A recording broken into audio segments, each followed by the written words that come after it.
All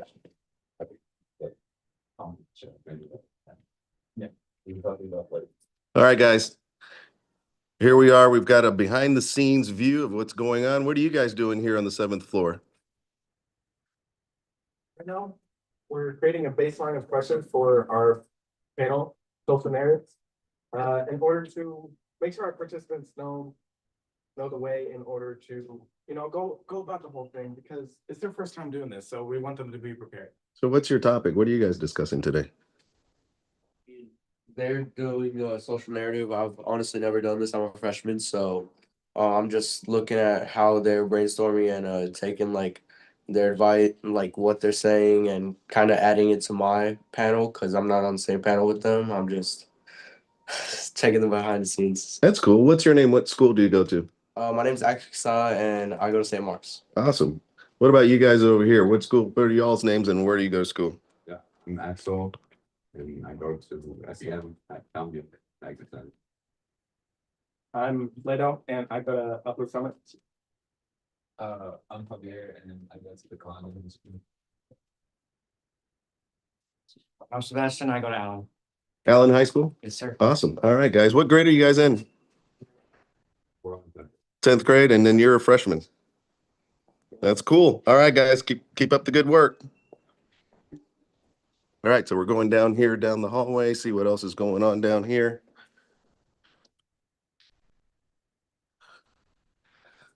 Where are these guys? All right. So back here is sort of a break room, prep room. There's a big group of participants back here. Here we go. All right.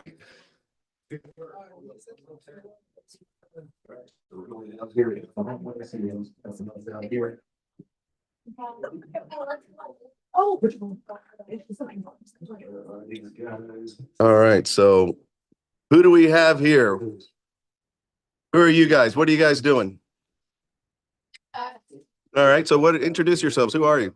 I'm Abby. I'm Mateo. I'm Allie. I'm Isabella. I'm Claudia. Awesome. So what else is going on over here? My name is Alyssa. My name is Adelia. Who are you guys? We're also socialists. That's awesome. And you guys? Studying, I think. What are you guys doing? CB. Awesome. So what about this group over here? Who are you guys? We're the second bilingual panel. Bilingual panel, what does that mean? What are you going to be discussing? What is going to be your most strongest point you're going to make today? It's just about how our languages are asset and how we need to have down. We need to talk about it more with our family, with our just in general have language. Don't forget it, and we don't forget our history and our impact. That's great. Fantastic. All right, what are you discussing today? I'm sorry? Storytelling. Why is storytelling so People and people overall. And it defines who we are without letting other people define who we are. excellent? Wow. Are you guys excited about being on the panel? Yes, very excited. So what is your name? It is. And what school do you go to? Huh? What school do you go to? Ultimate Summit International. Great. I'm high school. I'm sorry, which school? High school. Awesome. What about you, young lady? Bishop Dunn. And where do you go to school? Lydia and I go to Bishop Dunn. Bishop Dunn, excellent. So we got a variety of schools here, public, private, charter schools. Oh, let me see. What about these guys up here in the front? Who are you guys? My name is Lord Harris. I'm a staff, making sure all the fellow kids are in the right places. Awesome. What school do you go to? I go to Vines High School. Great. I'm Luis Manuel. I'm a junior and a staff of HI, and I go to Alpin.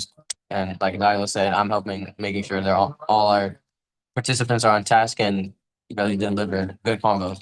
That's great. So you guys excited about today? All right, looking forward to it? All right, guys, good luck. All right, everybody, now we're going to move over to the 4th floor where all the action takes place. Just follow me Have a little patience. We're gonna go. We're gonna see this other group again at the beginning. Put a little pressure on them. Oh, here, we got two young ladies coming towards us. All right. Ladies, what are you doing today? Brainstorming and preparing for our first panel. Awesome.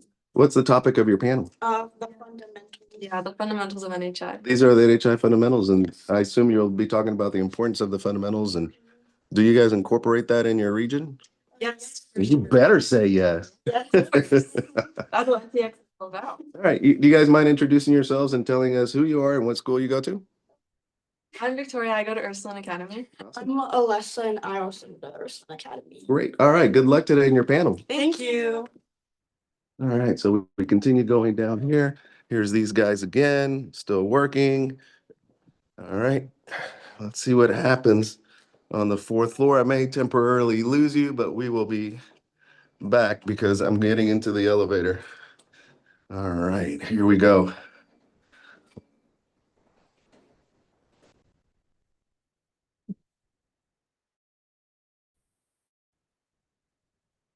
All right, we got we're good. Let's see what happens over here once we get off the elevator. Seeing what the setup looks like.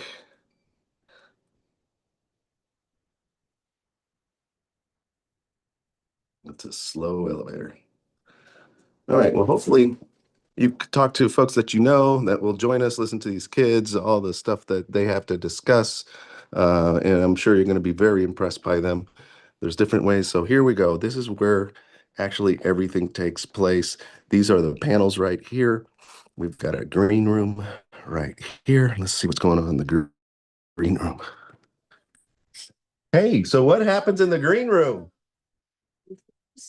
We're just warming up for the upcoming panel we're gonna be on. Exactly. Awesome. What's the panel? What's the topic of the panel?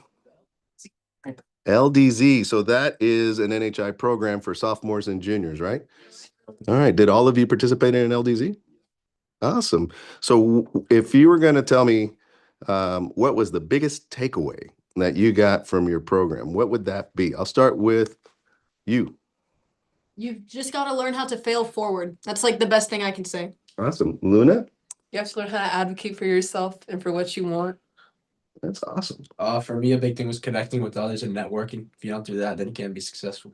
Awesome. Adapt. You're gonna have this expectation early on of what you think is right. You're gonna fail and you're gonna succeed in the end. Awesome. Sydney? Go for what you want, even if you have doubt in yourself, because the results will pay off.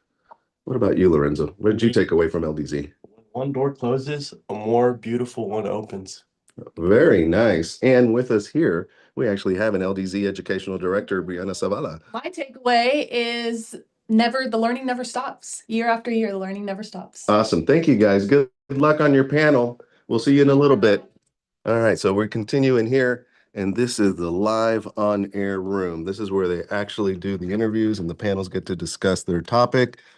Good morning, guys. How are you? Wow. So I'm going to pan over this way. Here's our director and our producer right here, Elena. And she's joined us from UNT, and she's been part of the region for about 5 years, 6 years, working hard, always doing the technical stuff for us. Thank you very much. Can't do it without you. All right. So you guys, tell me a little bit about yourselves. Who are you guys? We'll start right here. I'm Ola Flores. I'm a freshman. I go to Jesuit College Preparatory School, Dallas. Awesome. My name is Aaron Gale. I also go to Jesuit College Preparatory School, Dallas. I'm Albert. Awesome. I'm Steve Sandoval, and I'm a freshman at Bishop Dunn Catholic School. Beautiful. And I'm Diego Rodriguez. I'm also a freshman at Bishop Dunn. That's awesome. So we got a mix here of private schools and public school all together. Is that important for you guys? Is that something that you get out of NHI? People not from like just our school, we meet other people from different schools, learn about them, be friends with them. There's like a lot of diversity, really. Yeah. Excellent. All right, guys. Well, I think we're getting ready to go. So good.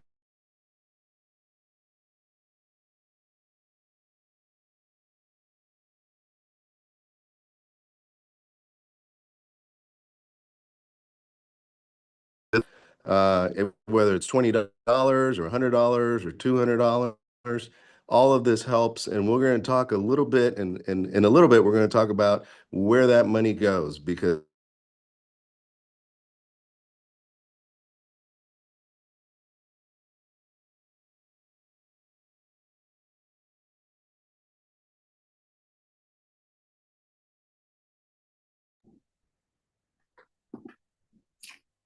Good morning, NTX, and welcome to the 2026 LEAD Talks.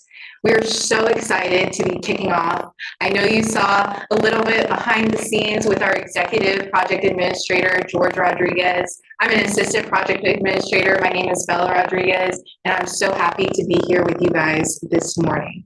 So to segue into a little bit about why we're doing what we're doing today and where your investments, your contributions that you give to us today go to, it's to make sure that this leadership experience for freshmen, sophomores, juniors, seniors, there are no financial barriers to be able to develop those skills and to be the leaders, not of tomorrow, but of today. Part of NHI is all about experiential learning. So their leadership development and their skills, yes, it is for the future, but these participants are putting it in action today, and you will see that. It also supports other fees. For example, our transportation to the program. We'll be sending over 40 freshmen to Sherman, Texas, to the 4-day Texas Great Debate to go and compete on Austin College campus. That takes fees for our transportation, so that way our families don't have to worry about that. Our team t-shirts, part of the proceeds go to there. And also the supplies that we need for preparation, whether that's paper, pencils, pens, binders, everything that they need to go into competition, being fully equipped and fully prepared and ready.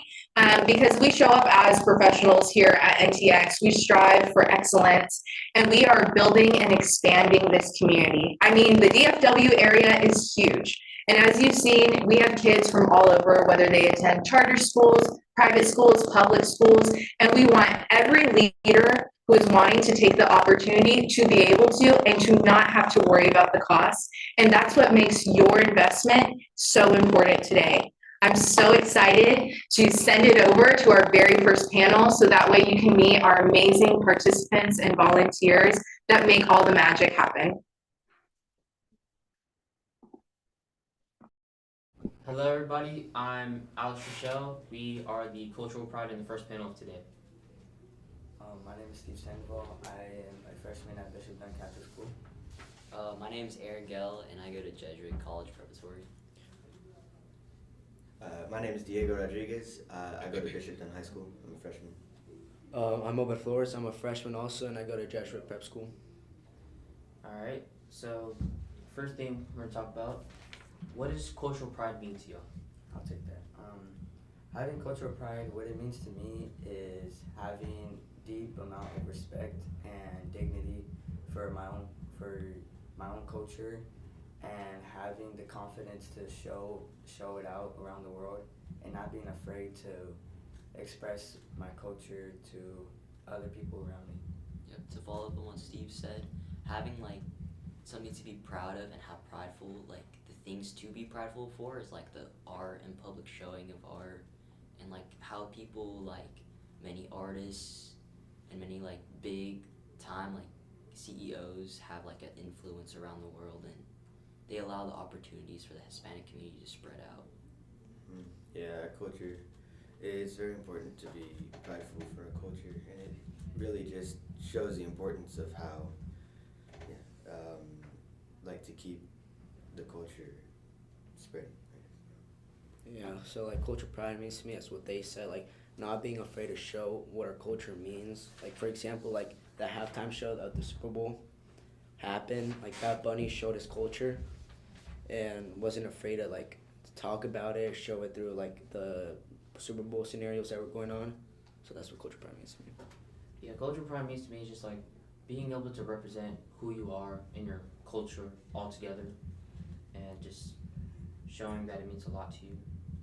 So let's go deeper into that and just talk about the different things in our cultures. What are some foods that y'all in y'all's culture eat that maybe not a lot of people would know about? or it can be like, you know, regular things of what we eat. Specifically for food, I'm not, my culture at least, or my family isn't too deep into it, or like, how do I say this?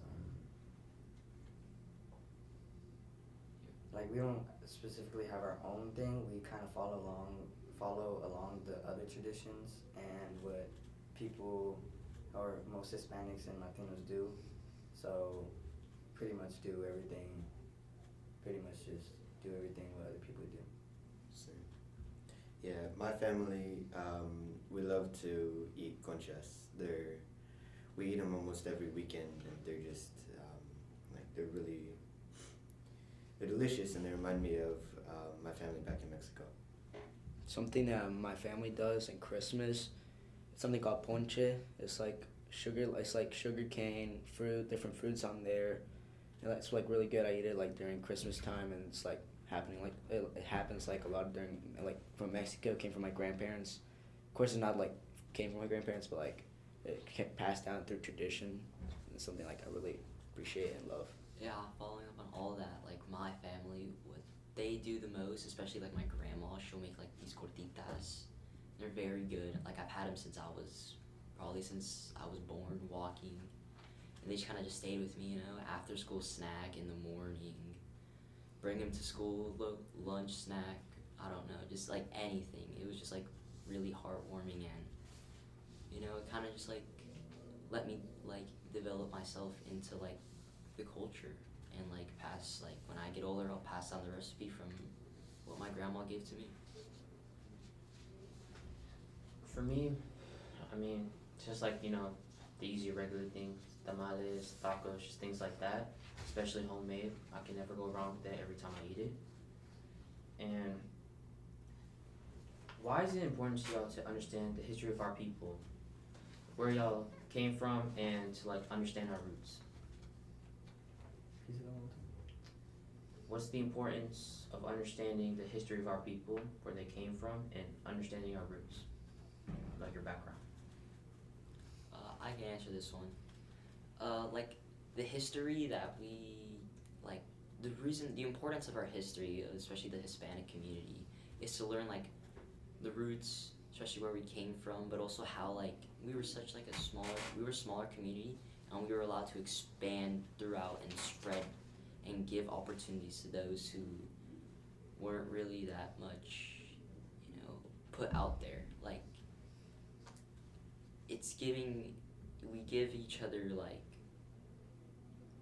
opportunities that allow us just to expand, and it's just very like heartwarming, and also like very inspiring how we just came from a small community, and it's important to learn from who we are and not what we came and become.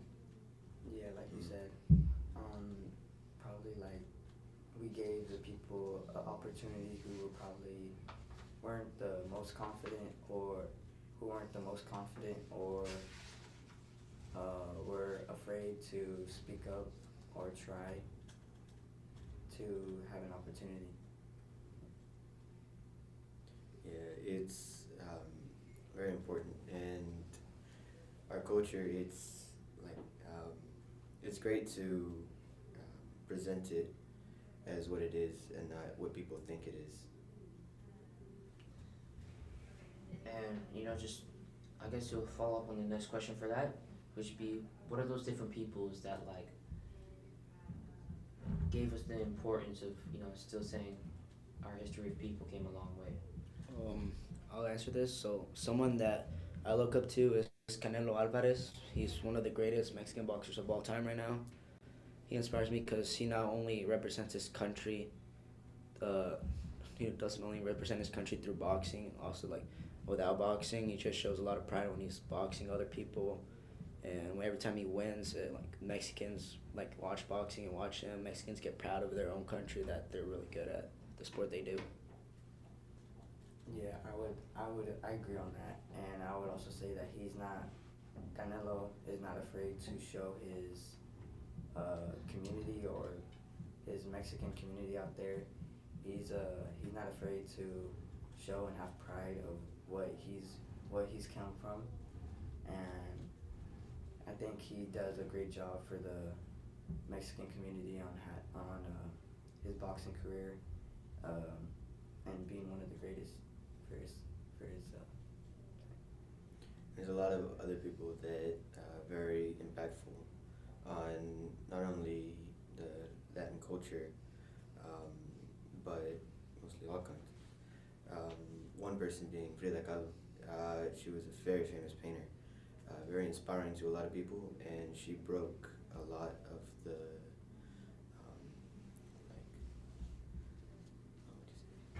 not regulation. It'd be like what people expect people to be, and she really paved the way for a lot of Hispanic, great Hispanic people to make a real big impact on the world. Yeah, following up on what Diego said, just like the impact on how and the inspiration that we get from these Hispanic celebrities. Especially for me, I play soccer, and someone who inspired me was Hugo Sanchez.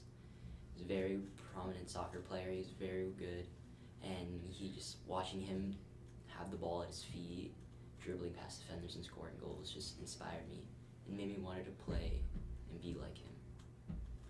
Yeah, like another person for me, like following up, like Canelo has done so much not only for the Mexican community but also the Hispanic community in general.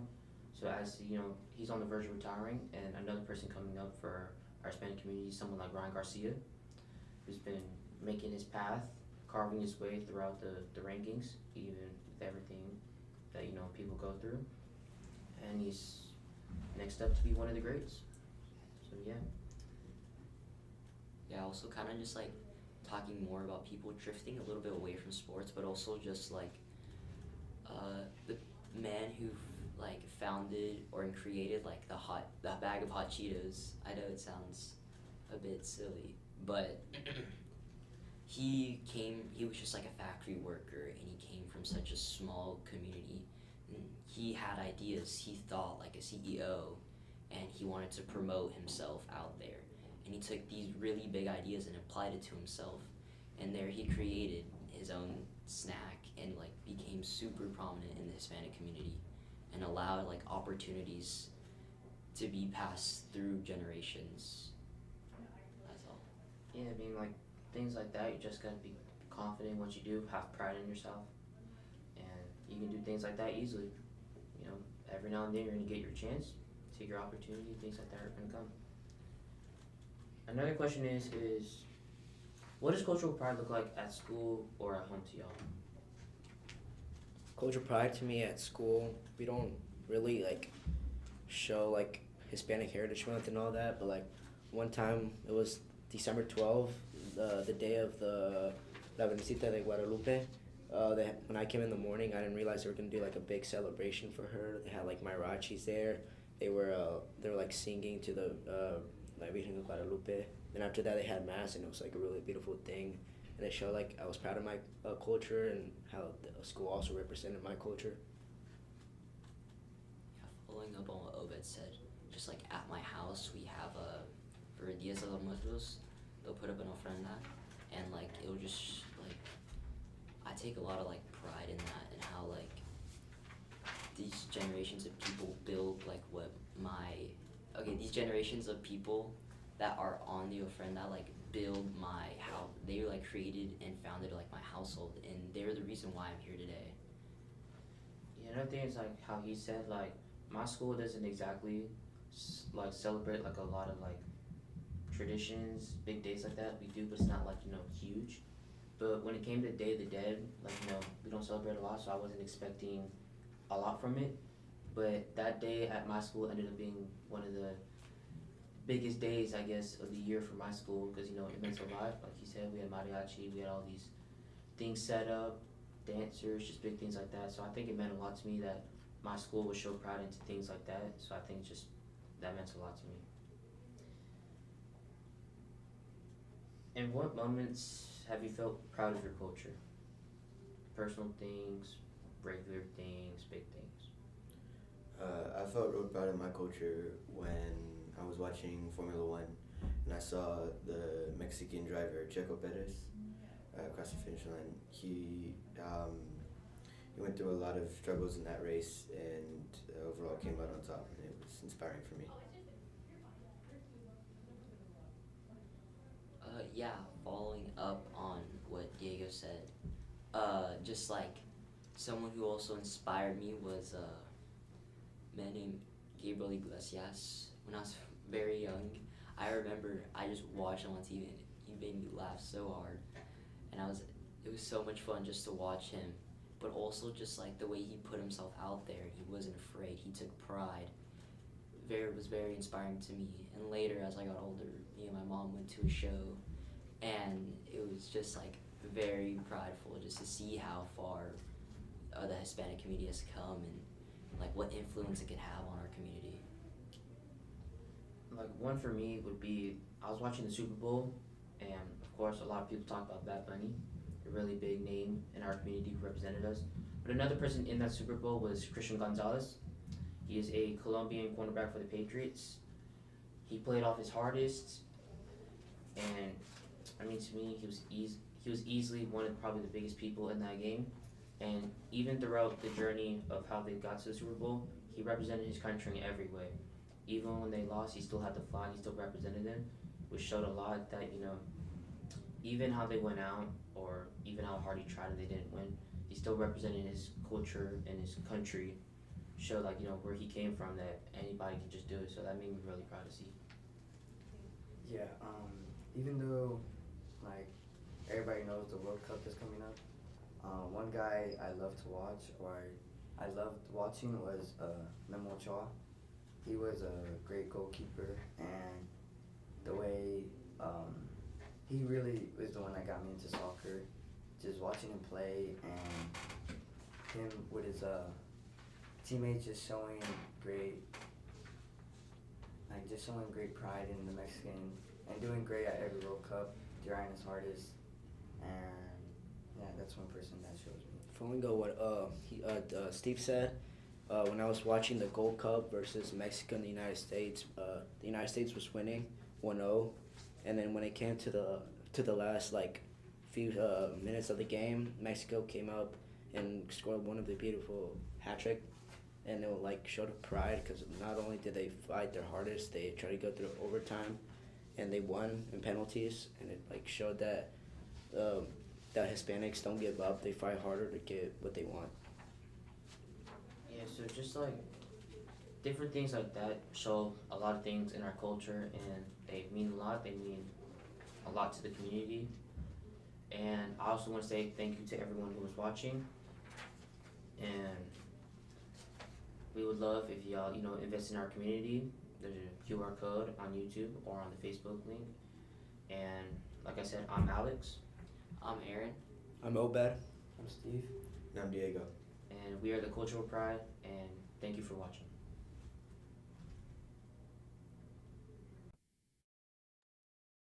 Hi, my name is Coy. I'll be your interviewer for today. I go to Uplift Summit and I'm currently a junior, and today I'm here with. My name's Zoe. I'm a freshman at Williams High School. Okay, so Zoe, how did you hear about NHI? I heard about NHI through my sister that was in the program and is currently still in the program. How do you think having your sister in the program will affect your journey throughout? I think it will affect my journey because seeing how she's grown with the program and all her accomplishments from it, I think that that's very important and it has shown me some interest in it. So what are you hoping to get out of NHI? I'm hoping to get skills on talking more, presenting, and being less shy to talk to people and meet new people. What is something that you're excited for? I'm really excited for probably just meeting a lot of more people and collaborating. Collaborating. So that's one of the something together. That's cool. Well, what panels do you have today? Today I have youth impact and the sibling panel. So what time are those? Those are later in the day, or? Yeah, later in the day, afternoonish. Okay. Well, do you want to tell us about yourself, or? Yeah, I mean, some of my hobbies outside of school is art and volleyball. I'm not involved in too much in school. Hopefully next year I'll be in yearbook. but not yet. So you have more of like a creative personality. Yeah. Do you hope like that's something that will expand upon throughout the program? Yeah, I will say I'm definitely more of a creative person and have a lot of ideas that come to my mind very quickly. So that should really help me in this program when thinking fast and questions and things like that. So you said you play volleyball? Yes. How long have you been playing for? Probably a couple years. I'm not sure the exact number, but yeah, a couple years. Do you like the sport? Yeah, I like the sport. It's definitely like I feel like it's the only sport I really was really interested in because my sister did it and I saw her doing it. I was like, that looks really fun. Started getting into it and just grown from there. Thank you. How has volleyball helped you? I think it's helped me kind of work with a team and meet new people because I play rec volleyball. So every season I'm normally on a new team and it's just helped me meet a lot of more people, work with other people, just stuff like that. Yeah. Do you think those skills that you have like came up with in volleyball, like it has improved like your confidence level? Or? Yeah, I think it's definitely improved my confidence level because when I first started playing, I was very shy, unconfident. I like did not think I was very good. But over the years, I've really grown and I'm very proud of that growth because it's really helped me with who I am today. Well, what are some things that you're like looking forward to about NHI? What are some questions that you have? I think I'm very excited for the summer program. And just, yeah, like meeting a lot of new people, making friends. I've already met some people and I just think everybody here is very nice. Do you think that this would be something that you want to continue after the Great Debate? I think definitely because I've seen my sister continue with it, even though when at first she wasn't really sure if it was for her, but I've seen how she was pushed herself to continue because after that first year, she just fell in love with NHI and met all these great people and friends that feel like family. So I think that's a really cool experience to have. And so I will definitely continue NHI. What are some questions like you have like looking at staff or like what that you've seen so far? Maybe like how you become staff in the next year and how like you work towards that thing. Work towards that. Do you think that this is something that you would share with other people outside of? Definitely. I have already talked to my friends about it and they think it's interesting. So I think that's No, you should invite them to the next meeting. Yes, I should. I try. Okay, well that's it for this interview. Please make sure to donate to the fundraiser. Hi, and welcome back to the main room of the 2026 LEAD Talks with the North Texas Alliance. My name is Brianna Zavala, and I will be facilitating the panel of the Lorenzo de Zavala. I'm going to let the other people here introduce themselves before we get started, so go ahead, Araceli. My name is Araceli Magana. I am from Uplift Summit International Preparatory in Arlington, Texas, and I did the 2025 Texas LDZ. My name is Cindy Rocio Wade, and I'm from Plano East Senior High School. I'm a junior, and I did the Texas LDZ 2025. My name's Alberto Mocker. I go to Cistercian Prep School here in Dallas, and I did the Texas LDZ. My name's Linda Reza. I'm a junior at North Lake Early College High School, and I did the 2025 Texas LDZ. My name is Yamil Medina. I go to Allen High School in Allen, Texas, and I did the 2025 Texas LDZ. My name's Lorenzo Marquez. I go to Plano West Senior High School, and I did the 2025 Colorado LDZ. All right, so one big thing to notice is obviously most of us did the Texas, and I say us as in you all, and one Colorado. I also attended the Colorado LDZ back in 2013, so quite a few years ago. But first off, the one question that I want to start with you all is, what was your impression going into the LDZ? Having just finished the Great Debate the summer before, which is what a lot of our participants will be participating in, what was that first impression of the LDZ? I believe when I first, got to the LDZ, heard about it as a program, recognized, the sort of things I was going to be doing there, I thought LDZ was going to be very similar to the Great Debate. So there would be like categories, that there would be like these sort of debate kind of things, even though it's a youth legislative session at its core. I figured it would still be, pretty competitive. Let's put it that way. What about you, Lorenzo? I didn't know I was gonna meet so much new people. I was shocked at Great Debate when I met people from all over Texas, and now at the LDZ, I was shocked with the experiences and just stories I heard from people around the world, from Puerto Rico, from New York, from Vegas, from everywhere in the world, and that's what shocked me the most. Yeah, so Lorenzo brings up a really good point, and a really big part of the LDZ is the networking aspect. You're now attending a program, some obviously in Texas and others in other states, but you're not just meeting people from other states, you're meeting people from other countries. So who would like to touch a little bit on that experience? I now have like one of my closest friends. Her name is Renata, and she lives in Mexico. And we have so many similar interests to each other. We are planning to work on a project together, actually, related to filming stuff. And honestly, it was just amazing because I wasn't intending in meeting like so many new people, and now I have so many connections across the globe, actually. Yeah, so similar, I'm not sure how you met Renata, but similar to the Great Debate at the LDZ, you are in a dorm, sometimes somebody you know, other times with somebody that you don't know, and that ends up being your closest friend or somebody that you start that connection with. Anyone else want to touch on that networking? Yeah, I wanted to say one of the people I met at the LDZ with the other people that from NTX that went to LDZ with me, she's actually not from a different country. She's from El Paso. One weekend she came over and we just spent the whole weekend together. We took her to Texas Roadhouse. We took her to an SMU game. It was really fun, and I couldn't thank the program for making put myself out there and make so many networking opportunities possible, really. So if you all watching didn't know, the LDZ is actually the longest program in the 3 programs that NHI offers. So the Great Debate being a 4-day program, but the LDZ being an 8-day program. So there's a lot of growth that happens in 8 days.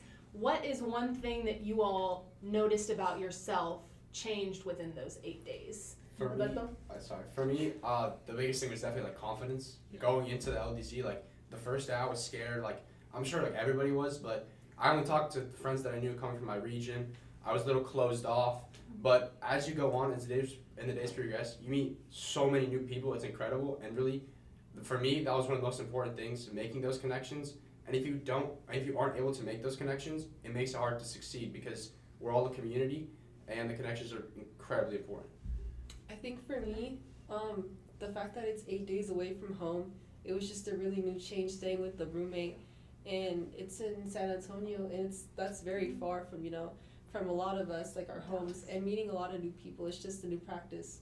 And also coming in with your region, you have to kind of expand outside of who you already know, so you can like meet new people and make new friends, because I made a lot of new friends. I didn't expect to make as many connections as I did, but I'm really glad I did, and I got to bring home a new experience. And even then, I learned so many new things, and when I came back home to what I already knew, I was like completely different. I want to add on both confidence and what you said, Luna. Those were really great points. I like to tell people that LDZ gave me the ability to practice adaptability, because like Luna said, we have a lot of moments where you have to learn to just learn to simply go with adapting to your environment. In some cases, it is coming to a new city, such as maybe Denver, but for me and many others, it was San Antonio, and you really learn how to, communicate with people from other parts of the country or other parts of the world, really. I have made friends similar to what Lorenzo said in New York, in Philadelphia, in El Paso, Mexico, Puerto Rico, everywhere. And you absolutely learn how to really make a connection with these people and gain that level of confidence to speak with someone who you don't know. So you touched on something, obviously my question was about the change that you saw in yourself after the 8 days. Myself as an educational director, even after the 8 days, I noticed a change in myself. One of the things that is noticeable at the end of the program from my friends and family is just how exhausted I am, but a good kind of exhausted. A kind of exhausted that almost looks as though you've been fueled for 8 days, but drained for 8 days. Yes. Does anyone want to touch on that experience? I was wiped out. My voice was basically gone as well. And like I was really happy afterwards, but on our way to driving back home, we weren't going home, we were going to the beach. So I was like even more exhausted. But as we were driving, I was sitting in the car and I just started crying. And my parents were like, "Why?" And I'm like, "I miss my friends. Like I miss LDZ." And we were only gone for like 2 hours. And I was already it's like, an emotional experience. Aside from meeting new friends, aside from networking and having your own personal growth, a lot of professional growth happens during that 8 days. There is a moment different for everybody throughout that 8-day journey where something clicks.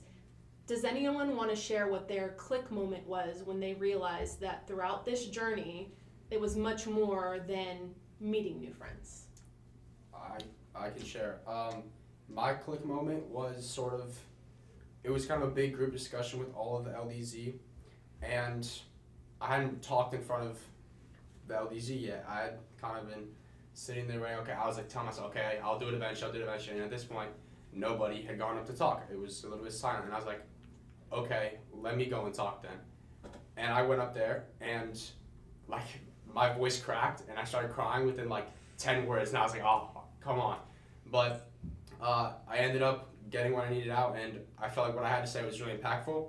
And afterwards, a lot of people, there was a big line to talk after I talked, and I was extremely proud of myself for that. That was sort of like my click moment to be like, okay, I'm capable, like I can do this. Look what the change that I just created. I inspired other people to go up and talk. So that was sort of my click moment. Yeah, Lorenzo? My click moment came in the second day. At the LDZ, they say a lot this phrase saying, "This is your LDZ." I never really understood what it meant until then. Until then, the LDZ has been going perfectly fine for me. The NTX region, most of them went to the Texas one, so it's kind of me and my 4 friends just exploring and going up to people, getting to know them. And I told myself, if I really want to make this experience worth it, I'm going to have to put more into it. I'm going to have to switch into that next gear. And that was definitely my click moment, going up there, giving out my speech, and words can't even explain how true the statement, "This is your LDZ," is in that context, because it's truly what you make of it. Yeah, and which is a super interesting point, because the Great Debate is very much so a group effort. You do it as a team, you work with a partner. At the LDZ, it's very much so an individual experience. Yes, some of you have attended programs with your region and you have some familiar faces, but a lot of you had touched on the importance of, 1, branching out, but 2, coming into your own, really. Yeah, there was a time where I really, like Alberto said, speaking in front of a ton of people. There was a moment I had like advocate for myself, like in front of everyone, and I was terrified.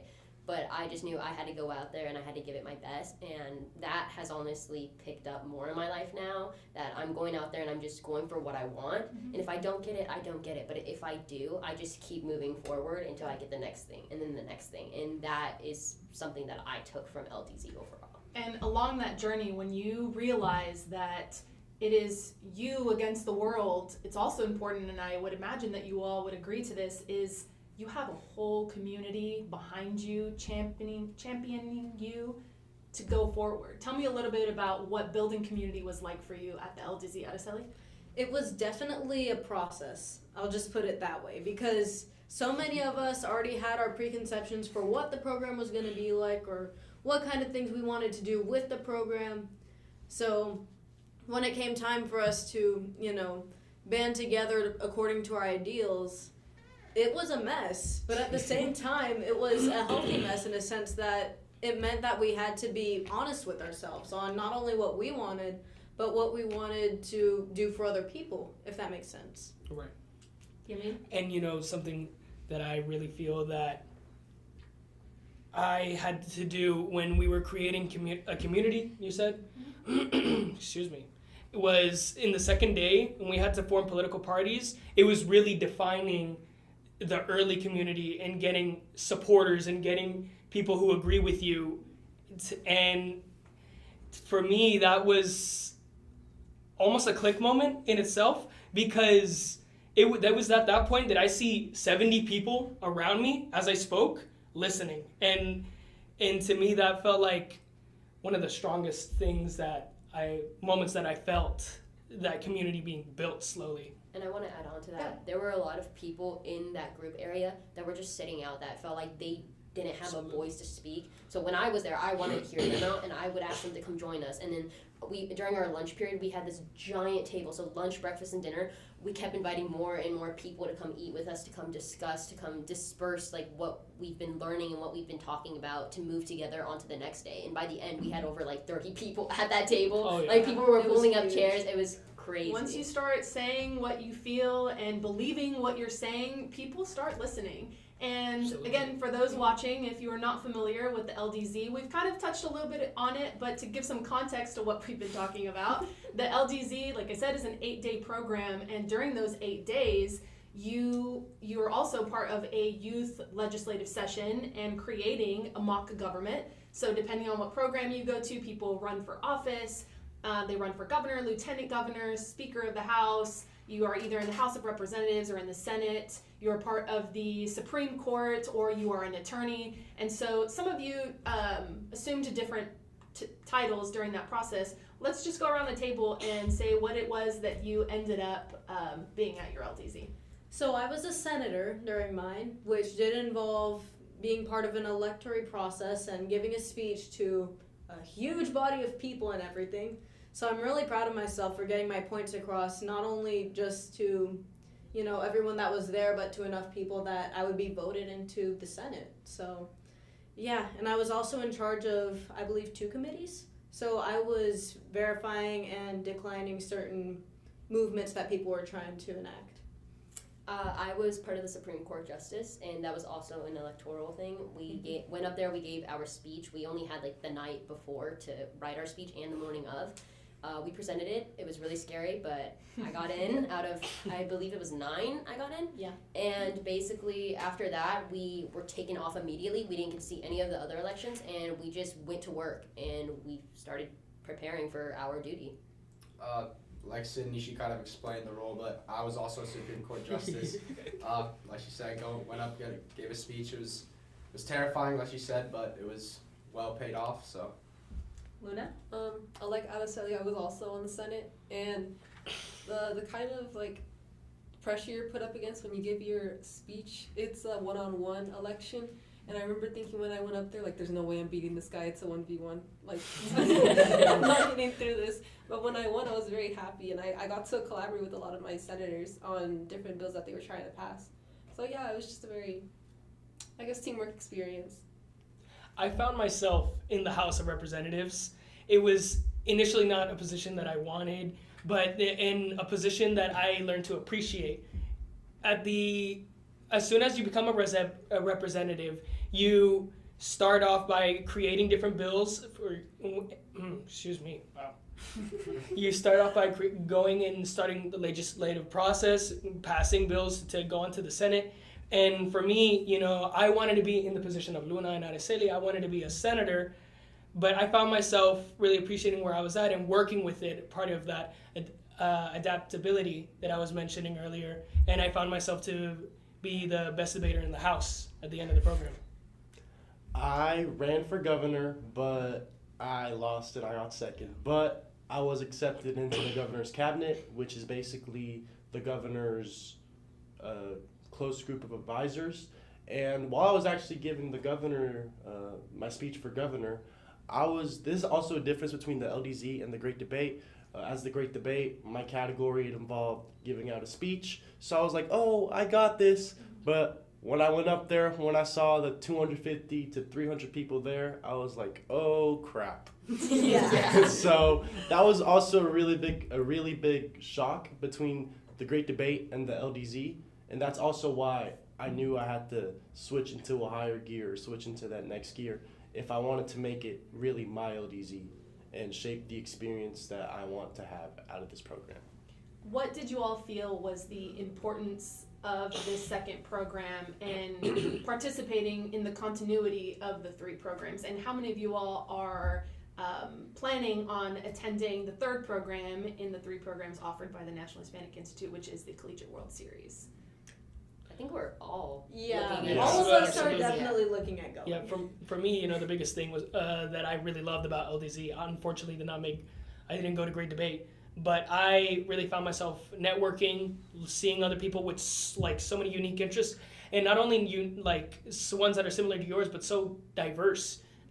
Many people think that those who enter LDZ or public speaking want to enter law enforcement law or politics, but there were many people who wanted to do biochemical engineering. The Speaker of the House at my LDZ wanted to do that.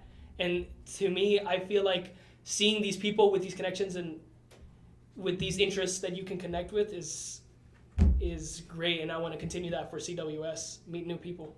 Yeah, for me, it's really, if you have the chance, please do all 3 programs. They're amazing programs. I'm already counting down the days. I have a countdown on my phone, ready for the Rocky Mountain CWS, because as Bree likes to say, the learning never stops. You always learn something new, and the past programs help you with the next program. Because a lot of the things I learned from Great Debate helped me on LDZ, and the things I learned at Great Debate and LDZ are probably going to help me in the CWS. So if you have the chance, please do all 3 programs. They're amazing programs. I also want to add, like, LDZ and all these programs doesn't just help with going to the next program. It helps you with school, it helps you with interviews, and personally for me, that has gotten me very, very far. Like, I interviewed for the school newspaper, and I was able to go through it just like that. I'm now applying to run for historian with the confidence and the ability to know how to present myself, sell myself, and like speak on getting the votes and stuff like that. Absolutely. Yeah, so I'm gonna ask you all a question while I talk to our audience for a second. The question that I'm gonna ask you, and I'm gonna give you all some time to think about it, is if you could describe your LDZ experience in 1 to 3 words. 1 to 3 words. So I'm giving you some leeway here. As NHIers, we all like to be elaborate, so I'm gonna cut it down only 1 to 3 words to describe your LDZ experience. So I'm gonna let you all think about that while I just encourage those watching right now to continue watching all throughout the day. So a lot of what we talked about today will be further discussed in later panels, such as networking, such as the difference. We'll hear from our parents later today about perhaps the changes that they saw in their kids participating in these programs. We'll hear about people who are legacies, meaning that their parents have participated or several siblings have participated. We'll also hear about the networking, which I think I mentioned, so networking again, and the importance, which Yamil mentioned. Most people who participate in the LDZ don't necessarily always want to participate in law, right? That's not their path forward. The importance of the program is more than just going into law one day, but more so, as Sydney mentioned, learning how to articulate yourself, learning how to stand for what you believe in, but also more importantly at this LDZ program is understanding that our community has the assets, which we'll touch on later if you keep watching, that we need in order to succeed. And so I'm gonna go around. Are we ready for the 1 to 3? Yeah. 1 to 3 words? Yes. All right, who wants to kick us off? I can. You can. I have All one right, more. here we go. Exhilarating. Exhilarating. Emil? Era of growth. Nice. Anyone else? Mindset changing. Mindset changing. You can't fail. Interesting. Yep. I'm gonna say past your limits. Past your limits. Ephemeral. Okay, it's a T word. It's got- So all of our panelists today, they are all juniors. So I'm assuming you all are in the midst of getting ready to apply for colleges. Yep. Yeah. Okay. So Yeah, really right there. quickly, I'm gonna ask you all: how many of you all attended the college fair at the LDZ, and how beneficial or what influence did that have on potentially choosing a college in the future? So there were a few colleges at my LDZ, and one of them that stuck out to me was university in DC. For me, I do want to go into the field of law in the future, and to me, that is going back to what everyone's been saying about networking and connections. DC is probably the hot spot for topics like that, and I absolutely took that away, and it is one of my options for the future. Yeah, I found this one school, I can't remember what it's called, but I'm still looking into it, but it's in Pennsylvania, and they have this, I want to major in film, and they have this very old theater that has been there for a really long time that their students volunteer in, and they run films, they run short films, they hold festivals, and that really like keened in my interest, and it just opened up a whole new opportunity for me. Yeah, I'm sorry. I would definitely say, because I'm looking at some sort of engineering or tech based major, probably in the medical field, so like biomed engineering, for those of you that know what that is. So when I saw the crazy amount of NHI partners that are like STEM based universities, one of the big ones was MIT, but there were a few others too.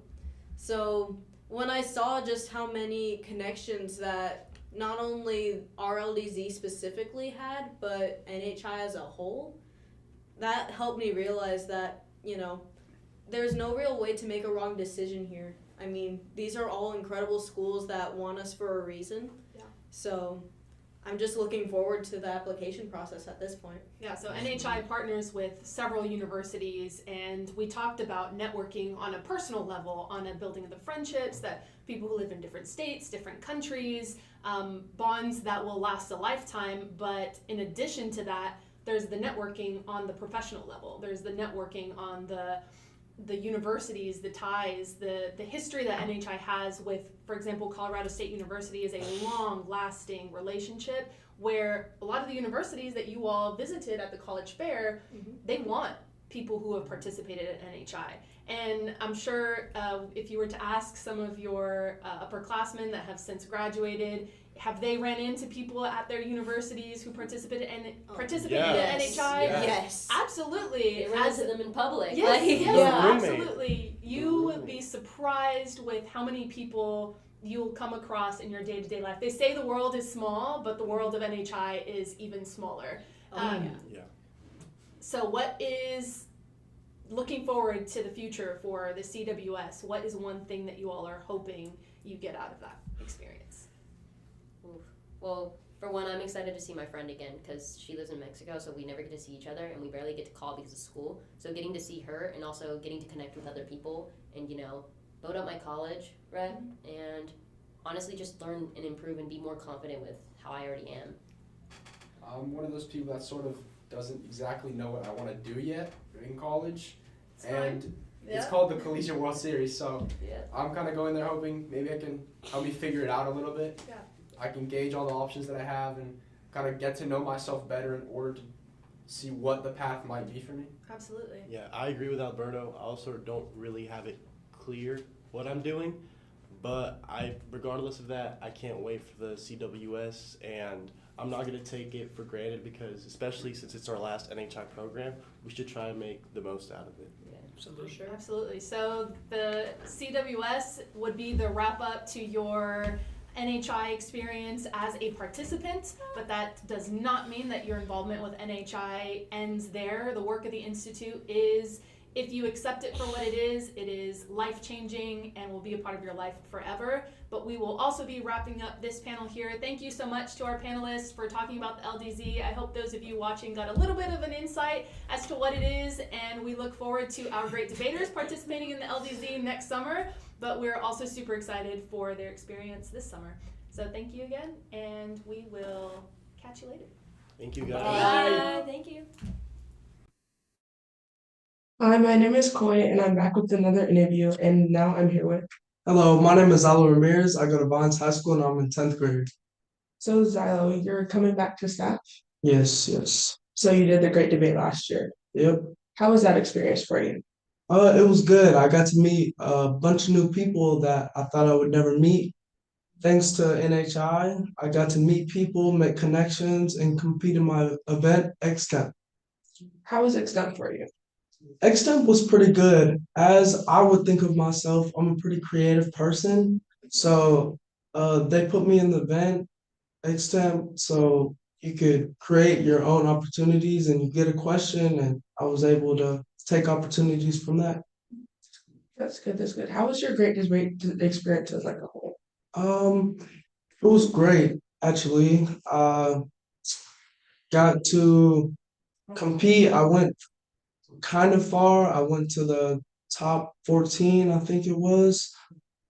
I was eliminated first round from the playoffs, but it was a great experience. Why did you come back to staff this year?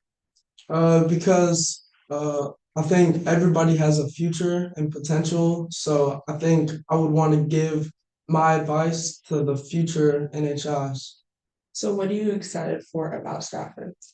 I'm excited to give people the help and stuff that I never really had, the advice that I would needed that I didn't have going into the great debate. What skills have you learned from NHI? I have learned a lot of skills, and one of them is speaking. At the start of last year, ninth grade, I wasn't a very good speaker, and thanks to NHI, I've learned to speak and elaborate whenever I speak, and that goes for a lot of things. How has that skill of speaking helped you outside of NHS, like in school, or do you play any sports? Yes, I actually play basketball, not right now, actually, but it has helped me a lot throughout my business. I've started a trash can cleaning business, and through that, I go around door by door, and my speaking skills have got very good. And so talking to people is much easier than it used to be. So how do you, since you were a participant last year, this is your first year staffing? Yes. How do you think that transition of being a participant to staffing is gonna go? It's gonna go pretty well, pretty smooth off all the advice and help I had got from last year. I just want to make sure it's as smooth as possible and that I can help the people who need it. So since you did extemp last year, are you hoping to coach extemp this year? Yes, actually, that'd be pretty well. If there was another category that you could coach, what would you coach? Probably oratory, because I really like the stories and stuff that I've seen from last year and the competitions, especially Gracia. She's actually an NHI. She had won last year, so a whole great debate, and I really liked her speech. So how is NHI, have you made any like connections, even if they're not like within our region, like outside? Yes, a couple people from the Great Debate and a couple of regions. I got phone numbers and stuff, and some of us are still in contact. That's good, that's good. So what was your favorite thing about last year? Like if you could like redo one day from last year, like besides the Great Debate, like a meeting or something, what was your favorite thing? Probably the last day from the Great Debate, all the dances and stuff. It was pretty fun. Well, Nothing. oh, cool. I like the last day. Like what about like a meeting? Like a what's Oh, like, well, fine. Uh, Probably the first and last meeting, maybe of last year. The first one, I came into NHI not really thinking and thinking I was gonna be into NHI because I was never really interested in debating. I'd never really thought about it. I've always been a sport head. And then at the end, maybe the last meeting or so, and I really like those two because at the end, my idea and thinking of NHI had changed so much. I had actually been interested in making new friends and meeting new people. so what is something that you could tell a new participant now that has never heard about? Um, just make sure you include yourself and make sure you're not worried about failing. Failing is something that gets you better each time. That's good, that's good. Have you told anybody like that has never heard about NHI? Like have you invited like new friends? Yes, I'm actually in the debate club at Vines High School, so I've actually let some of them know, and we're just waiting on responses. What is something that you would like, what are questions that you have for like about staffing since this is gonna be your first year? Well, probably how, uh, what advice should I give to the kids, and how could I help them be better themselves? That's good. Well, we'll go over that in later meetings. But thank you for this interview and now going over to our next panel.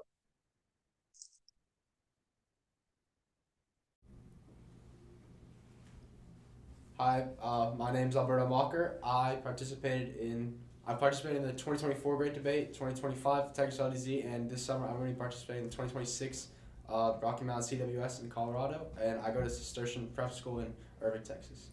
Hi, my name is Victoria Perez, and last year I was in the Great Debate. This year I'm doing Colorado LDZ, and I go to Ursuline Academy.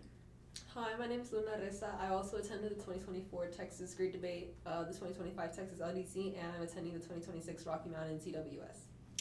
Hi, I'm Alessa, and last year I did the Great Debate, and this year I'm going to be doing the LDZ in Colorado, and I go to Ursuline Academy.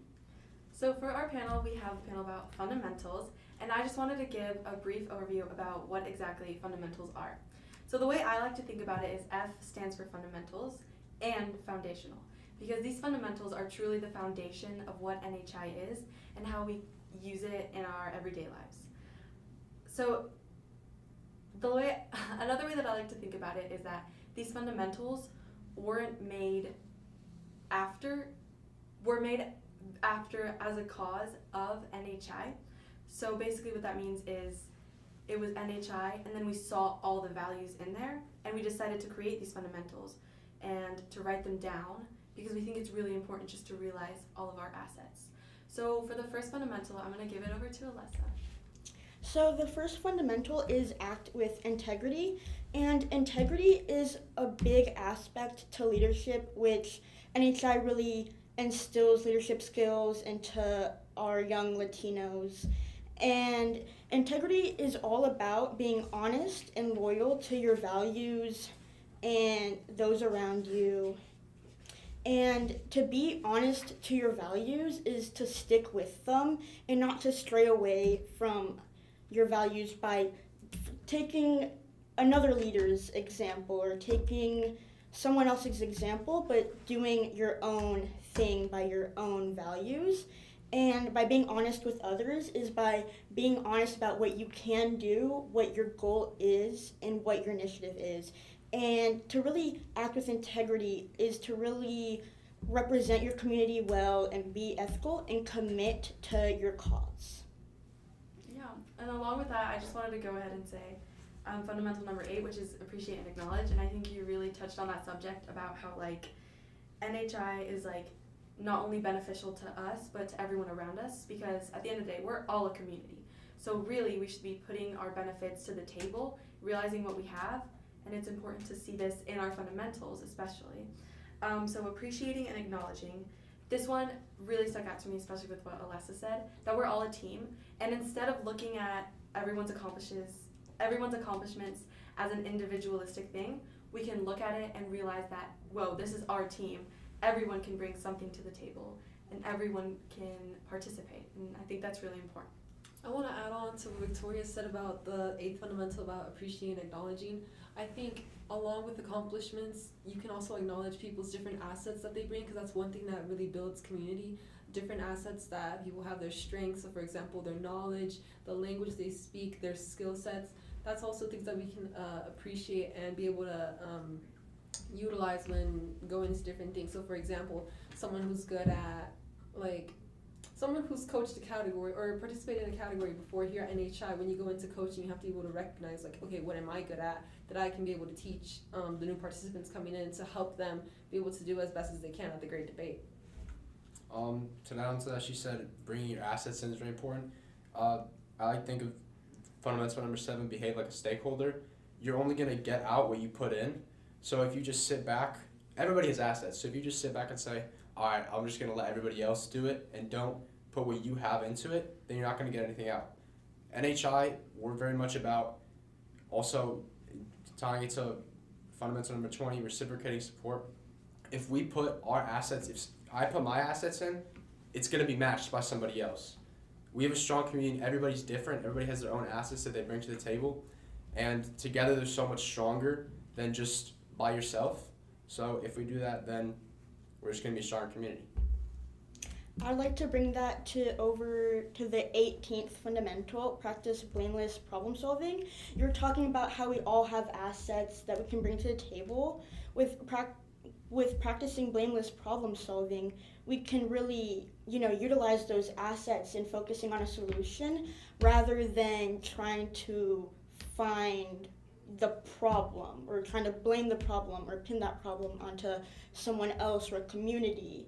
And there's only growth. Growth can only come from moving forward and not looking back at where we went wrong. It's all about what can we do, how can we learn, how can we use our assets and each other, our own community, to go further. Yeah, that one really reminds me of fundamental number 6, and it's have fun and be positive. And I think this one, it's really easy to just say, oh, I want to be positive. But to truly have a positive mindset, you have to realize that yes, we struggle, but that's part of the human experience. like Alessa was saying, it's really not about like what you're not doing, it's about what you're doing right and how you can learn from others, and about how you can spread joy, optimism, and enthusiasm. And I think those are really important because when you look at something with a positive mindset, usually, almost always, the outcome is going to be positive in some sort of way or beneficial. And that's definitely what we need in our community, to benefit from each other and to look at our positive experiences. And the power is in your hands. So if you're taking a bad approach, you're not going to get a good approach. But with that fun and positivity, you can really lighten the mood and just make everything better. I want to agree with what Victoria said. You can only really create the kind of energy you come in with. So if you come in with a good idea, a good mindset about what you're going to come out with, you're probably going to have a good outcome. And I think that the fundamentals for NHIers is just kind of like one of the most crucial values that they have as a person. For me, I like fundamental number 4, to honor commitments. That can be applied to like with coaching, with training, with coming in to your different programs. With the LDZ, there was a lot of rigorous events that you had to go through, and you really have to honor what you've been through to get to the LDZ, especially like with the Great Debate. You have to really commit your Sundays, your time to training and to practicing in order to do your best and get such a best foot forward in order to get the outcome you want. Victoria mentioned in talking about the fundamental have fun and be positive, she mentioned working together, which reminded me of fundamental number 19, listen generously. If you don't listen to others, then you're not going to be able to collaborate. If you just think, okay, I can do this all by myself, and you just go and try to do everything and you just don't listen to others' ideas, because especially here as in a region, we're a team. For the Great Debate, we're going to be working in teams. There's going to be partners. If you don't listen to your partner, you can't get the best out of them, because you can't. If you're not communicating with them, you don't know what they're going to say. You don't know how to base your arguments off of them. You don't know how to support each other. Then it's just never going to work. The reason that we're so close with our family is because we're the ones that are around them the most and talk to them and listening to them. That's why when we collaborate with our families and our friends especially, we get the most done, unless we're messing around, which sometimes we do. But yeah, so listening generously, if you don't do that, especially in a team environment, then it's just not going to work. I think that in a setting such as right now, when we're having a conversation about the kind of values that, you know, are the foundation to stakeholders and leaders in NHI, it's really important to listen to each other, because collaboration over ideas is a very important value, and being able to actually listen to what people say, it's a skill that you can say, you can listen, or I guess you can hear, but you can't really listen. You really have to, you know, pay attention to what someone's saying to be able to understand their points and be able to collaborate with them on different things. Mm-hmm. And with both of y'all's points about listening to others and taking their points, I think free your mind to create is really important with that as well, because we need to take the amazing points that others give and really turn them into something new. Because if we just stick to something everyone thinks and just stick to a routine and stick to just the norm, it's gonna stay the same. Nothing is gonna grow from that.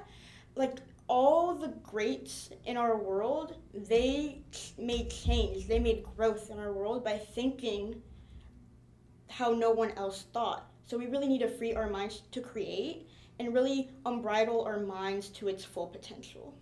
Yeah, I really like that, and I also want to bring a point to what Luna said, and approach people with humility and courage, which is fundamental number 25.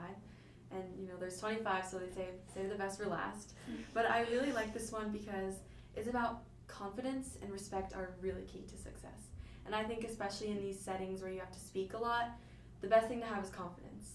And I know it's really hard sometimes, but I'd say with everyone's help in our community, especially at NTX, during the Great Debate, we were all hustling, but we were also having fun and treating each other with respect and humility and courage. And that really led us to be all together and to really realize our assets. And also with this fundamental, I like to think about it, no one has to help you, but it's rather how you want to help them, that's gonna help them help you. And I really think it's important to realize that, like, it's almost a chain reaction. If I smile at someone, they're gonna wanna smile at me back, you know, it's like this whole thing. I think people will be more inclined to help you if you help them, because that's just how generosity works in the world. And it's really important within our community, and that we carry that out so that way it starts a chain reaction and we can help others in other communities as well.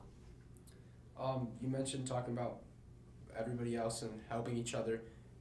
I feel like creating a safe environment for fundamental number 16 that's very important, because if you're in a place in an environment where you're just shutting people down and you're not allowing them to express their ideas, then you're not going to succeed. Because tying back to earlier, fundamental listen generously, it's similar. If you're not listening to them, then how are you going to collaborate? Same thing creating a safe environment. Nobody's going to want to go up and talk and share their ideas if you're just shutting them down and being rude to them. Especially here, we're going to come in and we're going to coach for the great debate. How could we can't coach them successfully if we're not creating a safe space for them to share their ideas and be confident in their abilities and perform. So it's very important that we create that safe environment, which North Texas does a great job of doing. This is my 3rd year. I've only been able to grow as much as I have because there's been such a safe environment and stability around us. Yeah, and I definitely say that, especially with the great debate, all these fundamentals really helped me, especially proceed only on faith. Poof, that's the most important one. You know, it's one of those that you just realize, like, wow, like, I can do this even if I don't know what to say or I don't know what to do. It's important to just do it because, you know, with that positive mindset and with listening generously and having integrity and all these things, you can really do your best, and that in the end will be your ultimate goal, and your ultimate goal to accomplish is doing your best. So it's really just like another chain reaction of good things happening, and one by one it'll all work out. No, yeah, I totally agree with what she says. Like, you know, setting your best foot forward and just taking, like, it all just goes up from there as soon as you try. I want to bring out a fundamental that I really used a lot. I was in the extemporaneous speaking category, and then you have to make speeches, and you have to, you know, use your own fundamentals that, you know, you can relate with and be able to correlate them to the topic. And one that I thought resonated with me was Fundamental 12, to reflect, adapt, and execute.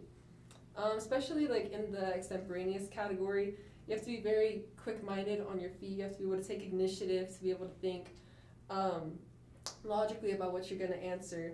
And first of all, reflecting on the situation that you have to be able to possess that ability to be flexible and to realign yourself with what you have in the current moment, and then to be able to then adapt to what you have, what assets you have available to you to be able to solve the question that they have, to be able to think about what kind of ideas you want to present, and then finally, you know, execute them. Use that initiative that you learn as an NHIer, and apply your skills to be able to present your best ideas and values forward. I really agree with that as well, because I was also in extemporaneous speaking, so I really had to think on the fly, and really the stuff you don't have time to really write a whole speech. You have to write your points and really, you know, go off what you know, go off your brain, and really adapt.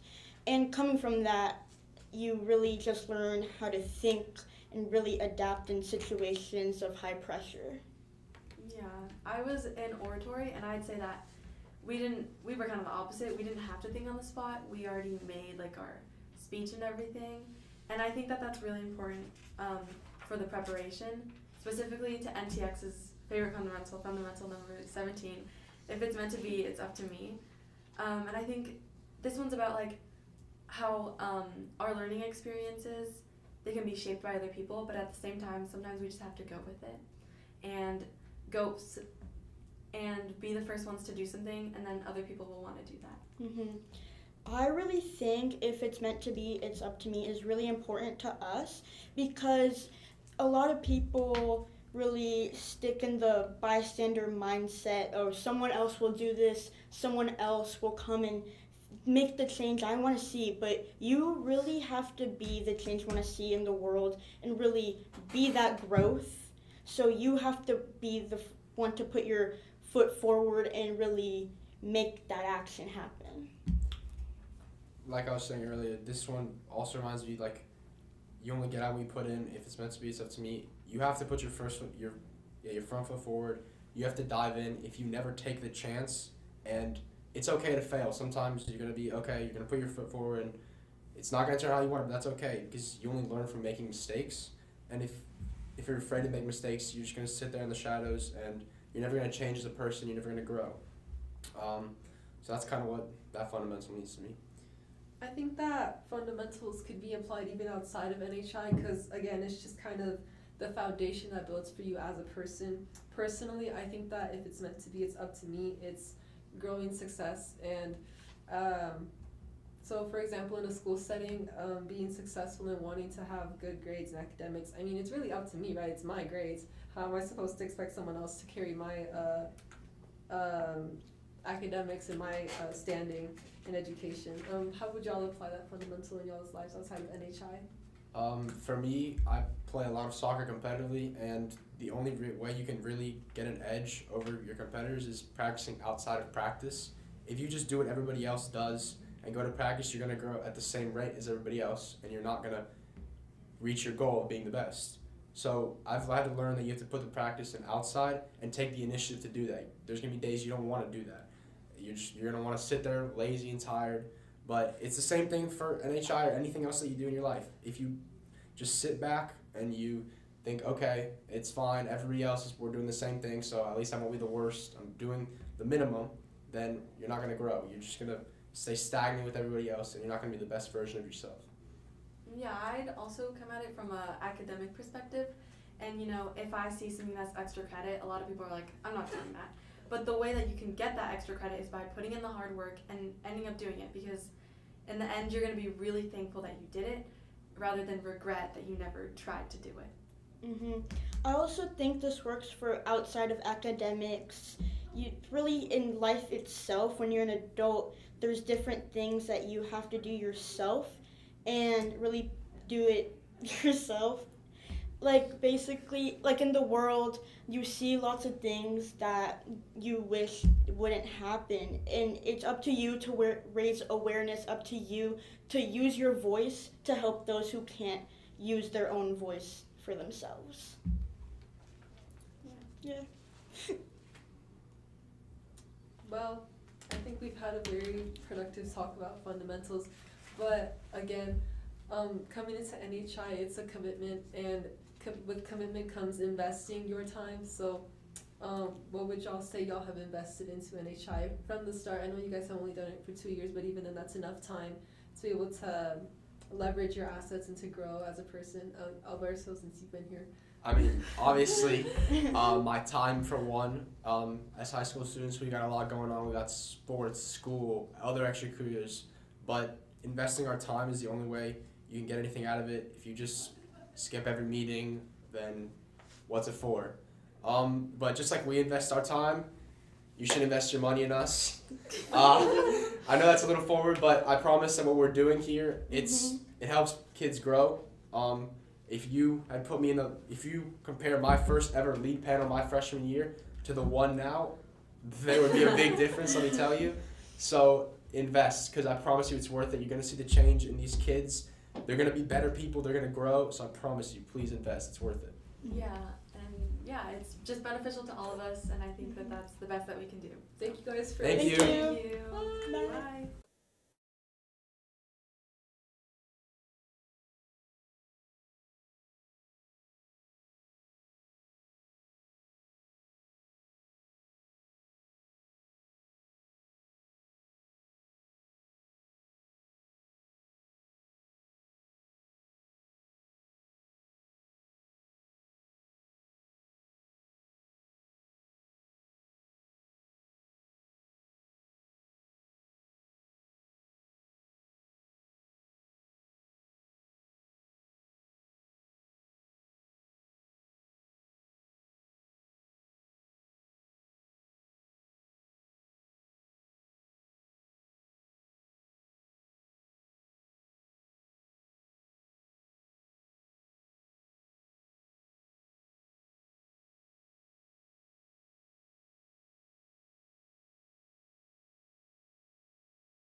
Hi, my name is Coy, and I'm back with another interview, and today I'm here with.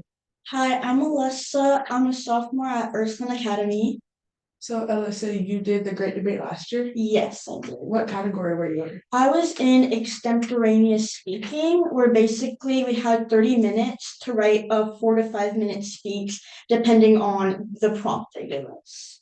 How did you feel about being in that category? It was a lot of just fast thinking because you didn't really have time to write a whole speech, so you really had to write down the points you wanted to make and just practice over in your head and just make sure that if you got off on a point or you forget what point you wanted to make, you just had to learn how to get back to that and just really think on the fly. Yeah. So, how do you think that's helped you? It has really helped me a lot because I'm able to just really adapt to situations really well now because I can just really it's helped me really think on the fly like right now. It's really helping me like think on what to say and just yeah. So, this is your first year staffing. Yes. Why did you come back to staff? I really came back because really saw how NHI helped me. My like first few days at NHI, I was very shy. I would only talk to my friend and I wouldn't really participate. But I really met a lot of wonderful people here that I've become very much friends with and just I've really seen how well NHI has invested in us and I want to invest back into it. So, what are you hoping to get out of staffing, not only for yourself, but for new participants coming in? I just really hope that, well, when I was a freshman, the staff really helped me out a lot and really I made strong connections with them. So I hope that I can really help out the freshmen and lead them to where they need to be and just really form strong connections with them.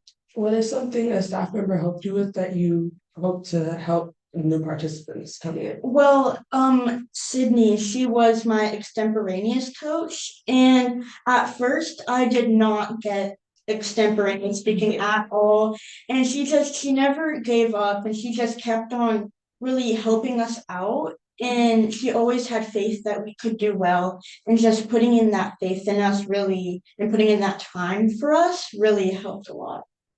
So based off of being a staff for like a minimal amount of time, because we haven't really gotten to like categories and stuff, how are you feeling about being a participant and now transitioning into a staff member? At first, as a participant, I thought, wow, these people are sophomores. How are they so well, how are they so professional and so they speak so eloquently? And now going to be a staff member, it really shows how NHI does really help that transition very well. I feel like I'm very prepared through how Great Debate had helped me learn and how just being a participant has really helped me put myself in their shoes for this year. So since you did extemp last year, are you hoping to coach extemp this year? Yes, I'm really hoping on coaching extemp. I honestly think it's the best category because it really does facilitate your mind to really think and just really, take in information because you also have to really listen to what another extemporaneous person is saying so you can ask them a question later so you just really it really helps you learn how to focus and how to take in little tiny points and turn them into whole speeches. Well, that's really good. That's really good to know. So this is the end of this interview, and now back to our next panel. Hi, everybody. Welcome back to the North Texas LEAD discussions. Just to give you a little bit of a background on LEAD, LEAD stands for Leadership, Education, Achievement, and Development. That title was actually created by a former head coach when he was a participant in high school. Today, this panel, we're bringing to you our project administrators. The North Texas NHI group is actually just an arm of the National Hispanic Institute. And what we do is we organize local kids here in Dallas and we facilitate their ability to be able to participate in the different programs. So that's why your donation is so important. So I would like to introduce you to our project administrators. I'll start with on my right side here. Hi, my name is Bella Rodriguez, and I've been a project administrator for, I believe this is my 3rd year. But I participated with the North Texas Alliance starting my freshman year of high school, and then I went to college for a year, and I came back, and now I'm serving in this role. My name is Brianna Savala. I am also a project administrator. This will be my 4th year. Previously a part of the Rio Grande Valley, as I am a native of Weslaco, Texas, but found my way up to Dallas, Texas, and have called NTX home again for the past 4 years. And my name is George Rodriguez. I am the senior project administrator here in Dallas, and I think this may be year number 16, maybe 17. So somewhere around there. It's been a long time. all I gotta say is when I committed to this, I said I can only do it for a year or two, and here I am 17 years later. But it is incredible when you give yourself to this program, what you see that comes out of it, and the rewards that come out of it. But so my question for you guys, and I'll start with Bella, what is the secret sauce to NHI? I think NHI stands out amongst other organizations because of the way that we learn here. One of the biggest components and learning tools that we use is experiential learning, and what's happening, this whole fundraiser today is a perfect example of it. It is not sitting at Sunday meetings, listening to lectures to understand the curriculum. No, it's doing it. So everything that you're seeing right now, the topics for the panels, today's scheduling, what's happening behind the camera, these interviews, all of that has been organized by high school students. And that is part of the learning process. And even our freshmen that just began their journey at the end of January are contributing to this and have ownership in this. And this is just one example of many. Through each program, they're all framed to achieve their educational objectives through experiential learning and kind of being thrown into the deep end. And that's life. And that is how we continue to grow in our roles as project administrators, but especially starting at that high school level, not just this passive learning, but being hands-on is where we see the magic happen. And that's really an important point, because I think folks who are out there who may not be familiar with NHI, this is what you need to understand. All these panels are created by students. All the topics are selected by students. All the discussion, it's students, and nobody tells them what to say. There's no script. This is they themselves thinking for themselves, which is one of the critical things. Critical thinking is very important for us at National Hispanic. Leading up to the program itself, I mean, this is just the beginning. This is just the tip of the iceberg. Once they continue through this journey, like Bella mentioned, they are thrown into different situations and experience things in order to learn. And at the actual program, come June, it's also ran by students, for students. And it's incredible what you get out of it. I mean, we've got a alum from our region, who has done the social media stuff for us, and the filming and all those things.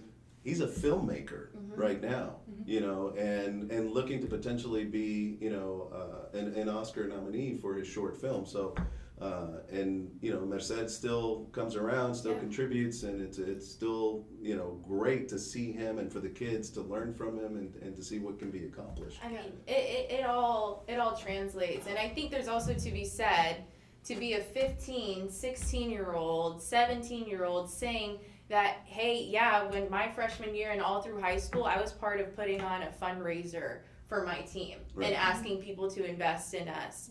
And not just any fundraiser, not just showing up for an hour. No, our staff has been here since 8:30 in the morning, and they'll be here until 6 o'clock. And they'll still show up next week ready for our next meeting. And there is really something to be said about that. Absolutely. So, Brianna, Yes. What do you think is the secret sauce to the National Hispanic Institute? So I think one of the things that sets the National Hispanic Institute apart from other leadership programs is the involvement and the legacy behind people participating. So we talked a little bit about, George mentioned right now, an alumni who started here and went out and now is doing really great things, will other alumni will be visiting our students later today. But aside from just being an alumni, there are families who have kids, their parents participated, then their kids participated, and their siblings are participating. I myself have family members who participated, starting from my mother to my aunt to my brother to myself. And I think one of those, there's very few, I really can't think of any, where the program continues because of the involvement of several legacies.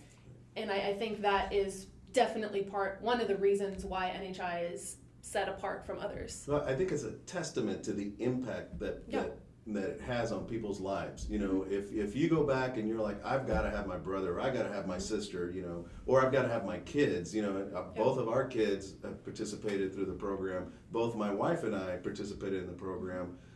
Back in the early days, Michelle was part of the first Texas LDZ class that was statewide, and then I participated in '84 the next year. For me, the secret sauce, I think, is really about the mindset and the way we approach the community. I think the idea that, you know, we show these kids an alternative narrative. We show them, hey, let's look at the community not as a deficit, but as an asset. And when they begin to do that, it is incredible. You know, you literally see their eyes open up, right? And I think that approach is what makes us so different from everybody else. And you know, and I take that with me wherever I go. I mean, I serve on other boards. I'm part of other groups and organizations. And one of the things that, you know, like for instance, that I instilled in a board that I'm a part of is that we're not going to use the word minority. You know, let's not refer to our community as minorities. I go, oh, you mean because they're a minority majority? I go, no. Because of the connotation behind minority, we're lesser than, and we are not. And if we view the community as lesser than, as being needy, you know, you're looking at a deficit versus looking at the asset that really exists within the community. Right. And that sometimes is the hardest thing for kids to wrap their head around. Right, to wrap their head around. Well, and even we have these conversations in NHI spaces and then going back home and trying to translate that and talk to their parents. Especially if their parents did not participate in the programs. Sometimes we see some clashing between, okay, well, so Bella talked about this is different than school. And so in school, most of the time, they're taught to look at the Hispanic community as a community in need, as a community that's lesser than. So when they start their involvement with the National Hispanic Institute and they start hearing, I have everything I need in order to succeed, my peers have everything we need in order to succeed, then that mindset shift creates, you know, friction with what the schooling system and with what society says, perhaps what their parents have taught them, but then they're also reminded that within their relationships, within their familial relationships, are those strengths, and that's where we get our strength from. And so a lot of what I would also say is part of the secret sauce is the fact that a lot of our learning objectives come from key stories from our founder. And those stories being told, I mean, it's part of our culture as well, just learning through stories and through history, and I think that is definitely part of our secret sauce as well. Well, and I think adding another layer to that, what comes with having an asset-based mindset when we're talking and we're looking at the strength within ourselves and in our community, something that is so foundational to this organization is imagination. Yes, and the creativity. And it is a lot, I would argue, a lot easier of a starting point, or maybe a lot stronger of a foundation to start with the strengths of a community to innovate. And that is how this whole organization came about to begin with. You know, looking at the youth, seeing the strength that lies within the youth, and building the potential. The potential that's there, and building to what we see today. You know, when my mom first started at LDZ, the program was small. And never in a million years could you imagine it transform into what it is now, and to go international and to be all over the U.S. and, you know, but it started with imagination. Right. Yeah, and even when we're going back to, you know, looking at yourself or your community, because it's if you look down on your community, you're looking down on yourself, Yes, right? yes. And it's the kids, when you ask them what are the assets in the community, it's almost predictable what they're going to pick. They're going to say, we're hardworking and we're family oriented, which is great, but there's so much more to the community than that, right? Because they're pounded with this negative message constantly, whether it be, you know, social media or the news or school or teachers, even their own peers, right? And so one of the things that I love to do is I love to go, okay, stand up if you're in your top 10% of your class. And you see all these kids stand up. Stay standing if you're in the top 5, you know, and you break it down to, all right, stay standing if you're number 1 in your class. There's the point. I don't have to tell them. Just look around. You see it. And you are the best of the best, not in the Latino community. You are the best of the best, period. Across the board. Yep. Absolutely. Yeah. And I think at that point they start realizing that they're in the room where it's happening. And they are, you know, that phrase, iron sharpens iron. Yes. They are making each other better, learning from each other. And it's just, it's where you want to be. Well, and you know, sometimes in these spaces, this is the first, I mean, NHI and what we're tackling on Sunday meetings at NTX, to be inquiring about your identity and your role in your community, not every 15-year-old's having those conversations or having that introspection.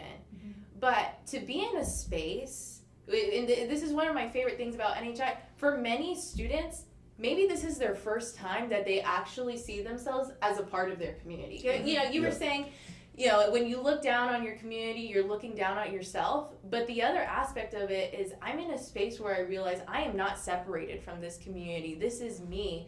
And because especially here, I mean, we just have so many different cultural backgrounds and different generations. And many times this is a space for students to really own that. And we see it often where when students come back, they often describe it as feeling like they're coming back home. I know for myself as well, I feel that way. And it's definitely, again, part of the secret sauce that is NHI, more specifically NTX, is that you really do feel like you've built community here. You have a standing, you've planted that seed, and you're rooted here. And it makes the growth and that discovery process into who you are, who your community is, so much easier. Right. And I think the other part of the secret sauce, there's a lot of ingredients. Yes, no. And I'm gonna interrupt you really quick, so hopefully you don't forget your thought. But Bella was touching on imagination, and just before we started this panel, we meant it as a joke, right? Talking about what is the secret sauce and what ingredients are needed, and I think Bella mentioned this is not just a sauce. You know, you can This get. is not canned. Yeah, you This can't is not get this off the shelf. And there's, again, we said it jokingly, but there's truth to that. There's so much truth to that. So. Yeah, well, what I was going to say is, you know, it's not just about the kids looking at the community with a different set of social lenses. We actually give them a tool. We actually, you know, give them a tool to create social change, and we call that community equity building, right? And the idea is, you know, to build on the capacities of the community based on their assets and how you can fill in the gaps, and the community itself is part of that, and you see yourself as part of the community. And it's specific to the Latino community, but it can be applied really in any community. We've got a diverse background of kids that have gone through the program. African American, we've had Koreans, we have Persians, and they all come and go, well, you know, I can apply that to my own community. Absolutely. Yeah. You know? And then at the end of that, creating sustainable change that is long lasting and has an impact. You impact the situation, and it also benefits you as well, which we call the investor beneficiary relationship. But I mean, it sounds maybe like a concept that several people haven't heard of, community equity building, but we always try to have this approach, especially to our freshmen who are 15-year-olds coming into this program, breaking it down for them, having them identify what is community, having identify what it means to have equity in a community, which can be challenging for some in the beginning. There's always, you know, this idea that, oh, well, equity is just a financial thing, but there's more to it. And then obviously just building on said equities, which we refer to as assets. Right. And, you know, and I hope folks understand, we've got a bunch of ninth graders on these panels. they just started with us. Yeah, I mean, We end threw of 'em- January. we just threw them into the deep end of the water and to do this, which is great because it's about getting challenged. Yes. And it's about making them think. And one of the things that, that I love about NHI is it's not about Googling the answer. You have to look ChatGPT within. now. Yes, Chat, whatever it is. Can't yes, ChatGPT it. right? Yeah. No, you have to really dig within yourself and really use inquiry to get to the answers. And that's all about critical thinking, which I, as a parent, I see that as one of the most important tools you can provide to kids today. Yes. Because you don't want to raise a bunch of sheep. Nope. And our job is to create leaders. And so no matter what, I also get parents who go, well, my kid doesn't want to be a lawyer or doesn't want to go into politics. It doesn't matter. have to do with that. Yeah, Right. we've got leaders in film industry, in arts, in education, in all kinds of fields. Medical field. Medical all fields. all over. Yeah. All so, over. I mean, we've got a research, medical research scientist, Dr. Guzman, and it's just incredible. We've got a NHIer working for NASA. Yes. So it's just a variety, and the idea is, and we say this to the kids all the time, we just want you to be a leader in whatever you're doing. Right. Whether when you go back to your high school, take the lead. When you go to college, take the lead. When you get into your profession, be a leader in your profession. We prepare them for that, and it's not just, again, it's not about the skill set only. It's also about the approach And the application. and the application. Well, and let me tell you this because I know our NTX participants and staff, they're sitting in the holding room on the 7th floor right now watching this, and we're talking a lot about the future and careers. I'm a college student, and my experience in my journey with NHI and North Texas, the building of that skill set and the practice of that application that I got all through high school is what helped me navigate college, is what helped me go far away from home where I didn't know anybody at all and be able to hit the ground running. And then to come back and go through a different process of transferring and navigating different life journeys where I'm having to figure out who I am for myself outside of this familial bubble and really in the real world. If it wasn't for NHI, I would not be where I am today. Yeah. And so this is not just for your careers. This is, like you mentioned, it starts in your high school. Yep. It starts in your extracurriculars. Somebody that's coming to mind he's been on a few panels this morning, Alberto. I've had conversations with him talking about how the skills that he's built here has translated into soccer, and how since NHI, even though these are very different things, that has translated into his soccer career and excelling in that. Yeah. During these panels, he's not kicking around a ball underneath. No. There's not doing anything soccer related, but it's the skill set that you learn that take you through your college career, that take you through your professional career, and I'd even say they take you through your personal journey through life. Yes. Aside from how beneficial the NHI experience was for my undergraduate career, and aside from how I apply it in my work as an individual, as just an individual going through life, the skill sets that you learn through NHI and the support that you get through the Institute is one that I carry with myself every single day. Well, and I mean, just with how much information we are constantly bombarded with on a day-to-day basis, to have these skills, to be able to critically think, to look at my community in the way that I do as a strong community, it's important now more than ever. Absolutely. To have those, hone in on them and apply them.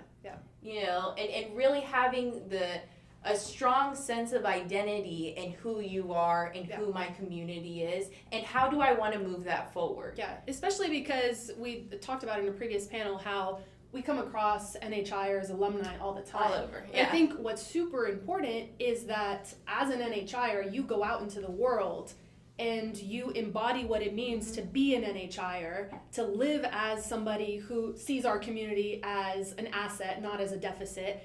Because in life, you don't always come across NHI alumni. You come across people that have no idea what NHI is. Perhaps they're Hispanic, but they don't really identify. And it's in those moments that what you've learned through NHI play a big part. Because it could go one of two ways. You could run into board members from other organizations that end up falling in love with the National Hispanic Institute, which I know you can attest to. Or you'll run into somebody who unfortunately sees the community as a deficit, and it's your job as an NHIer, as somebody who's going to take the initiative, and I'm trying to think of that fundamental, can't think of it right now, but basically being that person who's going to say, I'm going to stand firm in what I've learned and what I know to be true for myself and for my community, and I'm not going to let this rhetoric be spread. I'm not going to let this situation exist because this work only is important in NHI. Absolutely not. The work that happens in NHI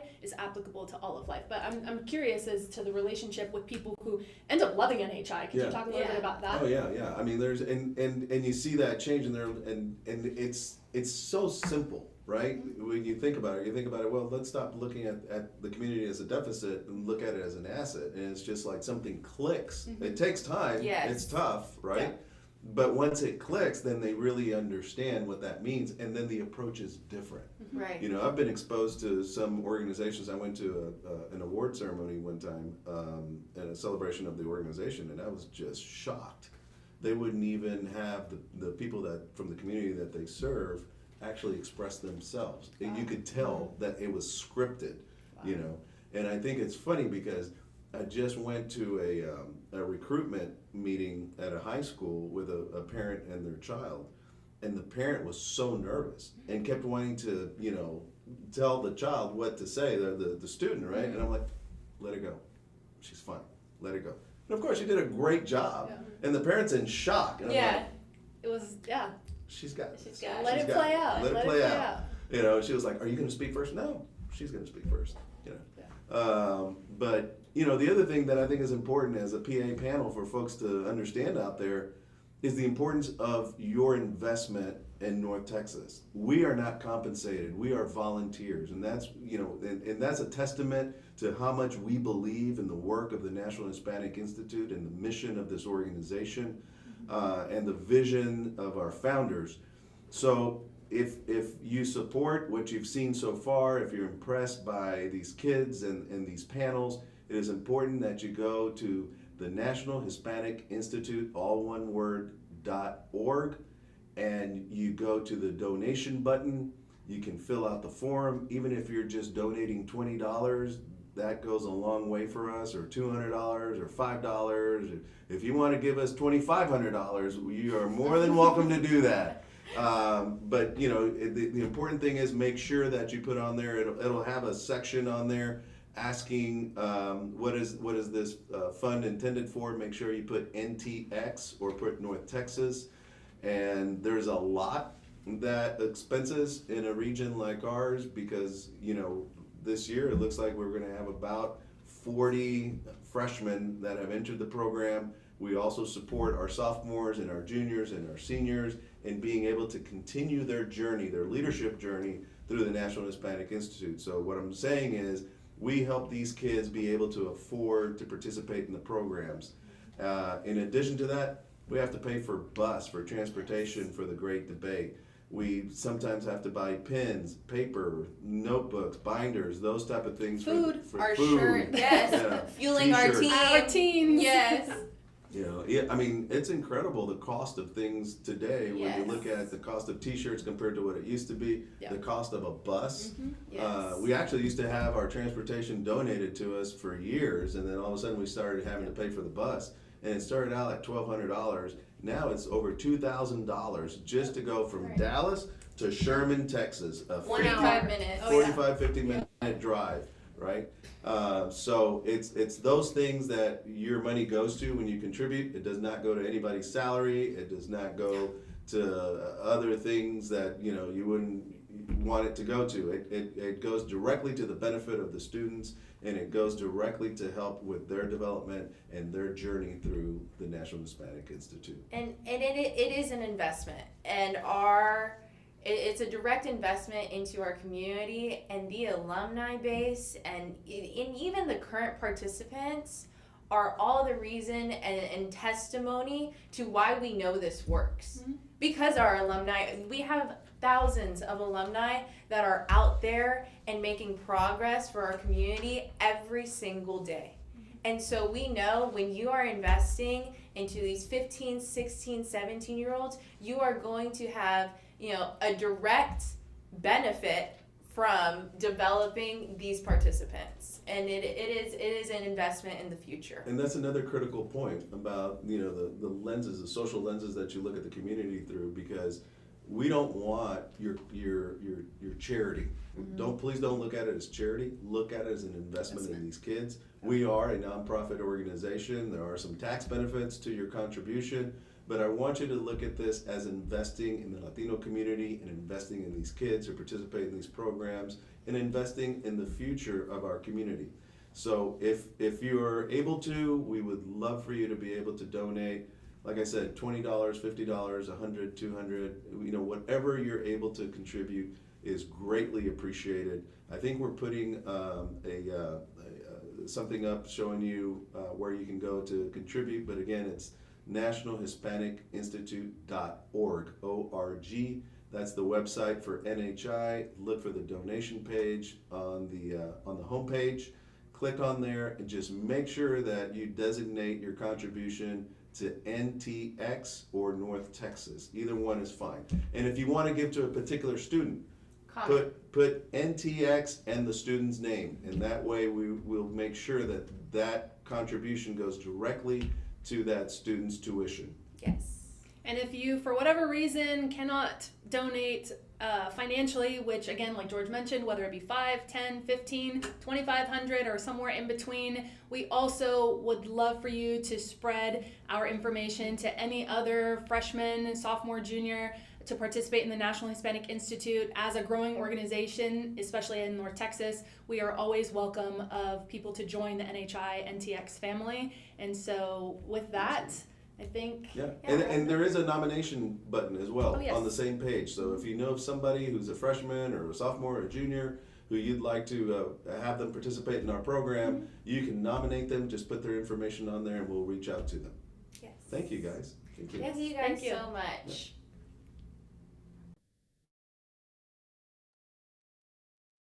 Hi, my name is Koi, and I'm back with another interview, and now I'm here with. Hi, I'm Alondra Navarro. I go to Uplift Summit, and I'm in the 12th grade, and I'm this season's head coach. So since you're head coach, you're a senior, right? Yes. So do you want to give us a rundown of your NHI journey? Yeah, I'll give you a rundown in the simplest form, like with as little words as possible. I started my NHI journey in the 8th grade because my sister was a freshman at the time, but she was dragging me along into those meetings as well. So I would come here, well, not here, but another meeting place during the 8th grade, and I would just see her walk into those meetings and come see her walking back with like a pile of papers, just smiling and also like, I don't know, stressed at the same time. I was like, oh, what's coming up for me in the next year? And then next year, when I finally get to 9th grade, this is my grade debate season. I get there and I start my own training. I get put in the cross-examination category, but unfortunately, I had a volleyball tournament commitment before they switched the dates of the tournament, so I couldn't participate in the grade debate season. And then upcoming in my 10th grade year, I had my LDZ, which was that one I could attend. And sorry. And whenever I got there, I ran for Supreme Court Justice, but I didn't end up getting that. But I did end up in the cabinet. So that was a really fun experience. I got to meet so many new people, even though I didn't get to participate in the great debate. Those connections that I created at the LDZ, despite people from the great debate meeting people again at the LDZ, and it was just my first time. It was like very enlightening because I didn't get my first NHI experience, but then that LDZ was like showing me how welcoming people could be in NHI. And then this last summer I had my CWS and I went to the Colorado CWS, and that one was so fun. Like the weather was perfect. The campus that we stayed on was beautiful, all the trees, and then I got to learn so much about the college application process. And then I've already submitted all my college apps as a senior now, gone through two of my programs, and yeah, now I'm a senior. And then I've also within the region itself, I've been a category director, a participant at first, and then now I'm head coach. So what made you want to be head coach? So last year, I was part of the assistant head coach interviews. Well, actually, no, I what's the word? I interviewed for head coach, but then they added the role of assistant head coach, and that just meant that I got to be head coach for the next year. But the reason I interviewed for head coach itself was because I really wanted to put myself in a position that I was not comfortable in, to see how much more I could grow and like expand as a person, and like looking for those leadership roles in my community. Especially since I fell in love with the community here at NHI, specifically at NTX. So that's what made me want to become head coach. So you did, and where you were a part of NHI before you even got into high school. So how has it affected your whole high school experience? I'm gonna tell you right now, in eighth grade, that was me coming out of COVID year. And so sixth, seventh, and eighth grade, my personality like completely depleted. I no like no idea how to talk to people. Everything was on Zoom online. Like genuinely, I was so confused. I was like, whenever my sister was in the great debate, she went into meetings with like her mask on. It was still COVID season. So I was like coming back in to NHI, it really helped me regain those skills, communication, people skills, just like basic organizational skills and leadership skills, obviously. And then that just helped me grow much more as a person. And like you can see in my school, in NHI, anywhere that I go, that the skills that I learned here at NHI help me become the person that I am today. So you are a senior. So looking back at your high school experience, what is something you would tell your freshman self? Something I would tell my freshman self is involve yourself in anything and everything, because I knew that I could do things, but like going back to what I just said, I had lost all those skills. So I didn't want to involve myself as much as I could and should have. So that's just something I would have worked on if I could go back in time now. So what is your favorite memory throughout your whole NHI experience? My favorite memory would definitely have to be the great debate when I was a category director. The last night that we spent at Sherman is whenever we had a debrief with all of our kids, and then I could just like see the raw emotions of like how those kids, it's just like a flashback to me, like from the beginning of the season to the end. I just saw the growth and the change in all of my participants, not just the CX people because I coach CX, but oratory, contemporary speaking, and mock trial. Every single one of them transformed, and they were all so grateful. And I was just like, whoa, like this is what it means to be a leader. This is what it means to grow, to change. So what are you planning to do after school, after graduation? So after graduation, I haven't told anybody, so keep this a secret, guys. I'm planning to go to Boston University to study nutrition, and then after that, I'm gonna get my bachelor's degree, and then I'm gonna master, and then yeah, I'm hoping to either work in hospitals or start my own practice. But those are my plans right now. What made you want to go into nutrition? Nutrition has been like a big part of my life, especially since like food is such a big part of my culture, especially my mom being Honduran. She loves cooking so much to the point it's like I come home and there's food in every crevice of the house. I'm well, and but just like nutrition in general is like, yeah, like I love food, but I also want to take care of my health, especially as an athlete too. It's just that aspect of my life. I'm like, yes, food, and then yes, health. So since you are an athlete, how have the skills at NHI like provided you with, how has that went into your sports? Going back to what I said is like you can see this leadership skills that I've developed here at NHI going to any aspect of my life. I'm part of the volleyball team at my school, and so many other clubs, but like specifically for volleyball, I started off just as a player, regular player. So even no, actually, yeah, regular player. Ninth grade, 10th grade, and 11th grade. And then my coach eventually saw like the change that I had within those years. And then last or this year, but at the beginning of this school season, I was given the role as captain, and not just in school season, but I also play club volleyball and I'm also captain in those places. So it's just those skills that I've learned here made me want to be like share those with other people, and then as head coach here, and then coach for not coach captain for my volleyball teams, have really shown me what it feels like to be a leader. So you are head coach this year. So how has head coach been so far? Honestly, I'm not gonna lie to you. It's been a lot. It's been stressful, but I know that with all the experience that I've had, with all my roles that I've had in NTX, I know that each role carries its own weight. And I knew stepping into that interview room that head coach was going to be a big responsibility, and I was going to have to pull my own weight and take accountability for all my actions. So while it is stressful, I'm really glad that I didn't step out of my comfort zone because it showed me that I can do a lot more than what I thought I could do. And I'm really grateful that I have the staff that I have to help me with my role as head coach this year.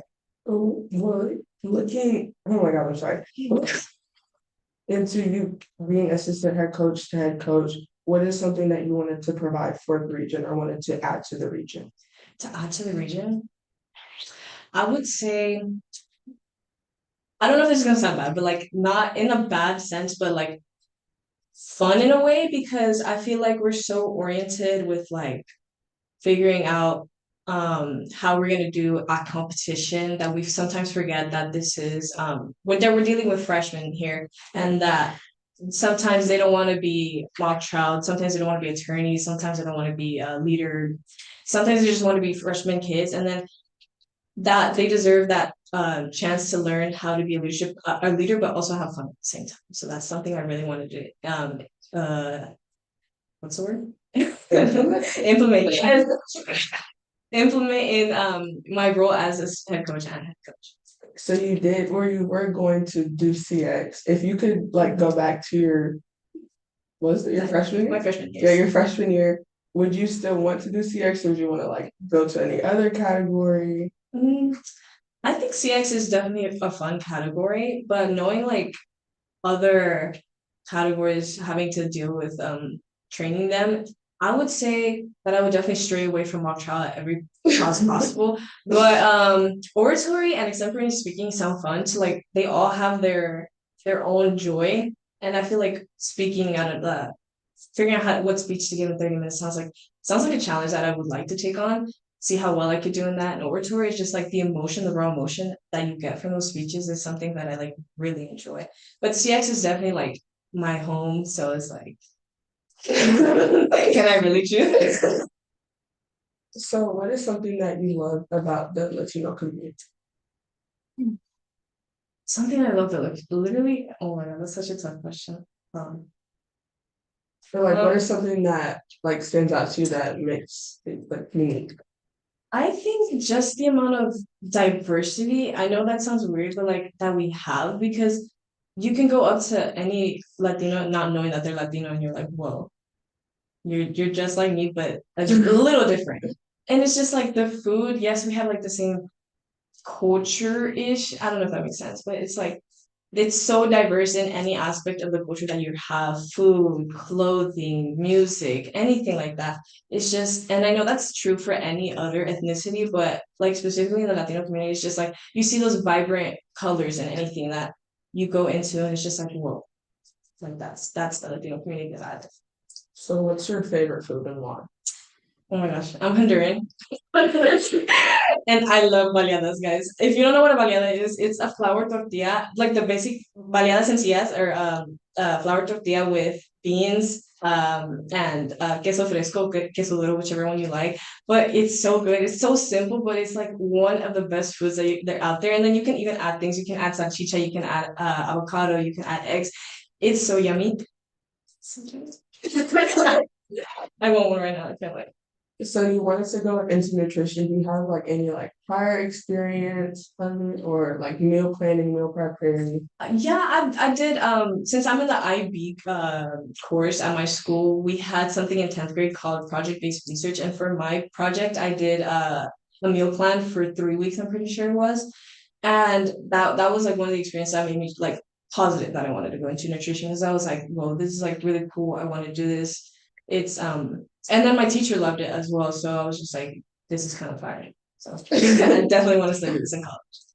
So you are in the IB program. Can you like explain what that is? Like, what does it stand for? IB stands for International Baccalaureate. Like the most basic level terms that I can explain on, it's just like you're taking college level courses in high school, and then you have they're very rigorous classes, and compared to like you can compare it to dual credit and AP, but to a greater extent because instead of just having external tests at the end of the year, you also have internal assessments, which is essays, you have internal orals where you have to give basically what we're doing right now for 15 minutes and just like practice test, practice, and then you can get an IB diploma, which gives you credits for college courses, so you can not miss out, but you can skip ahead a year in college. So are you ready for your test at the end of the year? Ready is a strong word. But I would say I'm getting there. We're gonna start examinations in late April and then all throughout May. They do take a while, but I'm really excited to get there because after examinations is graduation. Do you think the IB experience has helped your high school experience, like whether it's time management or like your work ethic? I think it has to some extent because it's so rigorous and there's so much going on at the same time, and just in addition to what the IB requires for you in school, plus the clubs that I'm in, and plus like extracurriculars outside of school in general. It's just helped me like with my organizational skills, with my time management skills, communication skills, everything like that. And it's just helped me become very oriented person per se. And then it's definitely helped me because I'm pretty sure I wrote about everything that I do in IVA, I do in NHI, and all of my college essays, and that's what helped me get accepted into all of my schools so far. That's good. What clubs do you do like or organizations that you're in outside of NHS? I do Key Club, SAMES, which stands for Summits Association of Asian and Middle Eastern Scholars. I also do Youth and Government, Spanish Honor Society, National Honor Society, Science Honor Society. There's probably more. Oh, Yearbook. Those are the ones I can remember right now. But everything like that, every single club that I have has given me something that is take out like from inside the club. I can take it outside and implement that in other aspects of my life, which I'm really grateful for. And then those experiences themselves are like really fun. And even though it's a lot of responsibility, I feel like it's a responsibility I can handle and I can learn and grow from. Which is your favorite club? My favorite club? Ooh, I think right now, because I can't choose a favorite club in general, I'm actually gonna say two. I like Sames a lot, and Sames because of the reason it's another cultural thing that I have in my life. It helps me appreciate and acknowledge like other ethnicities, races that we have.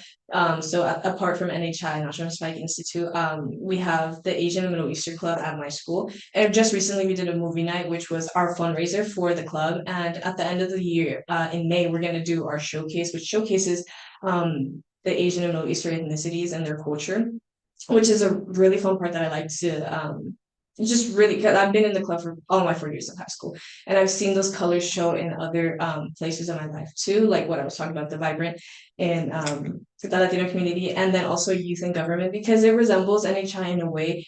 But we do have our state conference coming up next week, which I'm really excited for. So, what is one thing that you gained? Like, just like if you could like describe your whole experience, like in one word, what would you say?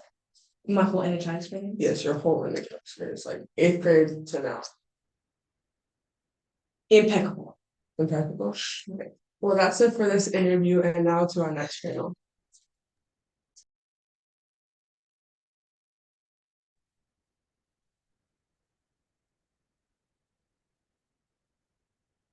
All right, I think we're back. Hi, Nicole. How are you? I'm doing great. So with us now, I'm project administrator here in the North Texas region, and with us we have the executive vice president of the National Hispanic Institute, Nicole Nieto. How you been? I've been very well. Thank you so much for having me on. I appreciate it. So it's funny, we just had a discussion among the PAs about the secret sauce for NHI. Why are we different? What is it about us, that, may attract parents or kids or, makes us different from other programs and other organizations? Um, and so I think, one of the things that I discussed was it's that new set of social lenses that we provide kids with, and looking at the community as an asset and not a deficit, and that type of approach. And there's so many ingredients to the secret sauce, right? But Yes. Yeah. I kind of feel, and I know we're not reactive in our approach. We're very proactive, we're very futuristic looking, but I mean, it seems to me, and I had to actually pull out the calculator and see how long I've been involved with NHI. It's been 42 years. Yes. Um, and probably for the past maybe 20, 25 years, I've been heavily invested with NHI in different Yes. capacities, right? But it feels like our work is needed so much more today than ever before. And I don't know if you want to talk a little bit about, the work that NHI does and things like that. I'd like to start by saying, what's the secret sauce? And I was part of a staff meeting the other day, and it was so interesting because one of our vice presidents, Efrain Cordova, was talking to somebody who was interested in donating. And he said to the donor said, well, what makes you different? And he said, we do things that most companies wouldn't do. Yep. And it piqued the donor's interest. And he says, what do you mean by that? And he said, we might be out in a small little town and meet a student who just has this star quality. And on the spot, without even knowing where the money is coming from, we have people who will say, I'm going to make it possible for you to be at the program, irrespective of your circumstances, irrespective of whether you think you can make it to the program or not. We like you. We like what you have to say. And we want you to be part of this. And I was like, that is so true, because how many times, I know you, George, as well, you're out there, you meet somebody and you come back home and you call and you say, we've got to get this kid in. We've got to be able to work with this student because they have a community star quality that if we can put their good talents to work in the community, it's going to better not just them as individuals, but their family and their school and their whole community. And so I think that's something that we do very well. I think the other thing is, George, is the community equity building aspect. Everybody has a different talent. Not everybody should be alike. And there's people who have certain talents and certain things, and they're a little more visible. And then there's people who have those invisible talents that are really good at organizing things or administering things or getting people together or making one personal outreach call. And in our book, all of those are part of the recipe, because we know that it takes so many different kinds of people to make things work and to try to find those young people who do want to invest back in the life of the community. And so I really believe it's like the people, we bring together are those people who feel like they're just sort of these distant relatives or cousins almost, where you walk in and you feel like you just immediately connect, because the connection is, what can I bring to the table and what is my equity that I'm going to develop? And so as long as you have some sort of talent, you want to give, you want to be part of something, you're pretty much immediately embraced in the community and then developed for that capacity. And so I just think you bring those types of people together, and it's just an environment and a space like none other. But yeah, I just wanted to start with that because I think we do things that nobody else does, for sure. Well, and I think the other thing that we do too is it's very immersive, right? I mean, we dump you on the deep end of the pool, and yeah, we're there to help you and assist you along the way. But it's about, what? The best way to learn is by doing, you know. And so even our lead discussions today, everything is put on by students, the director, the producer, the panels, the topics, the kids on the panels, it's all high school students. And sometimes we lose sight of the fact that these kids are probably mostly freshmen that are on these panels. And that, when we finish with LEAD, and other programs that we do at NHI, kids come away with so much, and it really is. I see it and I refer to it always as a leadership journey for the kids. You start out as a freshman, and then as a sophomore and a junior, you're able to do LDZ, or, as a junior, you do the CWS.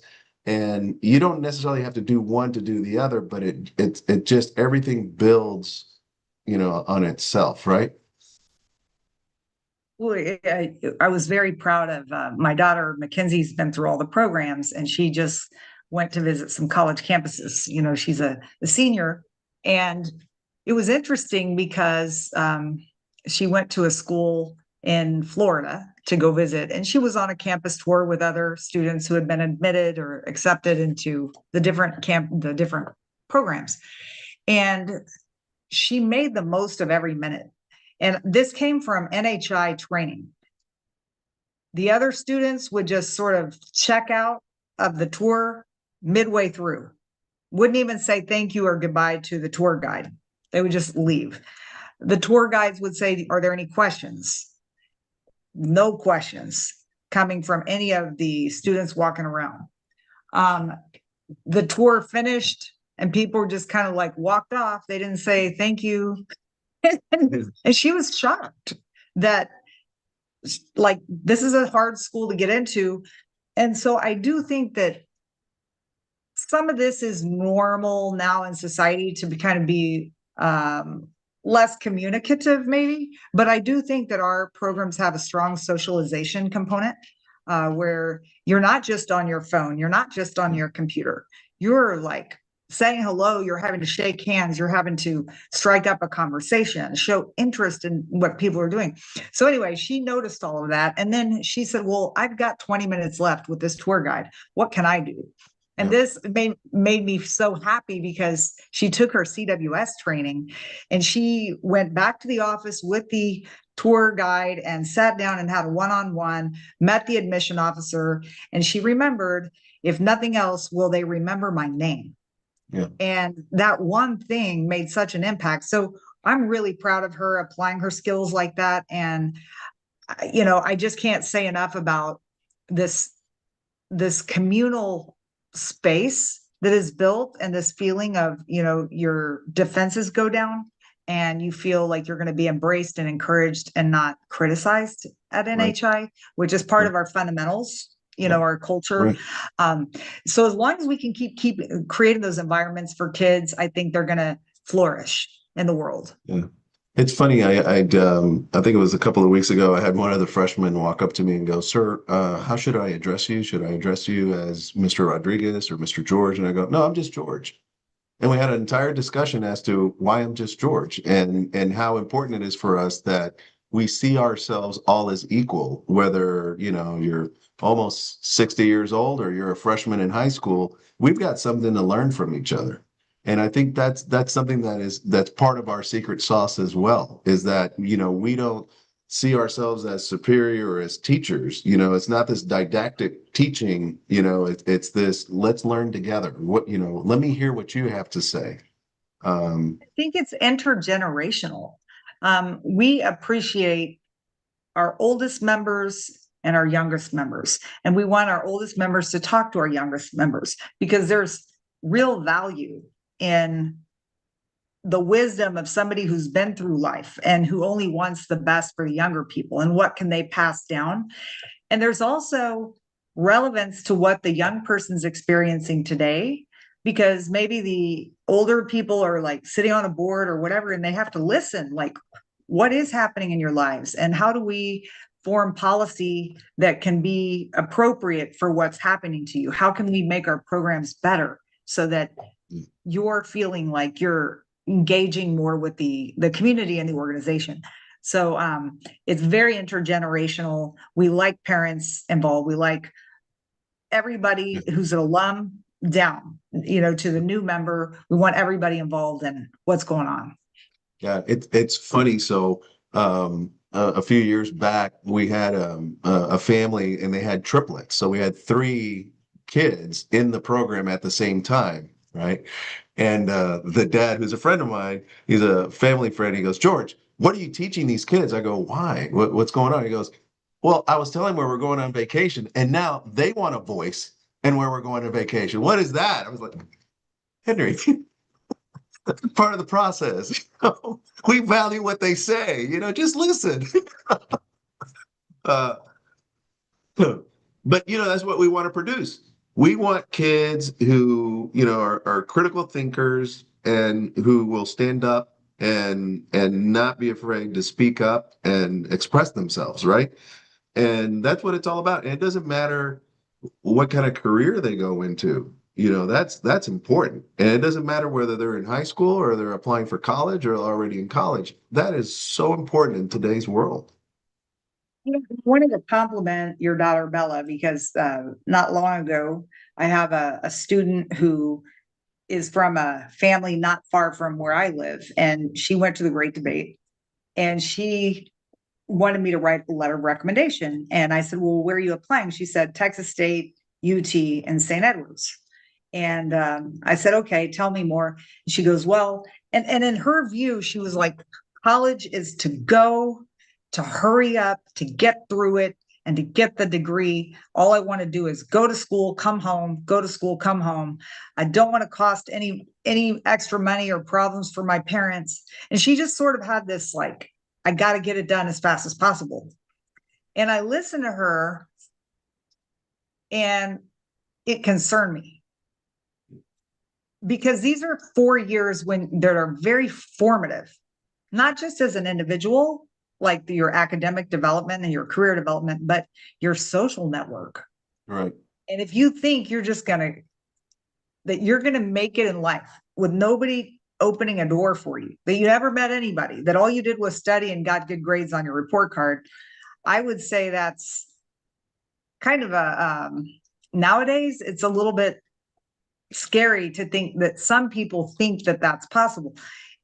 I really strongly believe. So I sent her with Bella, and Bella took her around the campus. Well, she changed her mind from going to UT or Texas State to going to St. Edwards. And I was so happy because I felt like this young woman, anyway, I'm so excited she's going to go to the small liberal arts college and get this very personalized experience, meet a network of people. John Lopez is there on our board, and Right. get somebody to work with her to be able to begin putting her in a pathway for success.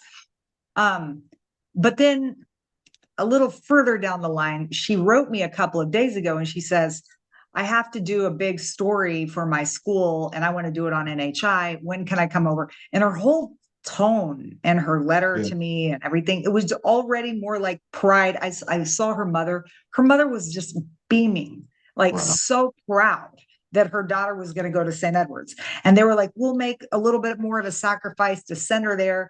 And it was just a really touching thing because I think that she thought my parents aren't going to be behind me. I think, I don't want to ask for anything. And it was to the contrary. Her parents wanted to fight for her and send her to the best school possible. So this mentorship relationship that's structured through the Great Debate and the alliances where an older student speaks to the younger student and speaks to their spirit, I think is so important to every young person's development. So kudos to you, Bella. Yeah, thank you. I think the other thing that is so important, and we were talking about network, is the network that you create at NHI. And kids, they just see it as friends. But when you get older, you realize, my gosh, what a network I've created. And that sense of community, because what still was true back when I participated and is very true today is that kids find their community at NHI.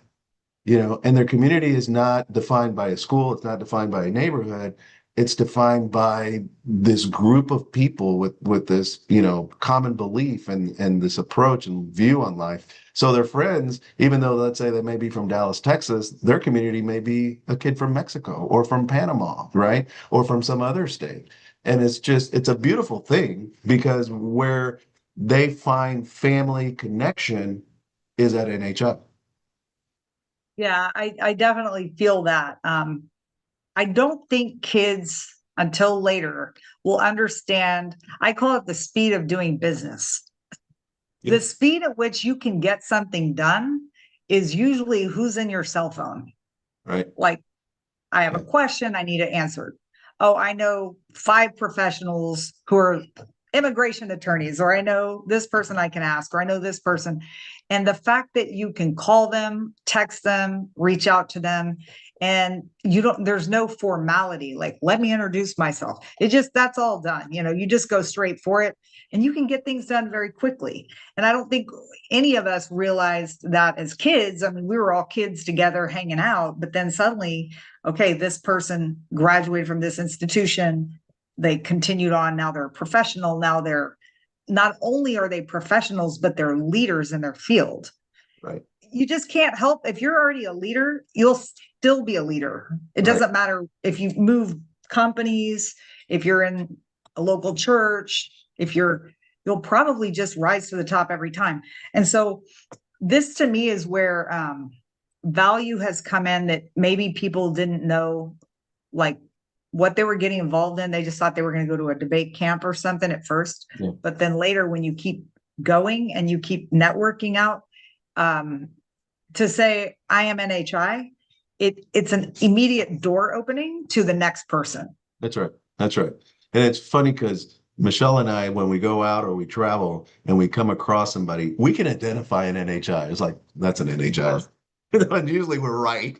90% of the time we're right. Oh, really? Yeah. Every once in a while we'll go, are you an NHI? And they're like, what? And but they might say, oh, but my cousin was.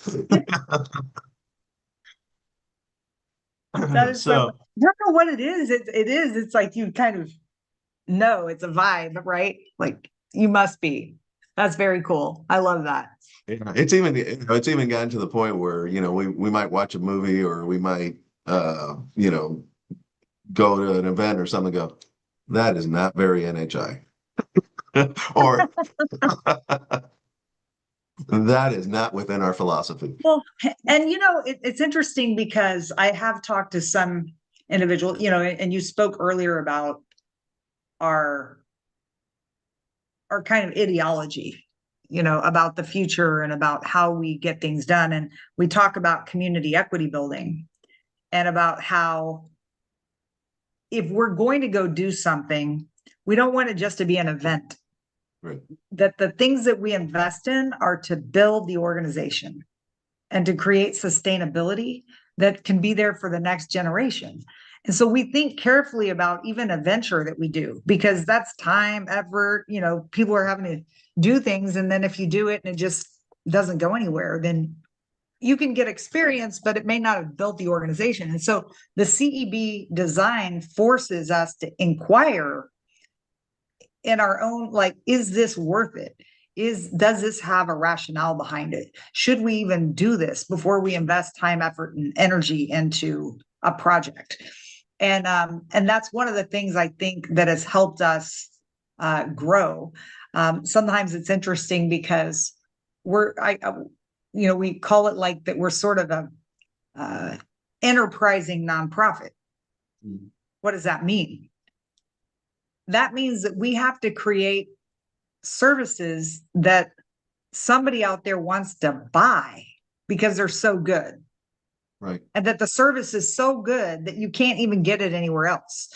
And to the extent that it's a fee for service, which in the nonprofit world, you have donations and then you have fees for services. Right. And I think that's a great point that you're making right now. We might have frozen up here. Sorry. Okay.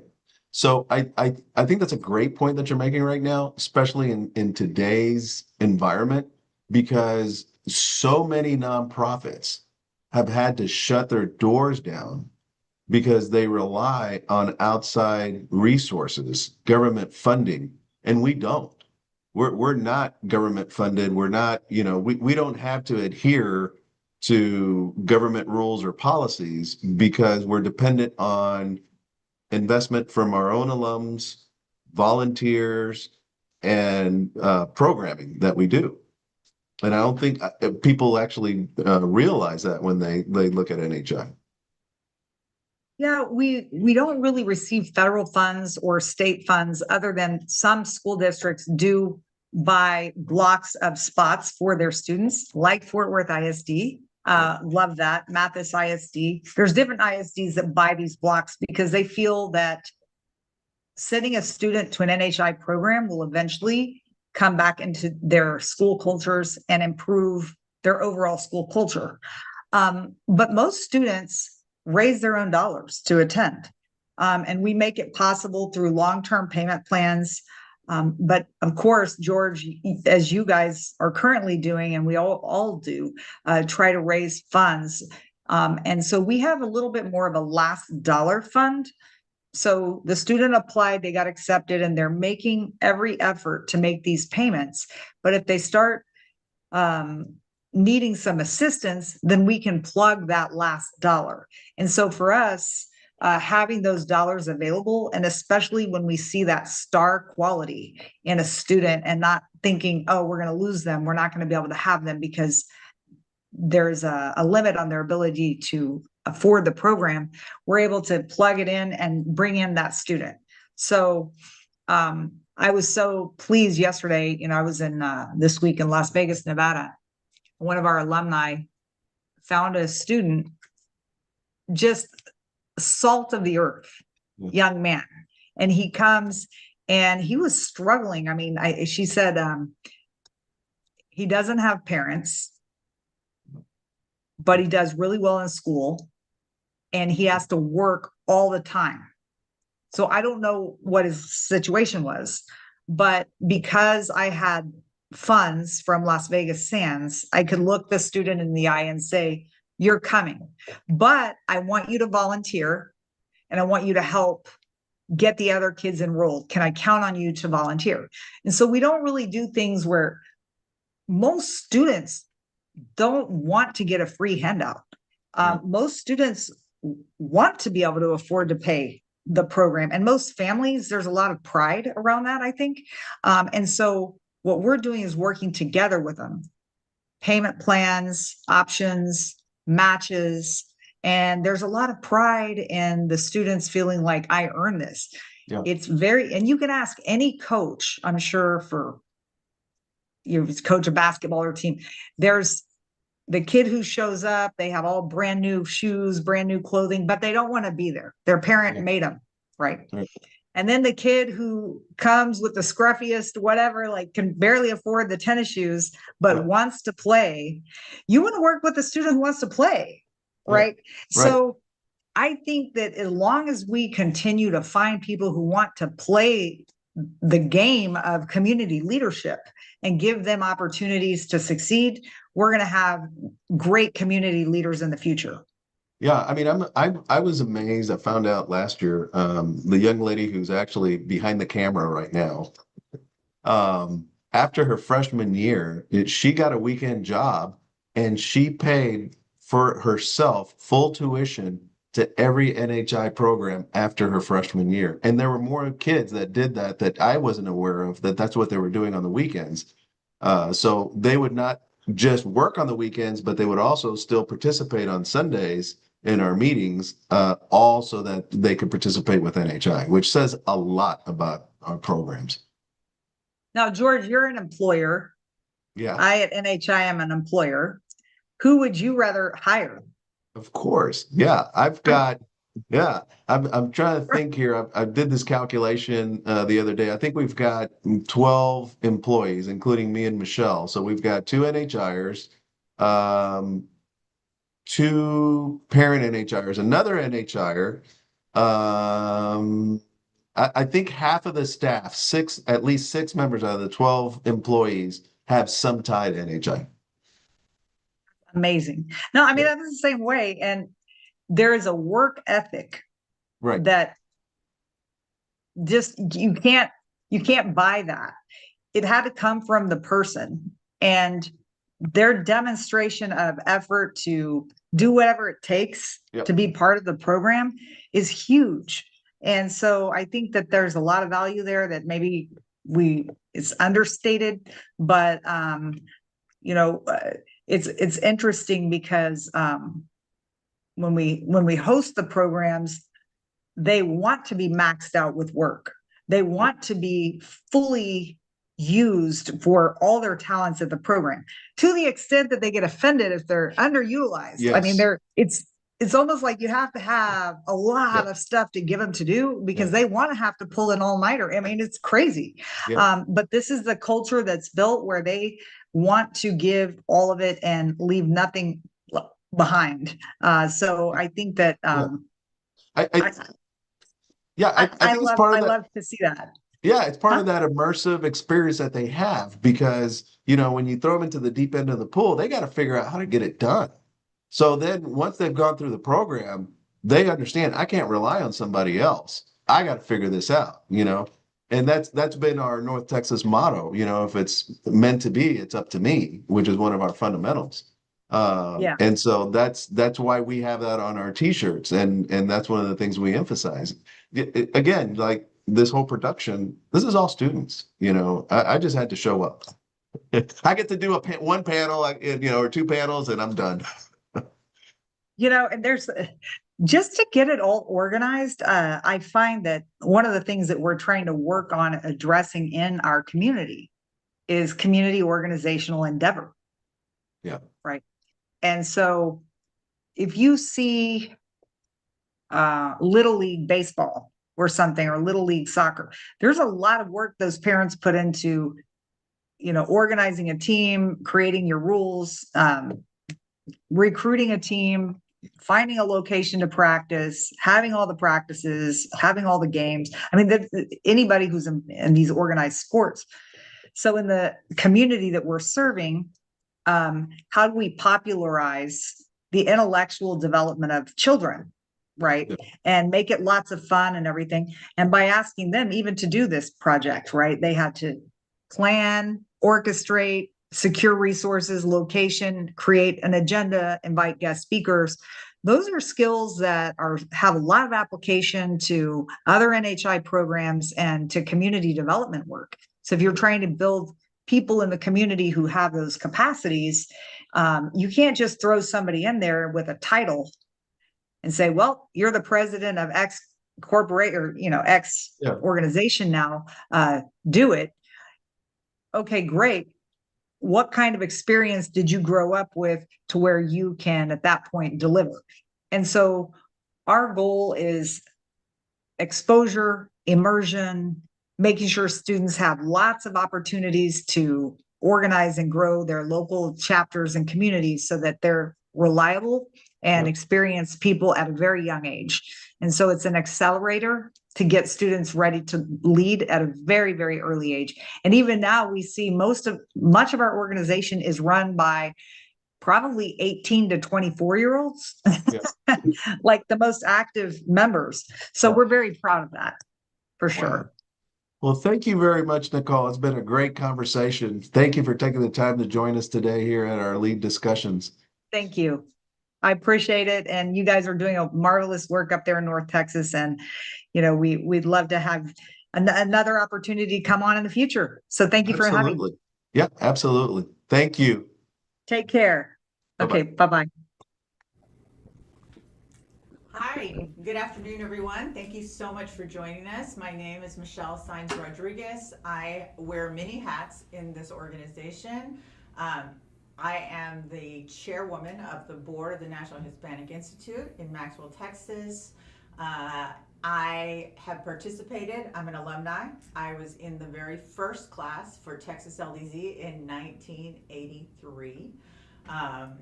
And I think my most important job is I'm a parent, and I've had my children go through the programs. And George is my husband. George and I have been through these programs this is our 17th year that we have been educational directors or in some way involved with the education portion of a program. And so our kids, basically, whether they wanted to or not, they grew up in this mode and understanding the NHI world and the values that we share. And that's, that's what is the basis of this entire organization is really what are the values that we bring. You'll hear the term third reality. That's a big concept that we use. But today I have two parents with me that are here that have also been involved in NHI, been through the programs, and we just want to get a little bit of feedback as to how this has affected their children. So I'm going to start with you. Sure. Introduce yourself and Absolutely. tell us about your child Yep. and his experience in the program. Sure. So my name is David Ramirez.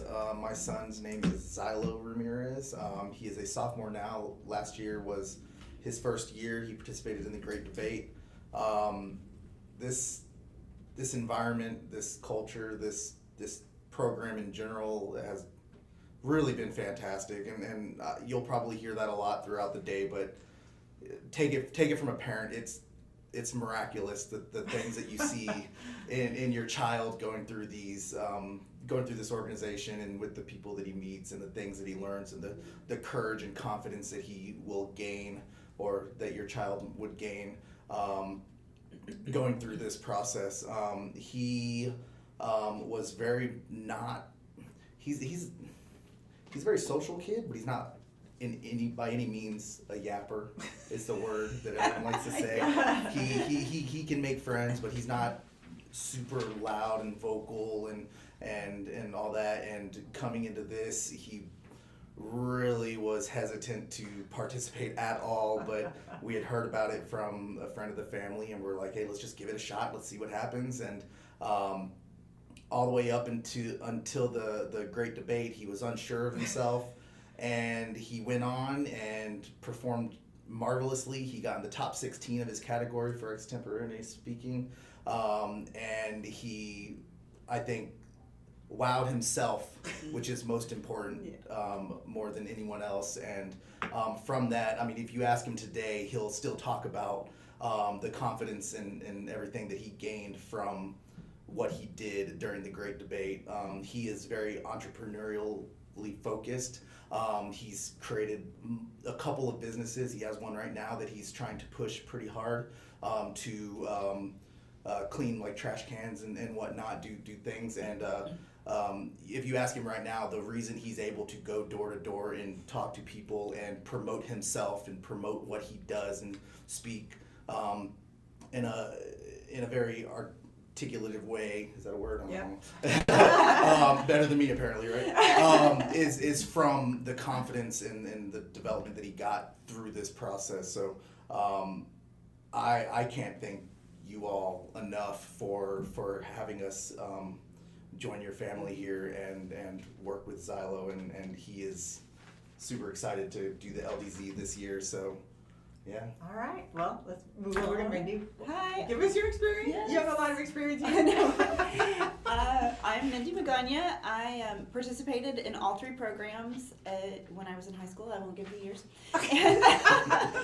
And then I have two children that are currently NHI participants. So my daughter, Araceli, is a junior in high school. She has gone to the Great Debate and also to LDZ, and she is registered for CWS. As far as just the things you see, the transformation, because on the other side of that, I have a freshman. So he's just starting, he's just getting into everything, and he's still a little bit shell-shocked when we go to meetings, frankly. But it is pretty funny, because I was even asking him on the way here, I was like, so what are the things that you noticed, about your sister and coming, through the program? And I think for all of us, the biggest thing is Araceli's always been very, very smart, very bright, but somewhat reserved. And I remember seeing a video of her at the Great Debate leading the team chant. You're like, wait a minute, is that my daughter? What happened? What did you do with my daughter? Child. So, for her, it was a great way to just break out of her shell a bit, expand her network of friends and people that she, wanted to be around, wanted to maybe learn from. And I think the greatest thing, I even heard her say it on one of the panels earlier today, was failing forward. That to me is probably one of the biggest benefits of participating in these programs. Our society tells us that we're not supposed to fail. We're always supposed to know what we're doing and to be on top and be perfect. That's not reality. And so the sooner that they can realize that and learn how to pick themselves up, dust themselves off, and keep going, that's just setting them up for success in the future, I think. And so hearing her voice that, that she's seeing that herself too, I think is such a big part of this program and just a huge benefit. And there's so many intangibles that you'll hear, we do all talk about how great it is. It's really hard to explain, but to me, any program that can get sophomores, juniors, seniors, freshmen in college that are super busy to come and voluntarily spend time. I mean, none of these kids get paid, to be coaches, to be mentors, to come help this next, the next group that comes in, but they all want to do it. And that to me speaks volumes about the program and the fact that they are empowered to be the leaders. This is not a situation where they come in and they get lectured to every week. They are active participants in every sense of the word. Experiential learning is the key that has always, set us apart as an organization, because the kids get to do things that they probably wouldn't do in other places. They have social experiences where it's not something that they would see in any other place. And like she says, failing forward, because we'll put her in charge of something, or we'll put Zylo in charge of something, and they just execute it. And sometimes it works and sometimes it doesn't. But here's a safe space for them to try it, to move forward, to be creative, to, it's funny when you talk about his business, to create the opportunity. That's one of our fundamentals, right? And so all of those things, sometimes they're still very young and they won't realize all the benefits until really it starts to click. And it is a process. That's why we have 3 programs, because every program hits something different. And so first you got to get your skills, you got to polish those skills. Then you got to figure out who you are and transform yourself. And then you got to figure out what is your future going to look like, and how do I get my best shot to go to where I want to go to college and my future. And pretty much anywhere they go, there will be NHIers there. Mm-hmm. We see NHIers all over the world. So if you had to tell a parent, just in short words, why they should join, what would you say? Even putting the things that your child will inevitably learn and the confidence that they will gain, just being able to see the change in their attitude, even at home, and the excitement they get over things that before joining you would have never expected them to get excited about, that in and of itself is great. I volunteered for the Great Debate, and just seeing the look on all the kids' faces when they were excited that they did something, even if they didn't win, they were just so stoked that they were able to do what they just did, and it's great. It really is. What about you, Mindy? Just do it. I think that's really the thing. We can tell you all the different reasons why. Give it a try. And I did that quite a bit this year. We have a few friends that have joined us this year, and I've already had parents, saying, thank you so much for introducing us to NHI. It's been great. And we're only, a couple months in, so, they haven't even gotten to see the real magic yet. So just do it. Trust in the process, trust that your child will absolutely. I don't think I've ever had anyone say, that was a waste of time. I wish I hadn't done that. Normally doesn't happen. Normally doesn't happen. You were talking about volunteering at the Great Debate. I'm sure you had no idea what you were getting yourself into until you get there and you see opening ceremonies, or you see the award ceremonies, and it's loud. And it was wild. It is crazy to see those types of things and to see your kids in that environment, right? Because we go as a Dallas or North Texas team, but when we get there, there's a San Antonio region, there's a Houston region, there's an El Paso region, there's an RDV. And so you see all of these different communities, but at the end of the day, all of those kids in that room, because they're all the same age, they're going to advance into these programs together, and this becomes their community. I went to the program more than 45 years ago, and I can tell you that the people that I went to NHI with are still some of the best friends that I have today. One of my very best friends is John Lopez. He sits on the board with me. We went to LDZ together. he's a professor at St. Edward's at Bellas University. So I always know that if there's something that I need, I can go to him and he'll go find her and he'll keep an eye on her and just make sure she's okay. And that's part of this community. Is that it's a very, very tight knit community. I hire interns every summer. Every single one of them is an NHIer.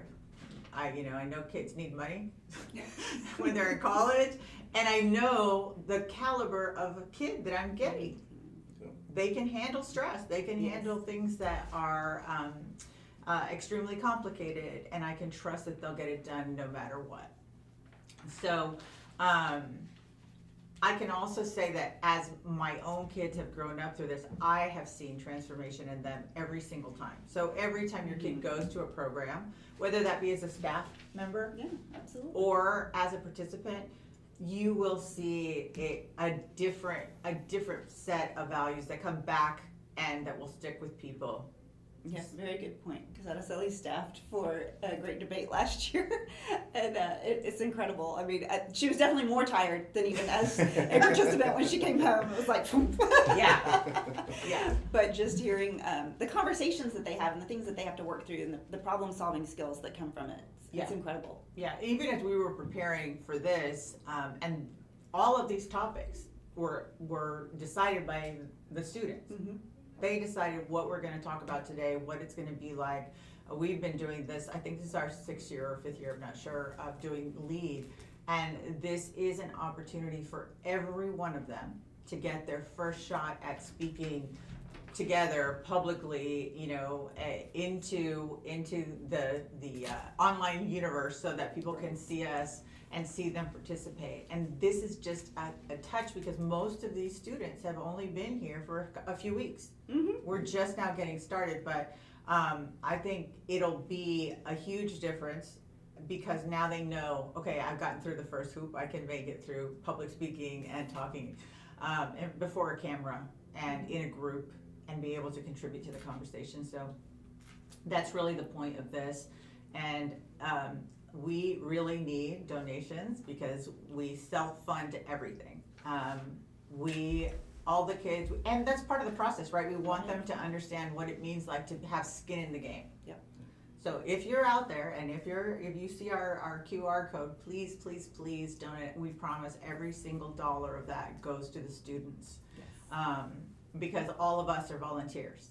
Yes. And so, your time is also a very big contributor. So thank you both as a mom, as the chair of the board of the National Hispanic Institute. We could not do what we do without our parents. It means so much to have you here and to lead your students and other students because you don't just deal with your kid, you deal with all of them that are here and you have to, you kind of have to maneuver that. And I know it's hard because our kids are, top notch, so they're involved in lots of things and this is a choice you've made. So I want to thank both of you for being with us this afternoon, and I hope you continue to see success in your children and really in yourselves too, because I think all of us are a little bit changed when we go into these programs. For sure. And we see, I have been doing it for 17 years, and every time I come home from one, even at the end of today, we will go home and we'll debrief and we'll wow, today was a great day because these students really made a difference. So thank you all very much, and hopefully we'll get to talk again. Yes. Go donate. Thank you. Yes, please donate.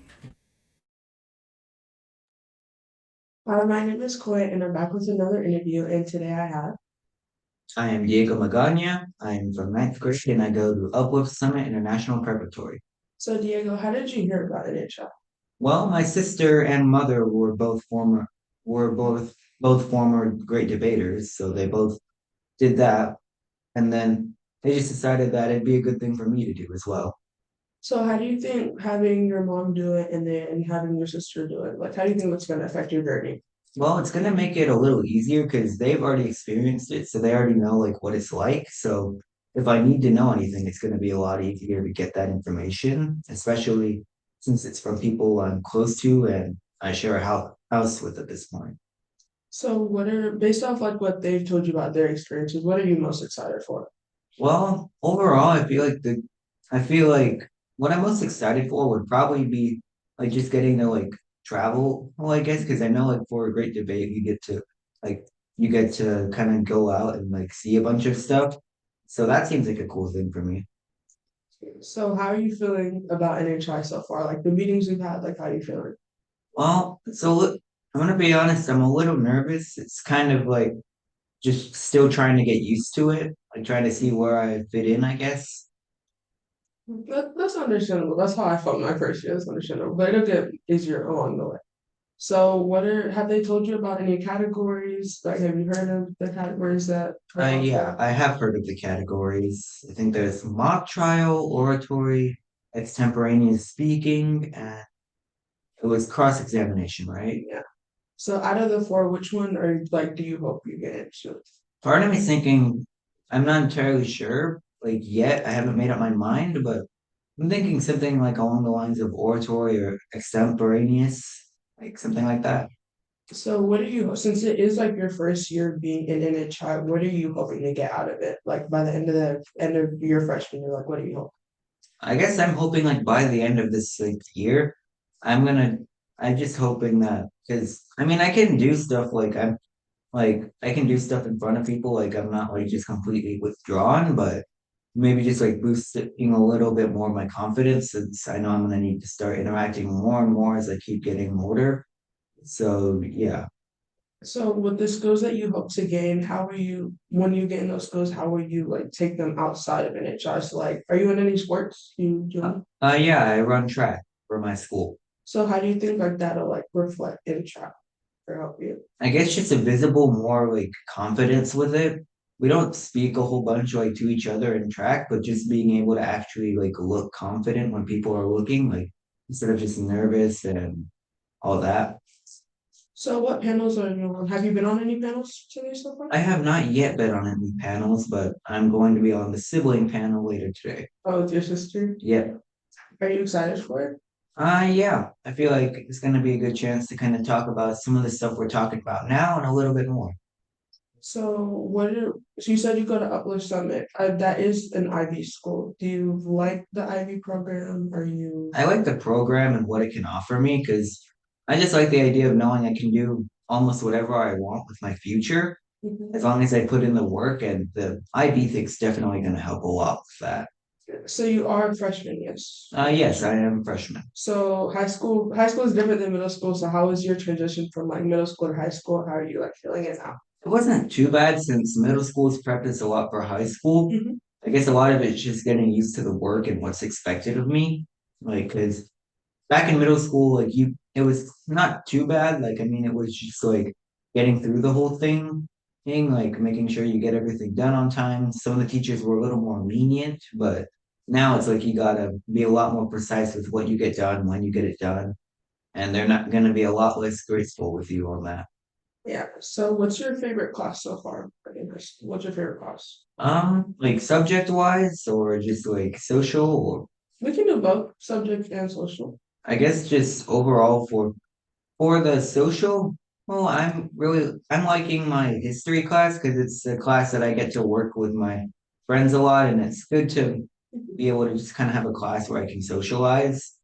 But as for the content, I think I might be a little bit more towards the um like digital media, like the fundamentals of computer science, I believe it's called, because I've been interested in like learning how to do stuff like coding or doing different stuff on the computer, since especially with this fast expanding digital world, then it's like really good for me to kind of know how to use it better, like use the technology I provided.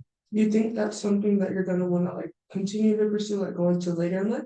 I mean, maybe I haven't decided fully what I want to do with my life, but it definitely could be something like just getting to work with technology. That could definitely be something I see myself doing in my future. So based off of like your NHI experience so far, like what is like 1 to 2 words you would use to describe it?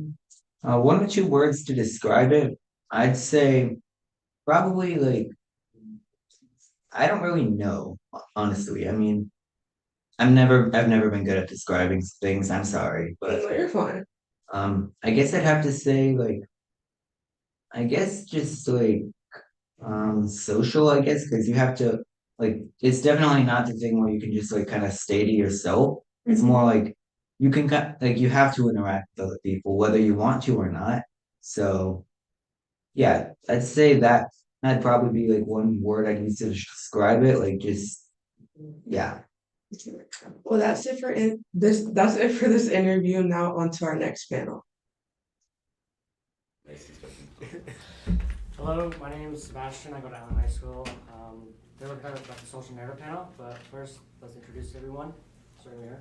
I'm Axel. I go to SEM at Townview Magnet Center. My name is Leto. I go to Uplift Summit. My name is Alyssa and I go to Bishop Dunn. My name is Aurelia and I go to Bishop Dunn.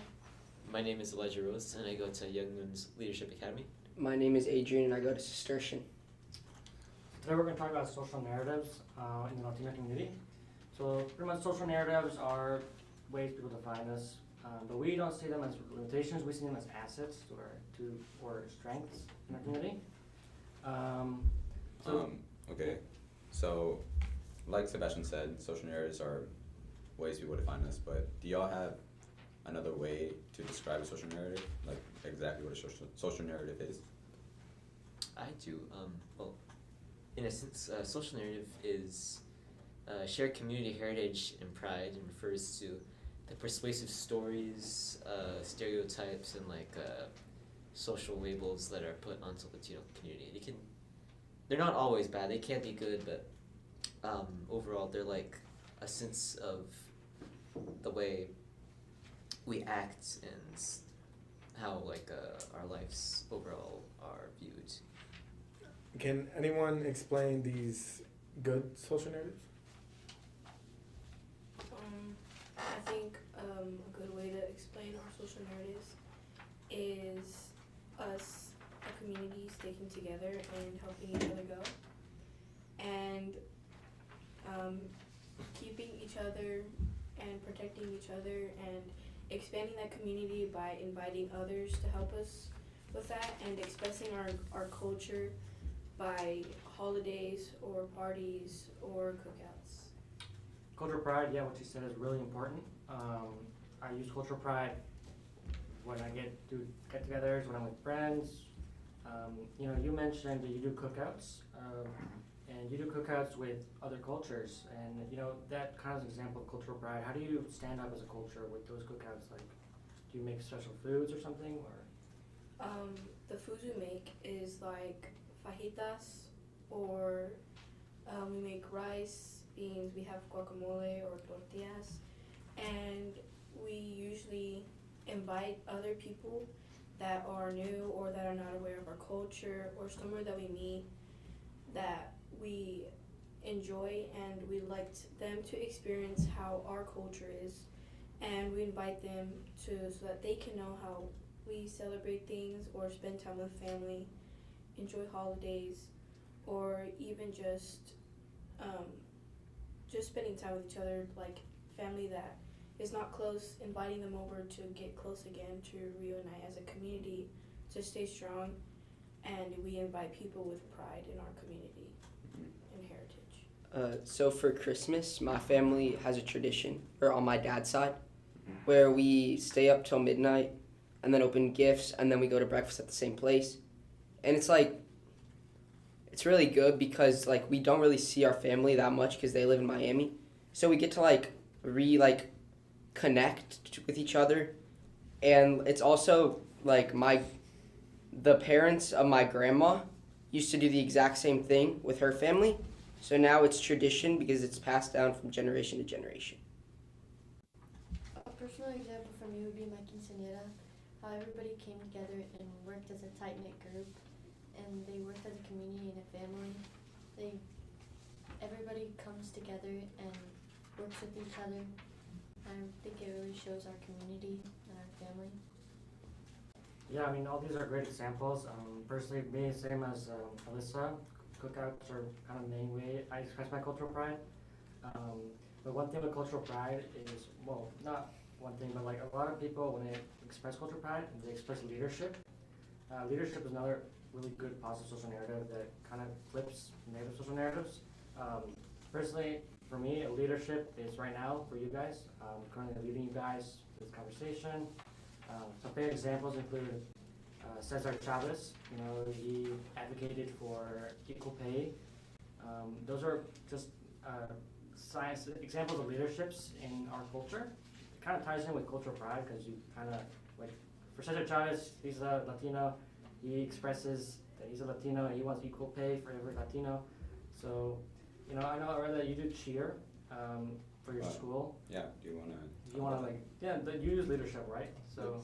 In cheer, we do a lot of leadership, and you work a lot independently to be able to work together, but stand out in your group and work like above each other, but with each other at the same time to show a lot of your pride and lift other people up in cheer, but showing your leadership.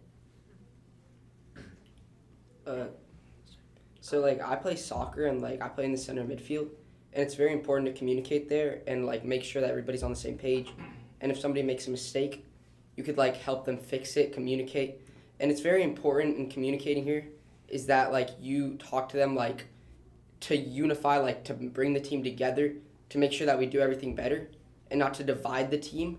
And this can be used in real life as well. Same thing, like bringing the community together with communicating. And I really like that because you play center midfield. Center midfields don't score goals a lot, but they create chances. We might not be Cesar Chavez to create a huge thing, but coming to NHI is just a small asset to a bigger change. Like what you said, you don't actually score the point, but you kind of like create chances. We create opportunity, we create assets and stuff. And with leadership comes expression. Elijah, more from you. You told me you won a competition. You want to talk more about that? Oh yes, I do painting in my free time, and I think earlier last year I had entered a competition involving art expression, and the reason I won the competition was because in my art I demonstrated how your past does not define your future. It was a fish jumping to like a different bowl, like from a dirty bowl to a clean bowl. And that demonstrated how, like, no matter the background you came from or the circumstances in your past, that your future is entirely dependent on you. And, like, how could I word this? Like, the way you personally how you want to go towards about you. life. Yeah. Like that. So I have a related story to that. So like my grandparents on my mom's side came from Cuba during like when communism was starting and everything, and their parents were imprisoned. So they had to like come to the U.S. with absolutely nothing, and then through hard work, they managed to build up a great life for themselves in the U.S. I feel an example for me is when my mom, she had to find a job somewhere when me and my sister were born. We were the only two children. She had to find a job, but it was kind of hard because of the way that they treated her differently because of her culture and her heritage.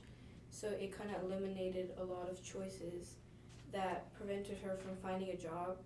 And when she finally found a job that she was able to find a schedule that was set to watch us and be able to go to work to provide for our family. She found a way to find that job, but also gave her a strength that she can use her heritage and culture, speaking Spanish, that can also help her in her job, which helped her get extra pay and be able to express herself. Yeah, what she said about speaking Spanish is an asset. I mean, a lot of people speaking Spanish or another language is kind of like, well, you're different than me, you're not necessarily me. But for us, well, especially for my friend, he speaks Spanish and he got a $2 promotion wage at his job because he spoke Spanish, which is really cool, especially in this area of Texas where a lot of people speak Spanish is really important. I mean, these are all just quick assets that help us. With leadership and in expressing oneself comes family. And family it's not just culture, like, oh, my mom, my dad, family can also be your teammates, your partners, these right here, my peers. Adrian, you said you play soccer, you have a family there. You want to talk about that? Yeah, so like we like got to know each other really well playing soccer for a couple years, and it's just like a great community where we like feel very close to each other, and it helps with on the field as well. Yeah, you play softball, right? Yeah. You cheer. Yeah. Another way like we can use by us in our heritage and communicating, speaking Spanish, we can like be more comfortable around those who we know who are the same as us, which helps us be more comfortable and make new friends. Or if there's people who are like interested in our culture and heritage, that could be a chance to give us to let them know about what our culture is about and heritage and building our community, and to help other people know that we're capable of doing what they're capable of doing. Yeah. So we talked about how speaking Spanish is an asset. We give examples, but I would really like to hear why this asset is important, how it helps us in our lives, why it's a good thing that we get to speak Spanish, and why we should be proud of it as a community. I feel that it's a good thing to speak Spanish because those who are unable to speak English or have very little to no knowledge of English, we can speak to them in Spanish, which helps us connect with them and build our community, and to make them more comfortable when they talk to us, to let them know that we care about how they feel comfortable when we're talking and acknowledging them. Yeah, and speaking Spanish, if y'all watched the Super Bowl halftime show with Bad Bunny, he sang his songs in Spanish. I'm not a big fan of his music, but I really like his how he expresses culture. If you saw at the end where he named all the countries and all the flags, it just creates a symbol of unity. He also mentioned the U.S. and Canada, where English is primarily the the most used language. They're still part of the Americas. We still have people, immigrants that come in there, respect their culture. They're all included. We all one big unity in each other.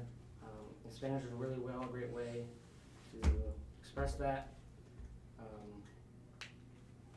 So with social narratives, it's obviously a big topic. Especially with your soccer playing and your painting. I personally, at my school, there's a lot of Latinos and Hispanics, and we definitely do connect, even though we have some of our differences. Especially with our community. Now, I'm in my school's mock trial team, and there's not a lot of Hispanics in there, but with that, I'm still able to express myself and to show that I'm proud of my community and that I want to do this and that I'm a hard worker. Yeah, I think it's also like a great thing that we have our own assets. If we were all the same, we would get nowhere as a species as a whole, as humanity. If we were all the same, we wouldn't get all these different perspectives, all these new ideas. But because we are Latinos, because we have our own backgrounds, because we speak Spanish, because we have endurance, because we're hardworking, we have come up with organizations such as NHI or inventions, but back to the organizations, NHI, which helps our future leaders, y'all, be the leaders of the community so that the Latino community can thrive in the future. And I feel that helps us because it sets NHI to show that all of us as one are good and we can do more than what others seem to oppose how we are. And it helps us build with our assets by having the assets that we already originally had, giving us that floorboard to help us improve and build the assets and qualities we have to add more to, for those to expect and know that we are much more than what they think we are. It's about flipping that social narrative to the point where we grow, where we grow to who we want to become. Yeah, they defined the social narrative, but we're redefining it, making it accurate to what we are. So growing more on that, how do you believe we can flip this social narrative? The social narratives, they don't entirely define us, and they're mainly defined by our overall drive towards success. To change those, we need to challenge the way that others think about us and forge our path to success. There's a lot of great examples, like during the halftime show of Bad Bunny. He came from not the best, childhood background, but he's a great example of how your background does not define who you can become in the future. Does anyone else have any examples of people they would like to mention too? Well, background, what you said, social narratives. We talk about the Latino community as a whole, but, in the Latino community, there are also different branches. You might be Peruvian, like your family. You might be Mexican, different countries, they share different cultures. And, social narratives kind of blend us together and connect the dots. Different backgrounds can connect to some people. And then there's also AOC, which she's actively flipping the social narrative, and she also is an NHI alum. And she's doing so much to help the community and flip this social narrative, as I said. I feel that all of us can say what our background is, that we're here, and that we can determine what we want to persevere and what goals we hold for ourselves. And we know the best of our abilities to help us be better. And even if those who are good, they can always change themselves to be a better version of what they are, to keep improving on how we set ourselves and our standards. Yeah, and that's what being a leader is. People may say stuff about us, it may be true, may be false, but we're leaders, we take initiative, and we control whether that affects us or not. Yeah, and what he said, we are one unity. We help each other, and social narratives kind of don't just define us who we are. We kind of elaborate. We build upon it. It could be from use assets like playing soccer, doing cheer, maybe doing cookouts together, having these conversations. Just unifies us.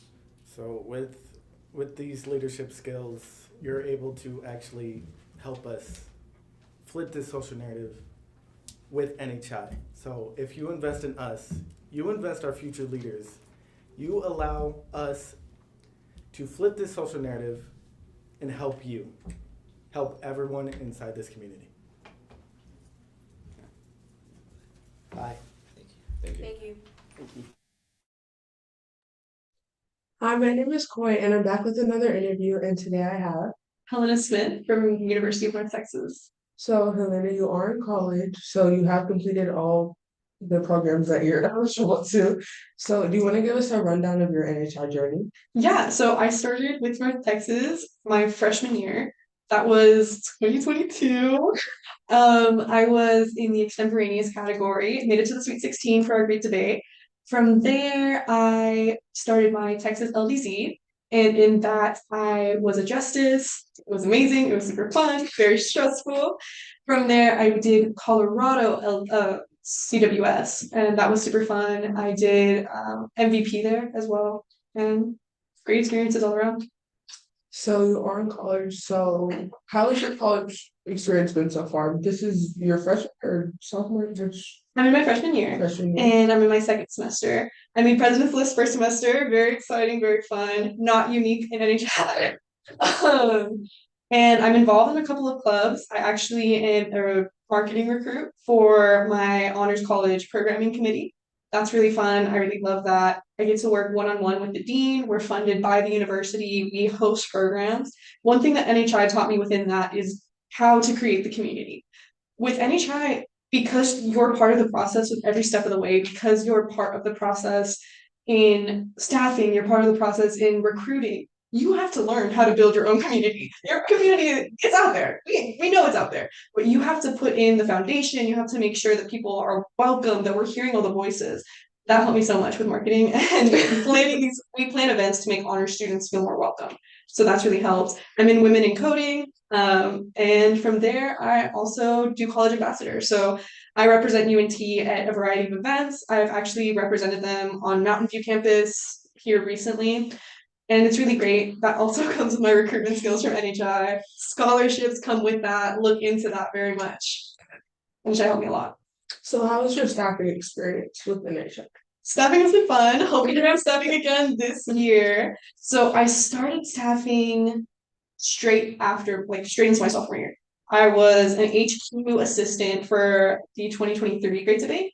That really showed me some of the background work, and that's what got me so much into logistics. If anyone knows me, I'm a numbers person all the way. I love to be in the background. I've been doing some of the camera work for this group. It's super fun. I love to know what's going on, and I love to make sure it's being executed. From there, I was assistant on-site for the 2024 Great Debate, and I also staffed the Texas LDC. From there, I was a bailiff. That was super fun, super great.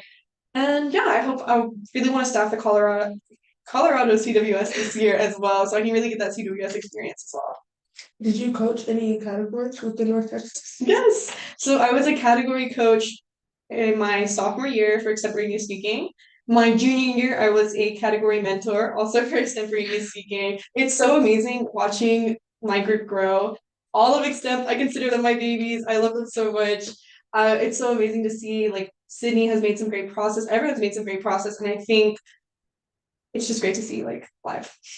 So we can tell you love extent. Yes, yes, do. So, but if you could if you could go back to your freshman year, Great Debate, what other category would you do? And then going into that, what other category would you want the opportunity to coach?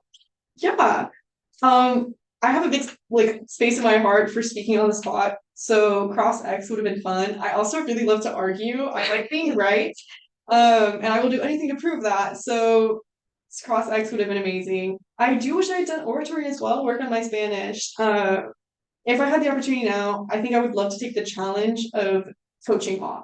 Because it's a lot of rules, a lot of regulation, but there's so much fun that can come from it. Like watching a mock round, so much fun. Being in a mock round, different, but fun nonetheless. Well, since you've gone through the whole process of staffing in each program, what is something that you would tell a new participant, a freshman, and then what would something that you would tell a participant that just recently became a staff member? Just let it all settle.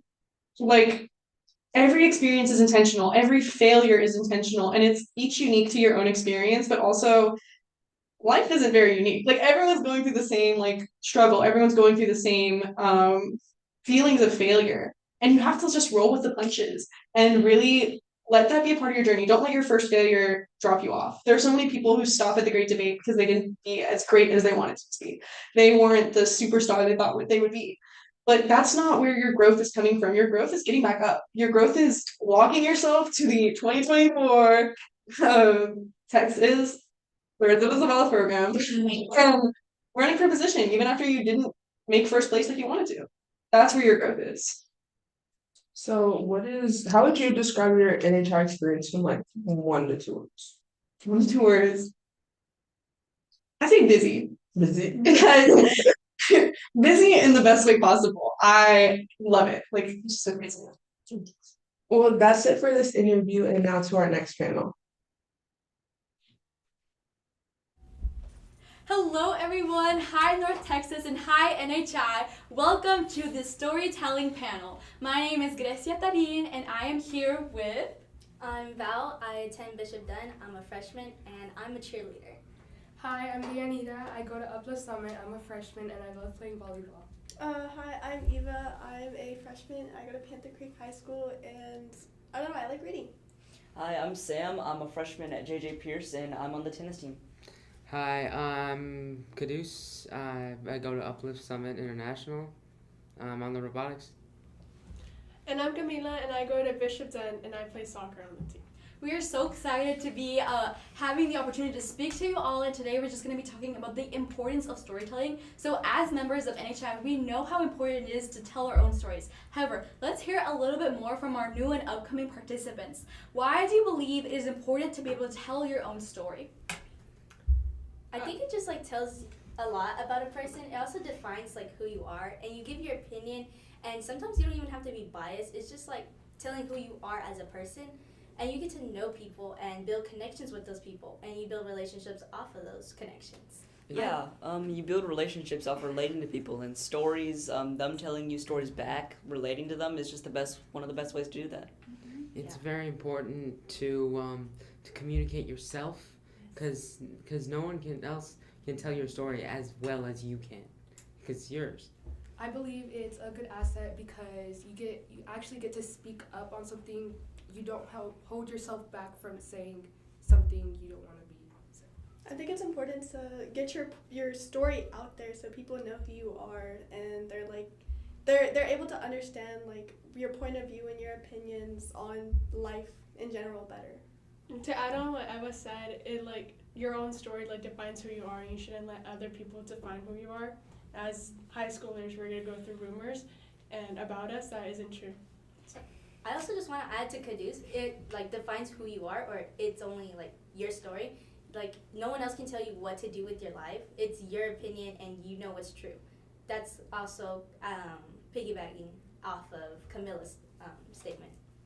Yes, I think these are all like very great points, right? Because it is through storytelling that we're able to kind of take control of the narrative. We're able to take control of what is being told, not just about us, but what we want to tell other people, right? So kind of just moving forward, what is the significance of storytelling, right? So remember, significance means that it leaves an impact. And an impact is not just for a moment, but it lasts forever. It is a forever kind of difference that you make on this world. So what is the significance of storytelling? Yeah, passing down stories is just it's a great for your family, friends, anybody. It's very significant. It makes an impact on people just because I believe everybody wants to hear from you. Yeah. And it's just a great thing to pass down your stories. I think that's beautiful. And I think, adding a little bit onto that, it's so important to know that like storytelling has been like used and said throughout history, right? We see this from family or stories that are passed down like even within our own families, or fables we hear from different cultures. So storytelling has been around for a long time. What else would you guys like to add? I think it's like important because like for an example, like if you're asking a question in class, like there's always going to be someone that also has the same question as you, but they're too shy to ask the question that you're asking. So it's important to ask questions or get your voice out there. So if somebody else is having that same like idea or thought as you, like they know they have people with them that have the same idea or thought as you. Actions always speak louder than words. Yes. They allow someone not to see it from in not just what the other person told them, but they see this person not of how they act. How they act shows a lot about them, something that not even the person themselves could tell you. Yes. I also think it adds a lot of cultural background behind it, the significance, and it keeps like your culture alive, especially if you're like part of like, I know some tribes are going like extinct because their cultures aren't being practiced, but telling like the stories of it, you're keeping the name alive still. And like it adds experience, like through NHI you get experiences and you get to tell your story, and you can add people to NHI or even like get it out there.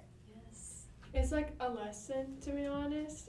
Like usually history, we don't want to repeat it, and that's like really important for storytelling, to not repeat. If it's like a bad story, we shouldn't repeat it, and sadly it is kind of happening right now, but we always learn from it. Sam, could you, before we jump on, Sam, I know you mentioned earlier, like, there are bad experiences from it, but we can see the good side on that. Bad experiences are a form of story, and it's a way to people relate to you, and they see the struggles you went through, of course, bad experiences you went through, and it's just another great way to relate to people. And bad experiences can be bad at the time, but you can make something of it. It doesn't have to be a waste, and you can learn. If I could add on to that, bad experiences, if you can tell somebody a bad experience, they don't always have to go through the same bad experience. Yes. Like if you made a mistake and you tell somebody this other person can now learn from your mistake, and this just betters everybody all at once. Yes. You wanted to add on? These stories, they can be passed on from generations. But like I think what she said, what's going on in this world, it's affecting the people that are coming in from other places to come here. I think it's a good view to see what they've been through and to see what they felt during that experience. Yeah, because they bring stories with them too, which of course greatly benefits us because we get to learn from their experiences. Yeah, and we can build connections off of those too. Like through their bad struggles, we can connect through that. It might not be exactly the same, but there's a connection there because you went through something similar that they did. Would you like to add on? I don't know. I think it's just important what he's saying. Where like what Kadu said, where like your experience can help like somebody else's experience. Like if you do something and you tell someone what you did through a story, it's important that they understand like where you're coming from, and they hear what you're saying. They're like, oh wow, okay, maybe I shouldn't do what you did, because the outcome of that obviously wasn't the best outcome, so maybe I should try this instead, and I'll get a better outcome. Yeah, I mean, like, how many of us have, like, learned from our parents' experience, or, like, even our eldest siblings' experiences of, like, I'm not gonna do that. I know I have. Does anyone want to add anything else? Or, like, we know we're talking about, like, how stories are passed down from generation to generation. So, is there, like, a family story that has been passed down that, like, has really impacted you? Or is there, like, a story from a role model that has really changed your perspective on things? My mom, she taught me to always be independent, or I'm being independent because of her, because she was a single mom for a little bit of time with my brother, and she was always counting on her family, but she relied a lot on herself, and she was able to do a lot of things by herself with the kid. And so I inspire to be like her, because I know I'm capable of doing what I can do, and I know what I am able to do. And so knowing that my mom was able to do it, I'm like, oh, I can do it. There's always someone I can look to, and I can always come to her for advice, or like for experience, and to see what she went through, just to get more of her story.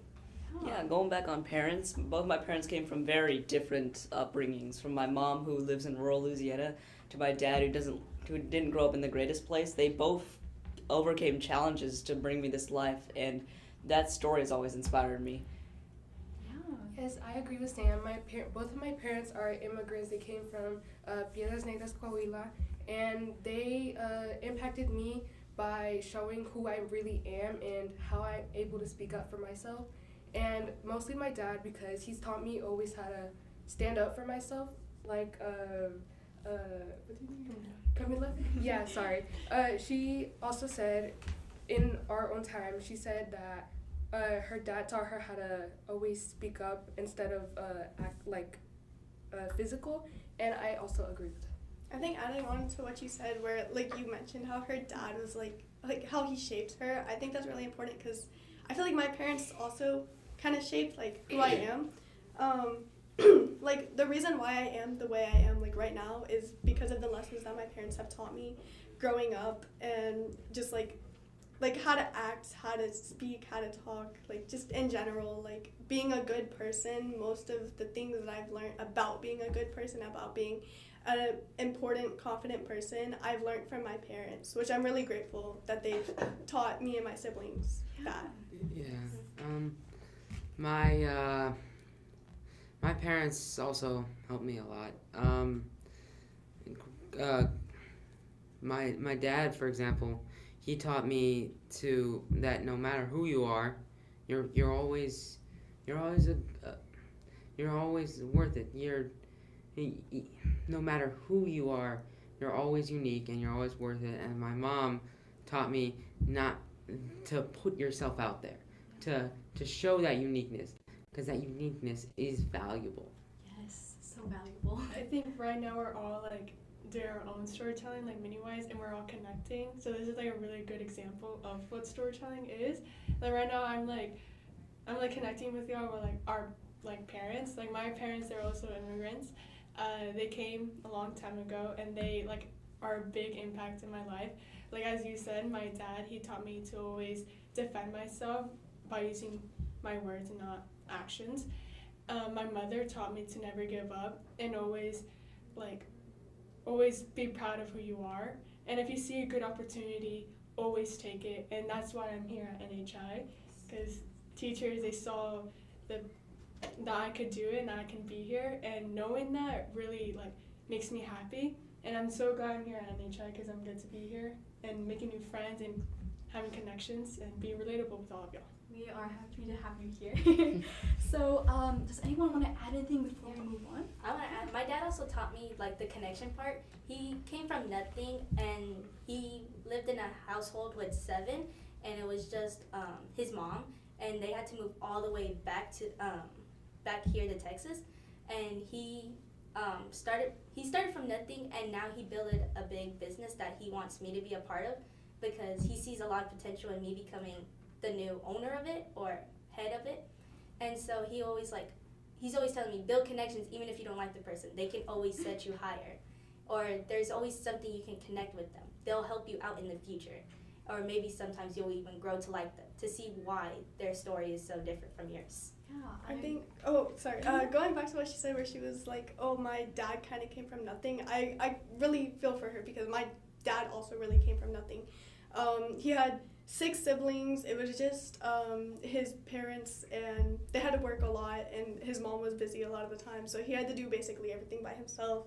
And he was one of the oldest kids, so he took a lot of responsibility. And I think, like, going back to how I said, like, what he taught me, right, growing up is the reason why I am who I am right now.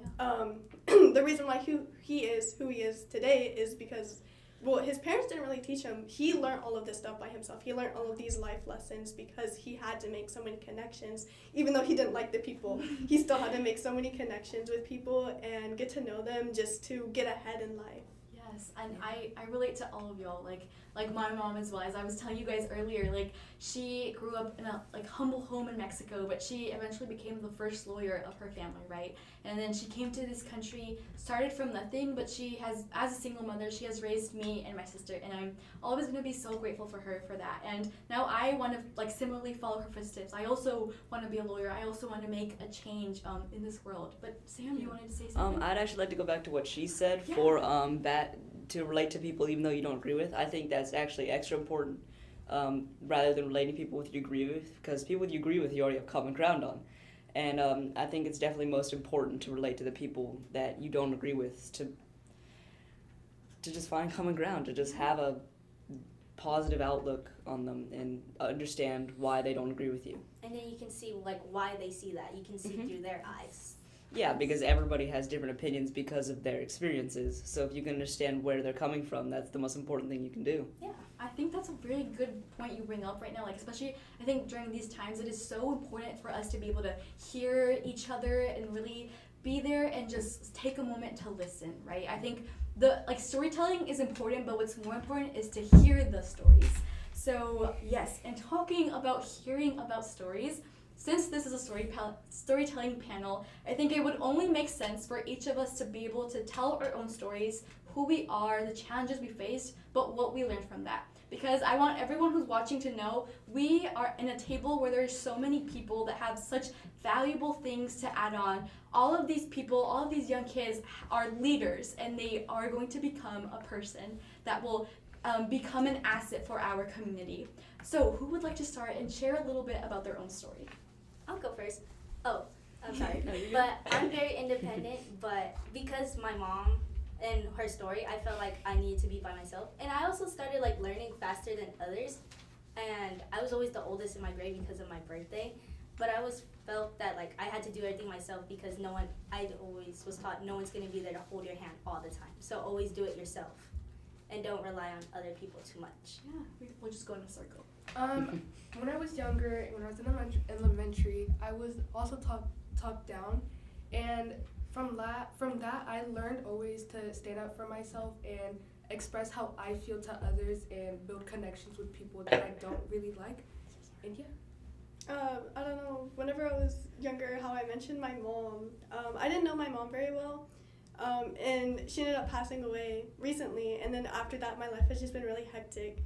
So a lot has been going on, but I think something that I got out of everything that's been happening in my life, I think what I got out of that was just it's okay to ponder and think about things that has happened in your past and to understand figure out what's going on, but it's also important that you need to move on and you need to go on to the next step of your life, which is another reason why I'm at NHI. This has actually helped me a lot because it helps me get to know people. It helps me I don't know, it's great to be here. Yeah. We're so happy you're here. Yeah, I've always faced the problem of overthinking things a lot. My mind moves so fast, I just never focus on one thing.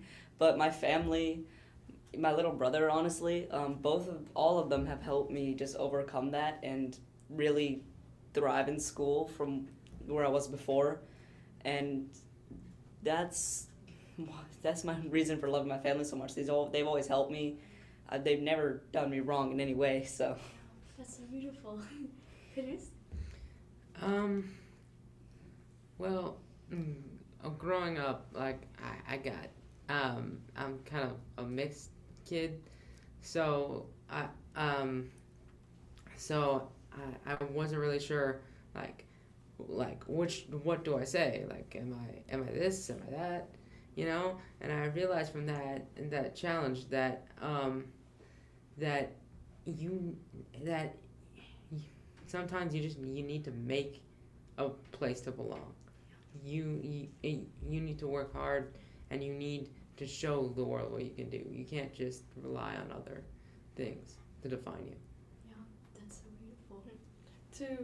Relating to you, I was also talked down by my ethnicity of being Mexican, and just to realize who I am, it hurt a lot, but I realized that being kind and like being respectful opens a lot of doors.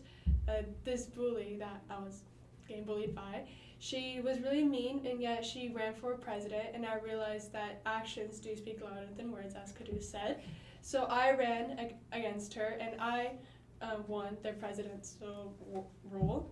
And it shows that being nice opens a lot of doors, and I'm thankful for my parents because they taught me that. They never taught me to be disrespectful to anyone, especially teachers. And doing that, I get to be, especially here at NHI, once again.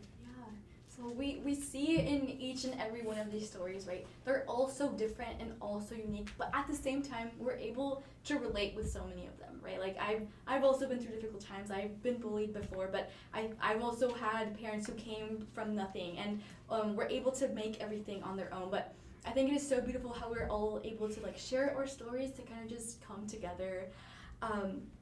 And then I think just adding on to that, like, what is one message you would like to leave for those who are maybe scared to tell their own stories, right? I know a few of you were like a little bit nervous of like, oh, what should I say? Should I like even be here? But I mean, look how far you've come. Look what you've been able to say and accomplish. So what is one message you would like to leave to those who are scared to tell their own story, to those who think that they aren't capable of changing anything? I think it's always important to get your story out there, whether you think it's important or not, to everybody else. Like how I connected that, like if you're asking a question in class, somebody else is always gonna have that question too.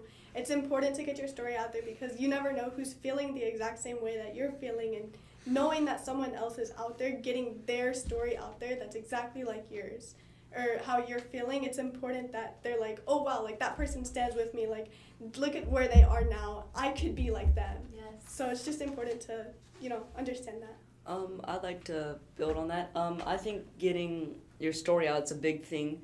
I'm gonna go back to relating to people, because I feel like if they don't know you, there's definitely more of a chance of them disliking you.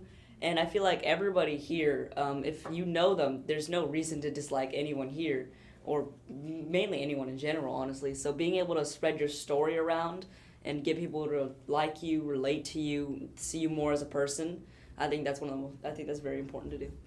Even saying one right word can help you impact someone else's life. You influence them because maybe they went through the same exact thing you did, and they're like, oh, I can really relate to her. I should tell other people, because sometimes they'll get advice that really helped them, and then they can build off of that.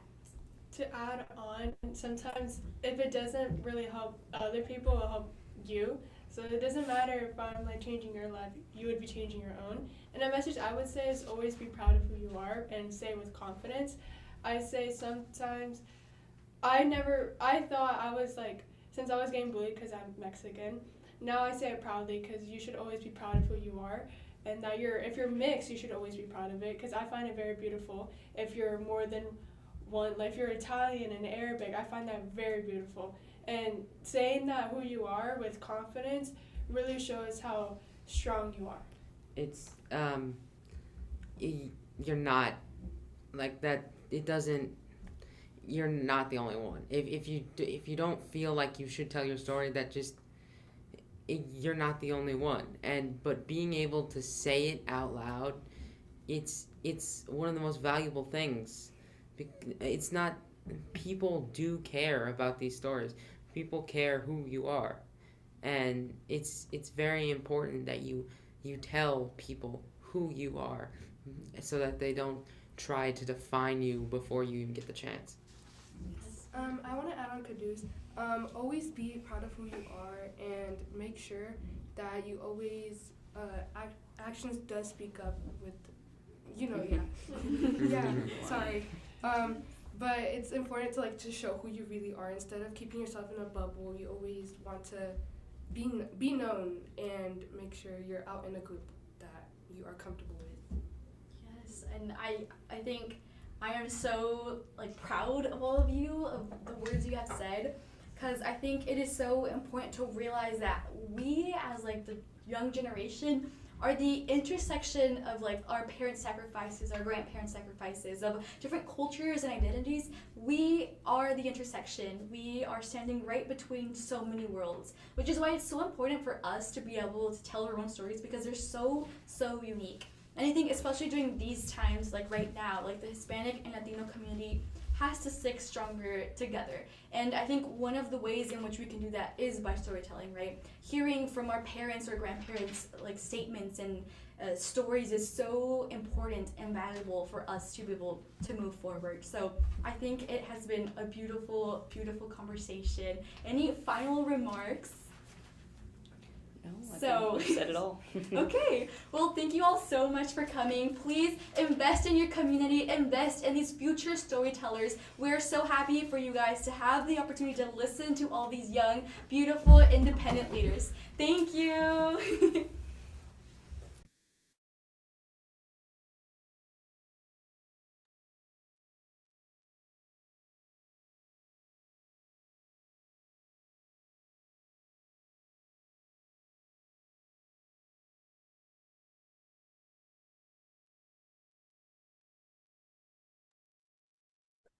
Hello, everyone who is still in the live stream. My name is Araceli. And I am Sydney. And today we are here to speak with Dr. Hickman from Bachman Lake. And Michelle Sines of Sines and Rodriguez and Associates. So let's just kick this off with, what kind of role did your parents play in getting you to the successful individuals you definitely are? Hello, everyone who is still in the live stream. My name is Araceli. And I am Sydney. And today we are here to speak with Dr. Hickman from Bachman Lake. And Michelle Sines of They won't be able to hear. Rodriguez and Associates. So let's just kick this off with, what kind of role did your parents play in getting you to the successful individuals you definitely are? Hello, everyone who is still in the live stream. My name is Araceli. And I am Sydney. And today we Dr. Hickman from Bachman Lake. And Michelle Sines of They won't be able to hear. Rodriguez and Associates. So let's just kick this off with, what kind of role did your parents play in getting you to the successful individuals you definitely are? Hello, everyone who's still in the live stream. My name is Araceli. And I am Sydney. And today we Dr. Hickman from Bachman Lake. And Michelle Sines of They won't be able to hear. Rodriguez and Associates. So let's just kick this off with, what kind of role did your parents play in getting you to the successful individuals you definitely are? Hello, everyone who's still in the live stream. My name is Araceli. And I am Sydney.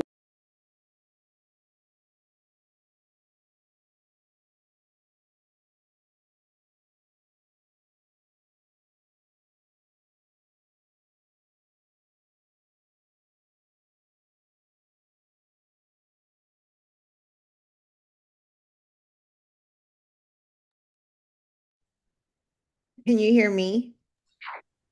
Yes. Yes, ma'am. Sorry about that. We have a very loyal watcher. So there was a bit of a loop there. But in case none of you could get that, my name is Araceli. And I am Sydney. So we are here to interview both Michelle Sines of Sines, Rodriguez and Associates. And Dr. Hickman of Bachman Lake. So knowing that both of you are very accomplished, not only leaders, but Latina leaders, how exactly did your parents specifically play a role in the position you're in today?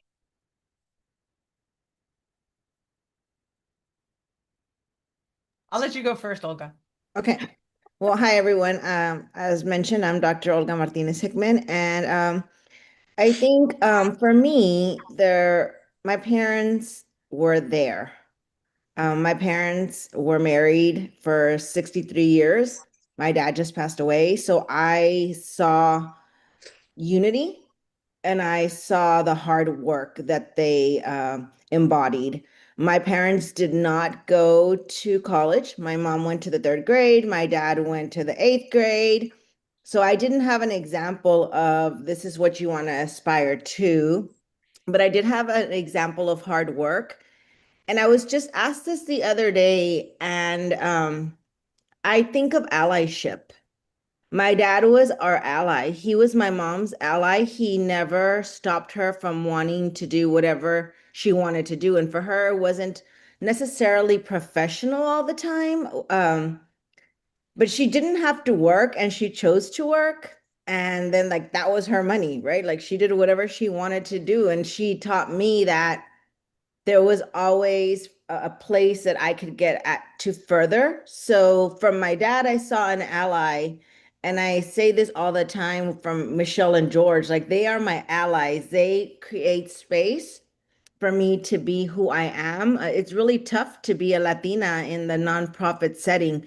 If you look in North Texas, there's not a lot of Latina nonprofit leaders, and there's probably not a lot of Latina attorneys either. But when we have an ally, someone who steps up, opens doors, and lets you be who you are, especially in the Latino community, I was the first to leave my house to go to college, and I didn't really ask permission. I just said I'm gonna go, and my dad said, "Okay, if you can do it, do it." And I did. And so just them encouraging me and not stifling my passion, my dreams, my aspirations was really important to me and helped me not to give up. And also, I don't know who's listening, but I know a lot of us are first generation. And so to know they, while they didn't show me a college degree, they showed me the life I didn't want. I didn't want that struggle, so I struggled in school so that I could be where I am today. Thank you. Wow, that's beautiful, Olga, actually. It's for me, same. It's really about being a role model in my life and always letting me know that no matter what, I could attain whatever I wanted to be. I grew up in the Rio Grande Valley. I was a tall, awkward girl. I was probably taller than everybody in my class.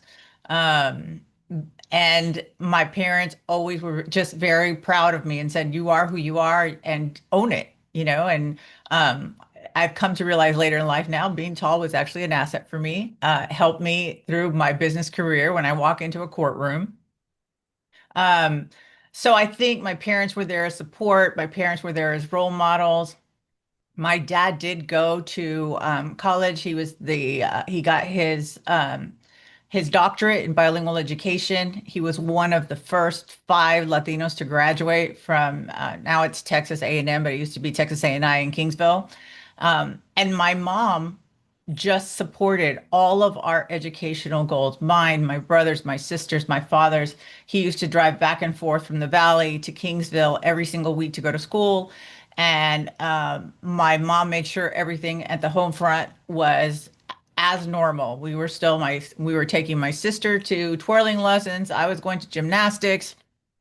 We were doing everything that we could do. And so I think my upbringing was very rich. I like to refer to my dad. He was like my Yoda. Even if he didn't fully understand what I was doing all the time, I would always go to him for advice. More life advice really than work advice, but he was always there to encourage me. And I mean, I still feel that way today. He's been gone for 15 years and still just part of my soul and part of who I am. And my mom is a feisty 87-year-old woman, and she's still very much active. She's got her little ladies group at church, and we call them the Golden Girls. but they discuss politics, who they're going to vote for, who's in the elections, what the issues are. So I was very, very blessed to have a family. My parents were married for 51 years. So I also got to see that unity. And I think it does help growing up to know that you've got that solid family base, because I think that's just, it's critical in your life. Wow, thank you. You both talk about the importance of family and the role.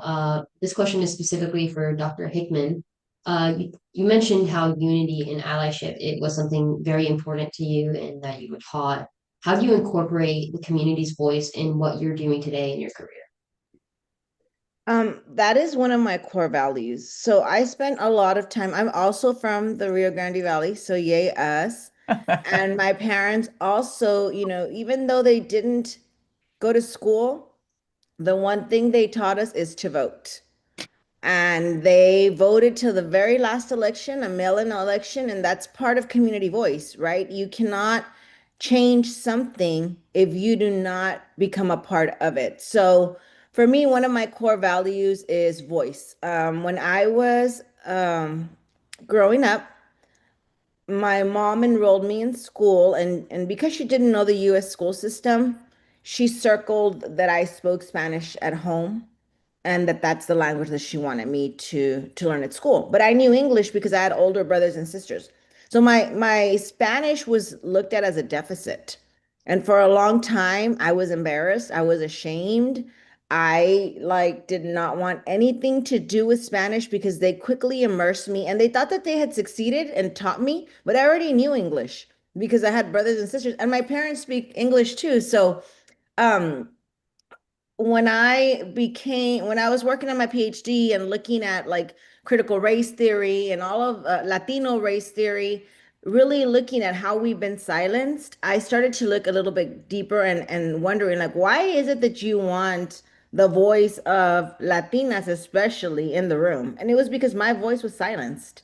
And so for me, I it's really important that the people that are closest to the problem are a part of the solution. There's a lot of smart people and a lot of people can make decisions for others, but the way that we really create transformational change is when we include the people that are going through it. So I'm going through this, I mean, I lived through the same things that the parents at Bachman Lake are living right now, right? Like I poverty, parents spoke Spanish, they didn't have an education, all of it. But I haven't lived that for over 40 years. So I don't know what it's like to have to go and file for food stamps or my daughter's FAFSA looks different than their FAFSA, or there are things that I don't have to worry about that I did as a child. So in order for me and our staff to make decisions, we have to listen to the people that we're serving. And so I'm really proud of some of the things that we've been able to do. We have a community listening sessions. We bring Michelle and George out to connect with them and other organizations. But what we've been able to do is we have community members on our board of directors. So for a nonprofit, that's who runs the organization from a fiduciary responsibility. And we do have parent leaders. So we take them through a cycle of parent leadership, not just here, come and pick up this flyer and learn what's going on at school. They learn soft skills. They learn how to advocate for themselves. And then eventually, if they choose to, and if we choose to, they can join our board of directors. And so listening to them is really helpful because it reminds us not to go too fast. And then it reminds us that we're not here, they don't need to be saved. They need an ally again, they need the space, and they're the ones that are able to provide the answers that we don't know because we're not living it. That's very powerful right there. So just going off of that, I mean, both of you are mothers, correct? So I imagine that your role as both a mother and an accomplished businesswoman has been, something a bit difficult to juggle. So, e- whomever of you may start, but I was just curious as to how you're able to balance your careers and your motherhood. Oh, that's a tough question. Um, I I have always considered myself a mother before any of the other stuff. Um, because and I really didn't realize that until my kids were born. But once they were born, you've got this child, or these children, I have two, that depend on you 100%, from the day that they're born. And so all of a sudden that's a piece of you, that's something that's put together by, your family, and that's your primary obligation. And I did find it difficult. I've been a lawyer for 35 years. And I did find it very difficult, to balance my own dreams, my own ambitions, and still try and be a mom and participate in all the stuff that, both Bella and George Nicholas did growing up and in high school. And I look back now, I don't really know how I did it, but I found a way. It becomes part of who you are. That's part of why we had our own business, so that I could serve that role, and both be a lawyer that I wanted to be and also be a mom. So when I needed to go in the middle of the day, I was able to get away. So I think the balance is important. I don't think I've ever gotten anything perfectly. I haven't found the right balance even now. As a young adult, I think, my kids still need me. And so I always want to be available for whatever that is. But I think it's hard to balance everything, but somehow we make it work. Yeah, and I think, Michelle and her kids are a great example. And for me, again, it goes back to my mom. Like, she got it done, right? She got it done with very little money. She got it done with very little resources, but she got it done. And so, when I was working on my dissertation, my daughter would go to school with me on Tuesdays because I moved away from the valley, and being in North Texas, I didn't have anybody. So she'd go and had her little backpack, and she'd sit in the back of the row. And on Tuesdays, my husband is a basketball coach, so those were his days to coach. And she went to class. And my youngest one now, I also have two children, and she goes to work with me sometimes. And we're privileged to be able to create that space. And I get to take my kid to work with me, and she has an office, and people, like, give her that opportunity. But I also think it's because there were so many women before us, and Michelle has a picture in the back showing the women that were there that broke down these barriers for us. It's my time now to also do that for the next generation. And I mean that in the sense of, like, I have like three young women who are 25 and under. I'm almost 50, so half my age, I could be their mom. But showing them, like, how do you take care of yourself? How do you take rest? How do you say no? And then also, of course, doing that for my own daughters, right? So the balance is tough. And there are days that you work so much. I mean, these past 2 weeks have been insane, and the next 2 weeks are going to be insane too. But then you get to take time off, or you schedule something for yourself. And as women, the expectation is for us to be mothers, and to be the ones who cook, and to be the ones who pack the lunches and pick up. And so it goes back to an ally too. Whoever is in your circle. I happen to be married and have a wonderful husband who picks up the slack for me. And again, I could say the same for Michelle, because I call on George all the time, as my board chair. But you find who works for you, whether it's if you decide to get married, your spouse, or your village of family or friends. But it is important to take care of yourself, and it is important as young leaders to know that you do have to work hard to climb up the ladder, but you also have to take care of yourself and find that time, whether it's you go on a jog, or you read a book, or you binge Netflix, whatever works for you. You got to learn how to do it. Otherwise, you will burn yourself out. Yeah, thank you. Wow, that's great to hear, as yeah, taking those mental health breaks for yourself in, such stressful positions. For sure. You mentioned about the woman, like the one in Michelle's background, you mentioned how they broke boundaries and these barriers for many other women. Did you guys have a specific role model growing up that you looked up to on your journey to becoming your very own leader? Go ahead, Olga. Um, Again, I was asked this the other day, and I thought about my mom. I thought about my mom because like she didn't take no for an answer, and she provided that space for me, right? For me, and she always told me like, you have the opportunity, you do better. Like you call your own shots, you make your own rules. But when I was a junior in college, so I went to St. Mary's in San Antonio, and it's a Hispanic serving institution, right, in San Antonio, right? Most of us look like us, but I only had one Latina professor. And she was young. She had her PhD, and I said, I'm going to do the same. She was in her 30s, I was in my 20s, and I was like, one day I'm going to get my PhD. And so, like, that was who opened the door for me to know that it could happen. You know, when I was in the Rio Grande Valley, for my master's, all my professors looked like me. But then at UT Arlington, where I got my PhD, I had to search and search and search for Latinas to be on my committee because there was not many, only the ones in the bilingual education department, and that was not a lot.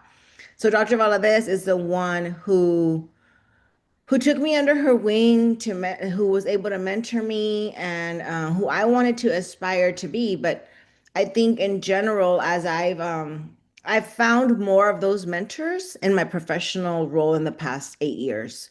Michelle, there's Dr. Babandia, there's just not like a plethora of women, but there's a lot of Latinas out there, Florencia from the Concilio, like that are really creating the space, but there's still so many of us that need to show up because right there's not enough Latina leaders or in the spaces, right? There's leaders within your own way. You can be a leader and you don't have to have a title.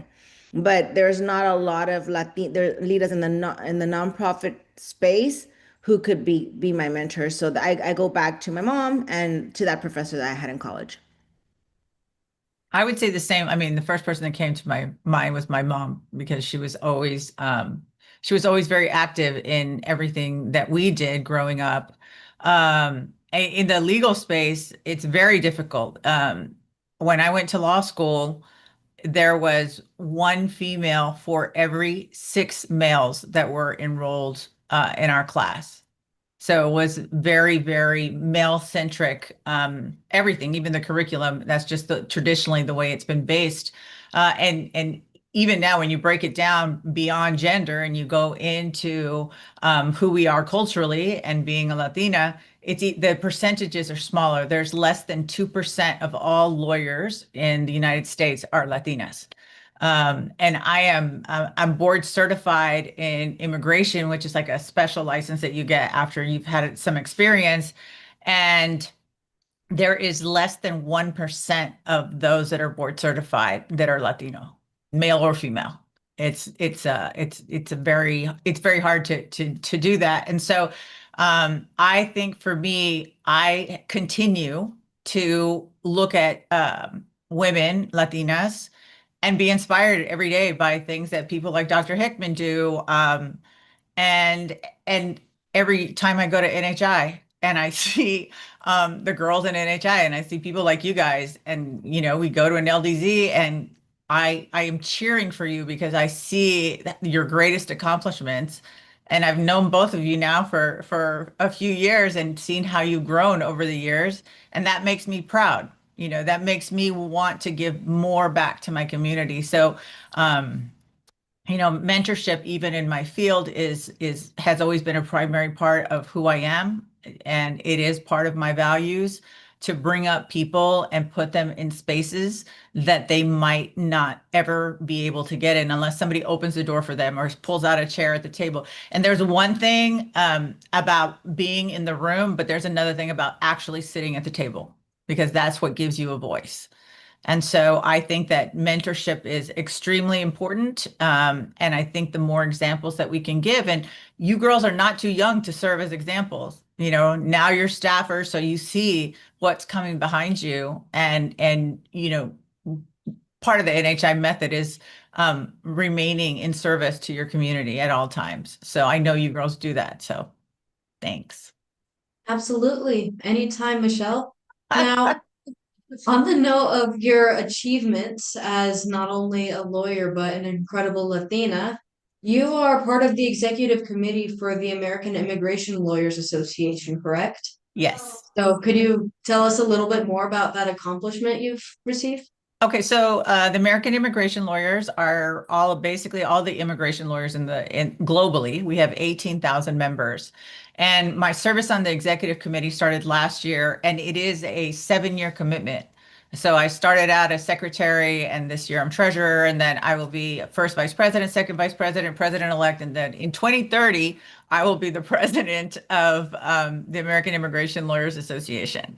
So it is a big commitment, but one of my goals, my personal goals, has always been to bring up Latina lawyers.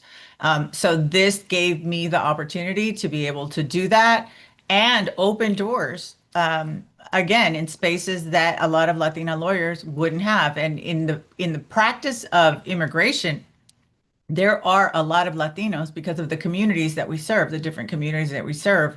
And so it does give me a great opportunity to be able to mentor young lawyers and coming up in the field and making sure that, number one, you're prepared, because it's one thing if you can get in the room, but if you don't have the skills once you're in the room, that's also, you don't want to set anybody up for failure. You want to set people up for success.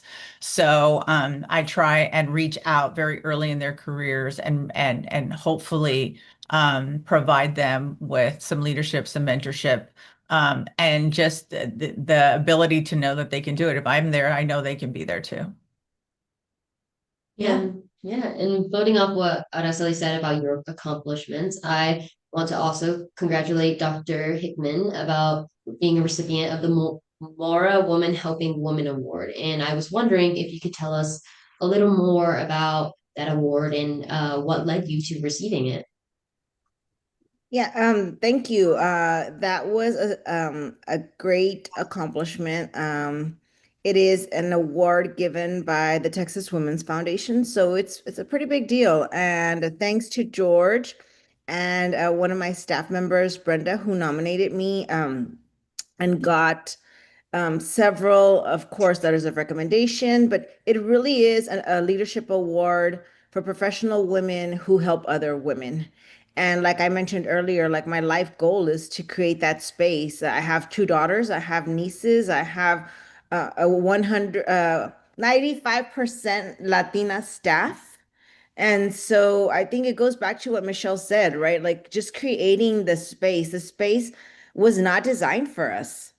In any of the professional spaces that you look, I mean, I was listening to Michelle's stats. There are 1% Latinas that have a PhD. There's like about 1% of women go into sports after high school. It's super low percentage rates. And for me, it's like all of you and all of us deserve that opportunity. So anytime I have the opportunity to bring someone alongside me, I do it. And that's what the Mara Award is for. It was created under Mara, who was an advocate for women way back in 1973. I mean, that was a long time ago in the sense of it doesn't seem like that long ago for people our age, but women didn't have rights. I mean, if you look at it, like when they were able to vote, when they were able to open a credit card, and even today, not just forget the law, like perception, right? Like you don't belong there. You shouldn't be on executive boards like Michelle is leading, or you shouldn't be an attorney or a lawyer or an executive director. And so for me, I have the privilege of having 2 daughters and having a little girl, right? And so that little girl reminds me, like, what did you need when you were 8 years old? And I look at her and I think, wow, like she has so much agency and she takes up so much space. And it's like it's funny sometimes the things that she comes up with, but I'm like, she's not going to wait till she's 40 to ask for her room at the table. She's asking for her space right now. And so that is what the Mara Award is for. It's about bringing other people alongside you. I mentioned I have 3 young ladies who are 25 and under on our staff, and they're in director roles. They get to work side by side with me, and I'm pretty, I mean, I'm a nice person, but I have very high expectations, and I've gotten to where I am because I have those high expectations, and these young ladies are just zooming through it, but because someone provided that space for them. They didn't have their mom to be able to support them in that way because there are also first generation young ladies, or they didn't have a mentor, but they do have a whole staff that's wrapping ourselves around them now to give them like to think of, you have to think about who's next, who's going to follow me either in this space or she's going to go find her role somewhere else. But how do I equip her? How do I ensure that she has the confidence and she has the willingness, if that's what she wants, to be able to do it? And I think that that's why the Mara Award means so much to me, because it was decided by my peers, and to be recognized for that from these strong women across North Texas is really a great achievement. That is definitely very, very empowering for our dear audience. Now, just to confirm that statistic you mentioned earlier, it is true that according to various research records, out of the people that have earned doctoral degrees, 8% of them are of the Latino community, and of that 8%, only 1% are actually Latina. So kudos to the both of you for pushing through and getting these degrees that are, let's just say it, very difficult to get. So I guess my question is, what pushed you, both of you, in order to not only get these degrees, but keep going forward and get these awards? I'll start. I will tell you that for me, honestly, it was NHI. I was 15 years old when I went to my first program, and that was the seed that was planted in me. And it made me into the person I am today. And just the same concepts that you all are involved in now, the same values, the fundamentals. We didn't call them fundamentals back then. We didn't really know what they were, but we knew it was something that we wanted to achieve. And so NHI has been part of my life, not just growing up myself, but I met George through NHI. Our kids have been through NHI. I'm part of the board and watched the organization grow for, the last 45 years. And so for me, I think the most impactful kind of like denominator that I had in my life was NHI. And it still is, obviously, over here. So there's I hear a lot of people saying that they wish they had a Bachman Lake together when they were growing up, or for their parents. I wish I had an NHI when I was growing up. I was reflecting with my daughter the other day, and it was like my college counselor didn't help me. Like I figured it out, right? And so I think, I mean, I'm doing pretty well, but like imagine if someone had helped me out. So like this is gonna sound a little crazy, but I really do it for all the haters. There's a lot of people who didn't think that I should be where I am today, and who probably don't think you should be where you are today. And that's not just internally, but externally. We know what the world thinks of us, right? And so I do it for my girls, right? Like I want them to see me succeed, and I want them to succeed. And by that I mean my daughters and my nieces, and my great nieces. But then I do it for everyone who thinks that we can't. Like that is what really, really pushes me. Like, the stats said I shouldn't. Um, you know, the political climate today says we shouldn't, or that we can't. And so that drives me. That drives me to want to prove them wrong. Like I do love to prove people wrong. Yeah, we love proving people wrong too. Yeah. You mentioned overcoming obstacles and opening your own pathways to get to where you are because you didn't have certain resources or you didn't have the certain support from, like college counselors and other stuff. What resources did you have, or what resources did you wish you had in your process of finding your own leadership path? Yeah, I mean, I think for me, a mentor, like Michelle mentioned, I literally had to do it all. I didn't get my first real mentor until I became an adult. When I started teaching, like you get a mentor assigned to you, she didn't help me. Like it was not until I got into this role where someone thought enough, like to say, this is the support that we're going to provide you. And whether it's formal or informal, having someone that you can go to, having someone that going back to the ally, having someone that says, you can count on me. I've been there. These are this is the advice that I give to you.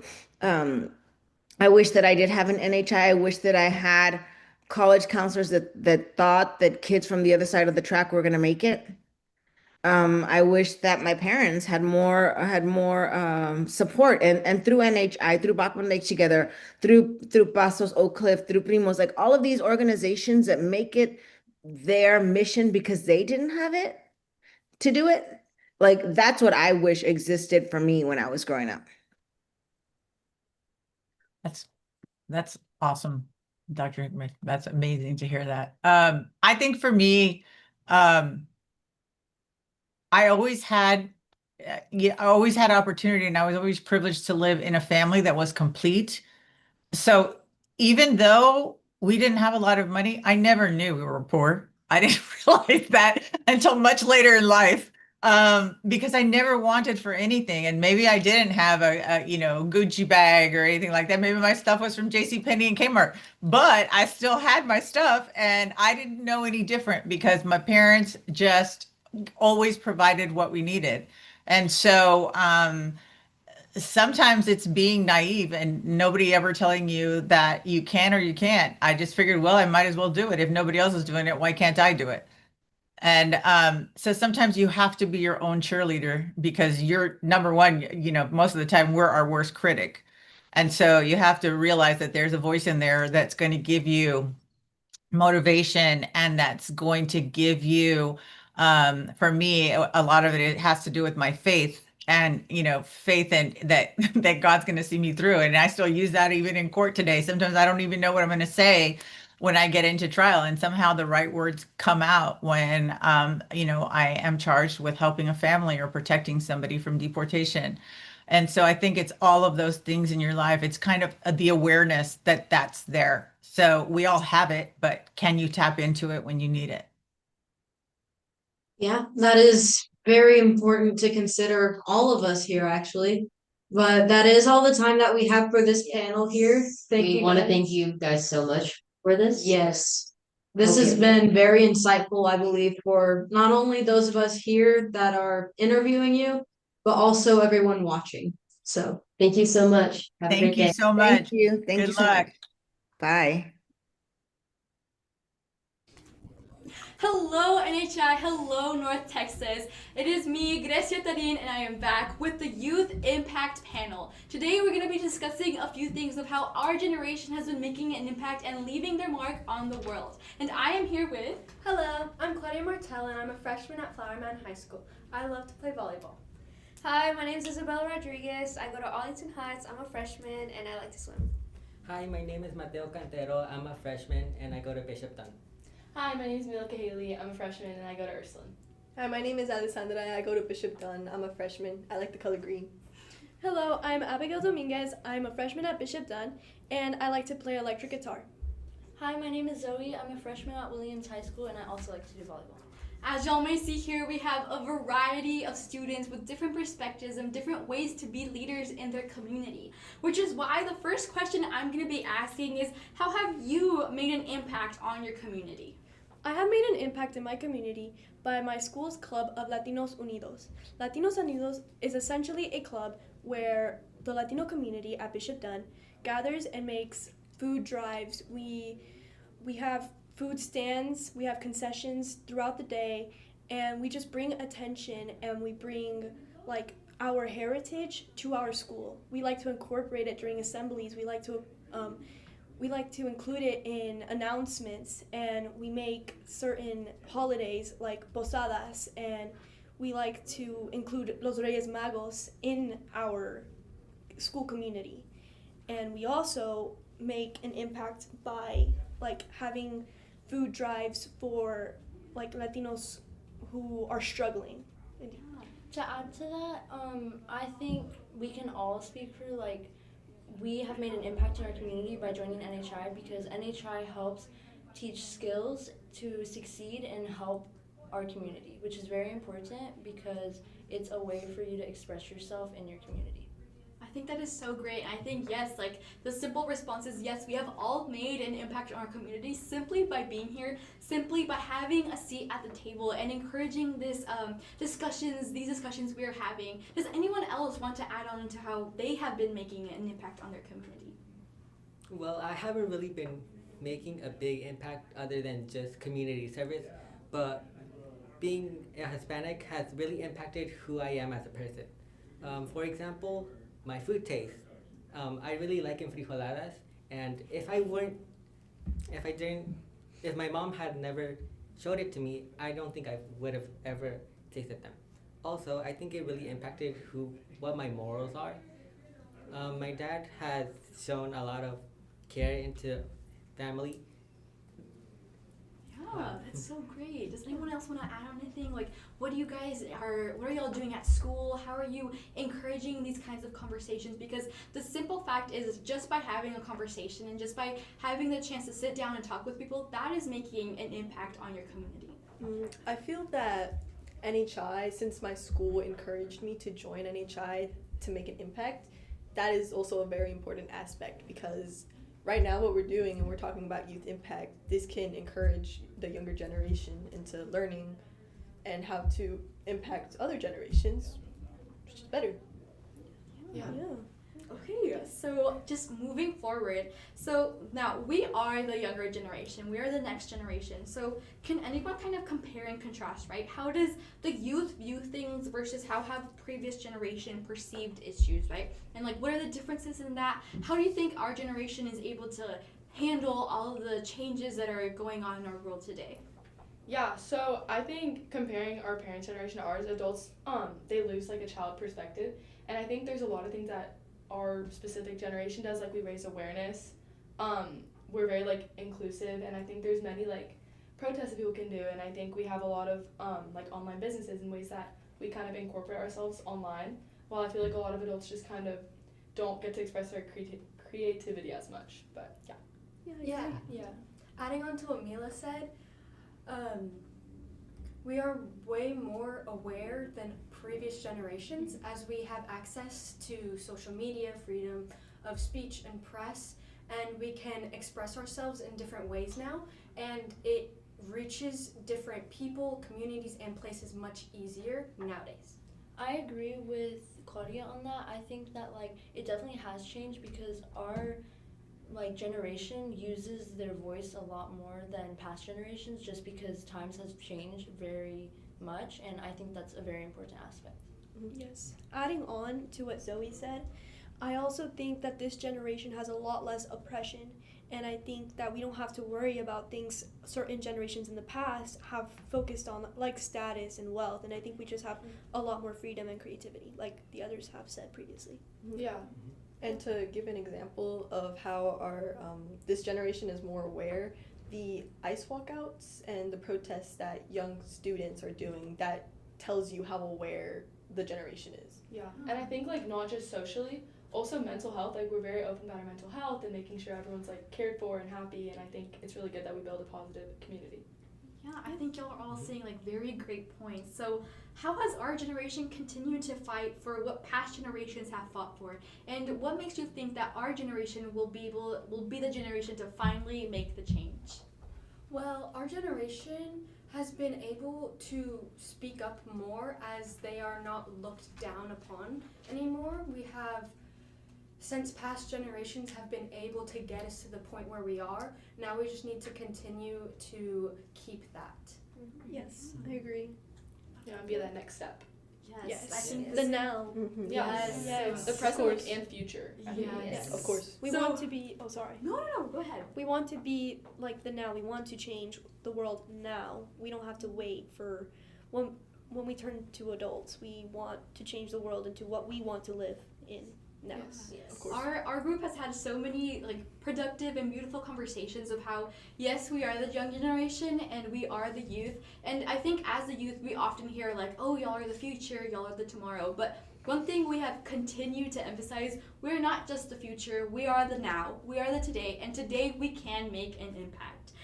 So I think these are all great things that y'all have been mentioning, how our generation has continued to fight for what others have, because it is through the foundation that they lay out that we're able to build up upon that. But I also want to highlight that it's not just our generation in itself, but I think throughout history we can see how it's been the youth that has been able to make this impact, right? So maybe when our parents were younger, they were also fighting for certain causes. If anyone wants to add on to that, or we can move on to the next question as well, right? So maybe how your parents had to fight for something, and that kind of laid out the ground for you. I think something my mom had to fight with a lot was in school. A lot of people would be very discriminative of her, and I think that they overlooked her strengths because of her ethnicity. And I think that now that has sort of helped me with my morals to know that no one needs to be looked down upon and everyone needs to be treated as equal. Yeah. I'll go. I think my parents, they're both immigrants and they came from Lebanon and Cuba, and I think that gives me a very good perspective on how much they fought for me to have a good and prosperous, happy life. At the school that I go to now, Ursuline, it's been really good, and I feel like they've just gone through a lot to get me there. So I think just appreciating the moment and really setting my impact as well is really important to me. To add on to that, my mom, her first language when she was little was Spanish, so she was very also overlooked growing up in school because a lot of people at the time were just very rude towards people that were like that, and I just think that it's really cool how I heard her story and got to see her grow into, who she is today. She's really earned her success, and she's a very hardworking person. These are all great points. I mean, I know my mom, she grew up in Mexico, and she came from a very humble home, but she became the first lawyer of her family, right? And so that kind of inspired not just me, but my cousins and other people from our family. That was her fight that she made, that as a young person, that then led me to want the same things. Now, moving on, do you believe young people have a voice and are actually able to change the world? And if so, why is it important for young people to use their voice right now and today? I feel like young people do have a voice in this generation because I feel like we're more aware of what we see a lot nowadays and on the news and stuff like that. And like what Ali said, people are going to protesting a lot, walking out, just.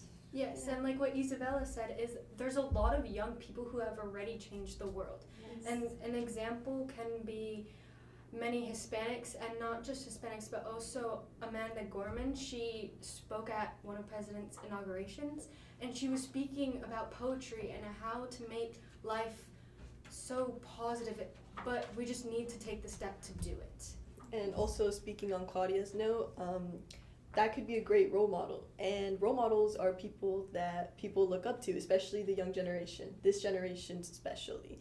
An example of one of my role models would be Lin-Manuel Miranda, because he is an actor and a playwright, and he's also a Hispanic activist, main point, right?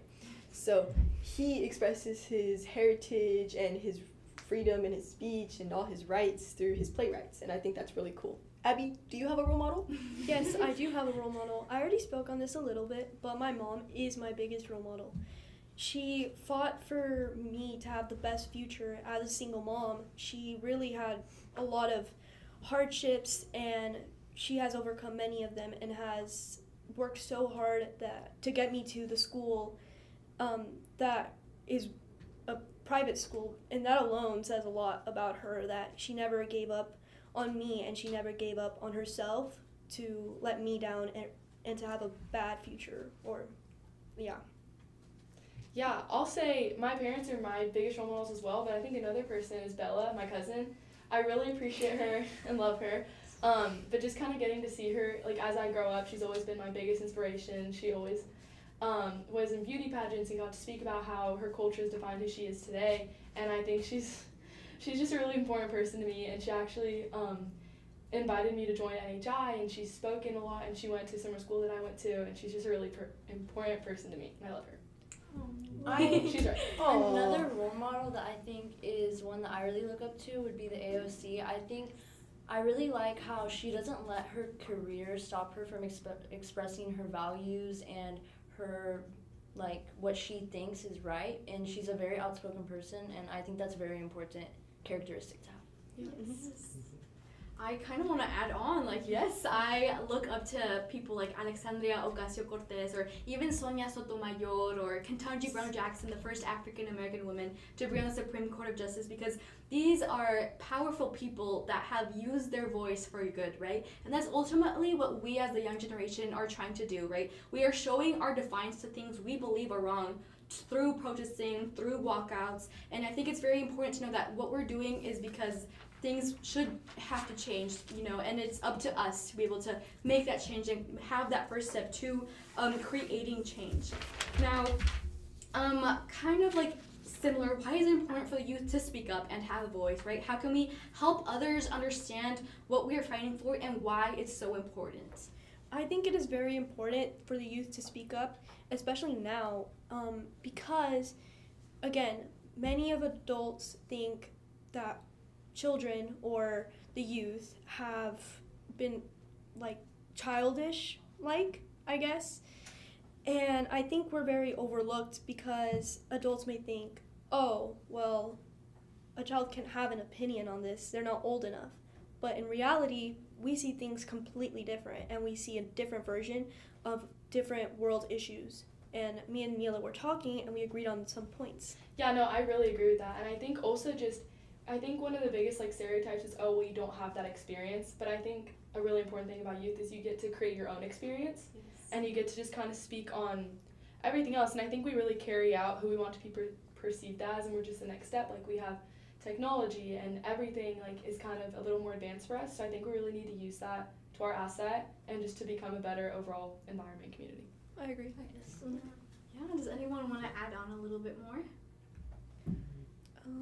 Okay, do you want to, Mateo? Well, all the points they are making are great, so they kind of stole it from my mouth. So I'll just add on a little bit more. We are able to create new experiences for ourselves. We are able to make new paths that previous generations have not been able to, with the help of their previous work. Right. Yes, I agree. Perfect. And adding on to that, another experience is when being an NHI, it gives us the opportunity to speak for the people who are voiceless and cannot speak for themselves. It helps us to create and make sure they know that they are seen. Yeah. As our lovely leader Grecia says, Yes. Be the voice for the voiceless, which I think is super powerful. Yes, and I'm so happy we're taking this first step to make this these dreams come true, right? We're taking the actions necessary, and we're doing that through communication, through storytelling, through expressing ourselves and our beliefs through different actions, right? So just kind of to start to wrap things up a little bit, what is one piece of advice you would give to the next generation? I think one thing that I would definitely give to the next generation, and we say this a lot, is that our generation and yet to come generations, we are, the now and the future, and I think that's very important that they continue to use their voice, and our generation will inspire more people to also use their voice. Yeah. I agree with that, and I feel like it's also really important to remember, an impact isn't just momentarily, but forever, and it influences the future generations. And I think even just helping someone out, maybe, I don't know, someone crossed the road, you made their day, and it kind of equally balances that out, and they're gonna, be happy and kind of set that on to the next person in a chain reaction. So yeah. Yes. Good point. Beautiful.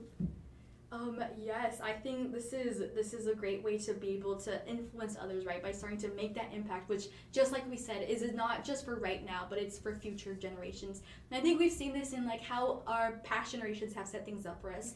I think like an example of this could be like what we already said, our parents setting up everything, right? Because as a young generation, we are setting this example to make an impact because we are trailblazers, right? We're paving our own path, we're paving our own way. So how do young Latinos and Latinas influence our communities today?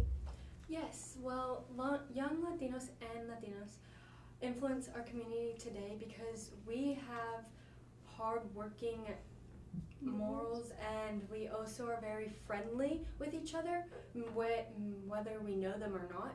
So it creates this like safe environment where we all feel safe to express ourselves, and that can help us through a lot of hard times. Yeah, I would like to add on to that, saying that, you know, I think a way that our like generation community has made an impact is that, like, for example, protests, like using social media as like a way to speak out about certain issues. I think that's very important, and some people may believe that the youth generation using their voice doesn't have an impact at all, but it really clearly shows, because if you see it, people talk about things that are happening that the youth are having a say in or are reacting to. It's on the news, so that clearly shows that it does truly make an impact. Yeah. Beautiful. Yeah. And kind of adding just to what Claudia said, like how she was talking about how we're always friendly and making new friends and everything. I think even our group, like, we really clicked immediately. Yeah. Yeah, and everyone was like super open, and like I feel like a lot of times people are like, oh, like why? Like sometimes like people are taking a photo, and I'm like, hey, like, do you want to be in the photo? And I feel like even small things like that, it's really important that we're always out there and generous and like willing to help. I think you bring up like a great point of like, you know, one asset that the young generation brings to everything is like how we're so open-minded, how we're so aware, how we're so welcoming. I mean, these are things that are necessary to like cultivate and to you know, nurture for the next and upcoming generations. Now, does anyone want to add anything else before I ask a few more questions? No, I think we summed it up pretty well. Yeah. Well, now I'm gonna flip things over on y'all, right? Okay. So, what impact do you want to leave on this world? What impact do you want to leave for the next generation? Like, what is your vision? I think a vision I have for the future is to definitely stop, I don't know how to put it into words. I mean, how to stop people from separating communities and to stop separating people in general. I mean, times like now and times back then, a lot of people have been separated from communities because of certain things that I think should stop. Yeah. That's beautiful. I think also just, as you were saying, I think we should all just realize, like, we're all people, and I think we should all love each other and be kind, because, I mean, you never know, like, what someone's going through and how, like, what brave face they have to put on. So I think just, like, something I'd want to leave is just kindness. And I think it's really important that we each like support each other and everything. I agree with both of you. I think that's a really cool thing, and I think what would be really nice to leave behind is the fact that, like, being a part of this community, and we've gotten this from our parents, and that is that everybody's very welcoming and friendly, and I think that's a very important thing to have. Yeah, like Bad Bunny says. I'm blanking on the statement, but love him. Oh, Yes. and Yes, also, I love. Yeah. Oh, I'm so sorry. Also, I would also like to agree with Mila, Abby, and Zoe, and especially go into Mila's topic about being kind. To be kind and to understand people, you have to be open-minded. So I would like to leave an impact on this generation, and I want other people to be open-minded to other cultures, other people, and to understand them better so they can be more kind. Yeah. I mean, I just want to add on, like, I have a dream, I have a vision of that our generation is witnessing so many heartbreaking stories, but I think to always see the good side on things, despite everything our generation is witnessing, despite all of that, it's helping us become even greater leaders, right? Which is why we're here today, we're sitting at this table. And yes, I have a vision, I have a dream that one day all of this separation, all the things that are separating all of us will go down, right? I have a dream that the next generation, that my children and the children of my children won't have to go through the injustices, and that they won't have to go through separation. I have a dream that our generation will be able to put an end to all of this, because what we're witnessing today is so impactful, it's so hurtful, but what's going to be even more impactful is how we respond to this, right? So it is up to us to step up and to be the now and not just the tomorrow. Are there any final remarks that we want to add? Yes. That's pretty good. Yes. I agree. Yes. I think that NHI alone has been very helpful. Yes. And I think that NHI in itself could like influence the next generation, and I think that people should continue spreading the word about NHI, because I think it truly is a great opportunity to make an impact on the world we live in now and to the world we want to live in. I mean, yes. Did you guys know that AOC is an NHIer? I did. I did not. Yeah, so AOC Oh, yeah, I is heard an about that. NHIer, and a lot of, like, Zoe, what you were talking about, she attributes a lot of her success and the way that she is as a congresswoman to her experience in an NHI. Yes. Wow. Yeah. And it does translate. It does. So I want, if you didn't know, Wow. I wanted you to know. And she still does play an active role. The founder had a fundraiser in September for his birthday. It was a dominoes tournament. And we were playing dominoes with AOC. Like, That's she awesome. still That's comes so back to the organization years later, and she puts it to practice. Yes. That's amazing. That's very It's Yeah. really powerful. powerful. Well, I think like most important, like out of all of that is like that's gonna translate into us, like right. Yes. So like one time we like Zoe, did you know Zoe was an NHI, and like look how far she's gone, or like Mila or Mateo, or like Or like every- Grecia. Yes, Yes. But I mean everyone here, and I think our group had so much fun, putting all of this together. We had so much fun discussing everything, because I've been telling everyone here, but I truly see like so much potential, so much vision, so much power in each and every one of these students, right? They are all already contributing to the community today, right? Just as we said, like by being at the table today, by being in NHI, by having these conversations, they are already making an impact, which is why we're asking our fellow viewers to help and contribute to the growth of this community, to expand on the funding, to expand on the opportunities we're able to offer to other students, right? So if your contribution really makes an impact, right? You see all of these wonderful people here today that will make a person of themselves, and more importantly, that they will put the name of the Hispanic and Latino community forward, right? They'll, as we say, they lo van a poner en alto. So I'm so proud of everyone today. I really want to give a round of applause to my students. They are Who wants so somebody amazing. to invest in them now? Me! Invest in your community today. Thank you so much. Bye.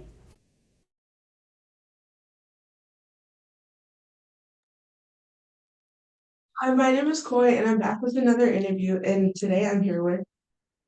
Hi, my name is Giovanna Avila. I'm Adam Brennan. So, do you guys want to do a little short description of your NHI background? Sure. So again, my name is Giovanna. I did the Great Debate back in 2011, 2012 was the year I was both participant and did the program. Did LDZ in 2013, and then I went on to do the Collegiate World Series right after. So I did all three NHI programs, and they were amazing. Yeah, I'm Adam Brennan. I did the Great Debate in 2009. I was a mock trial participant at that time. Later became head coach a couple years after. I did the 2011 Texas LDZ, and now I'm the educational director for the Rocky Mountain CWS. So, how do you think NHI has impacted your life, like throughout your experience? Because obviously it's been a while since the program. So, how do you think it's come into like modern day time now?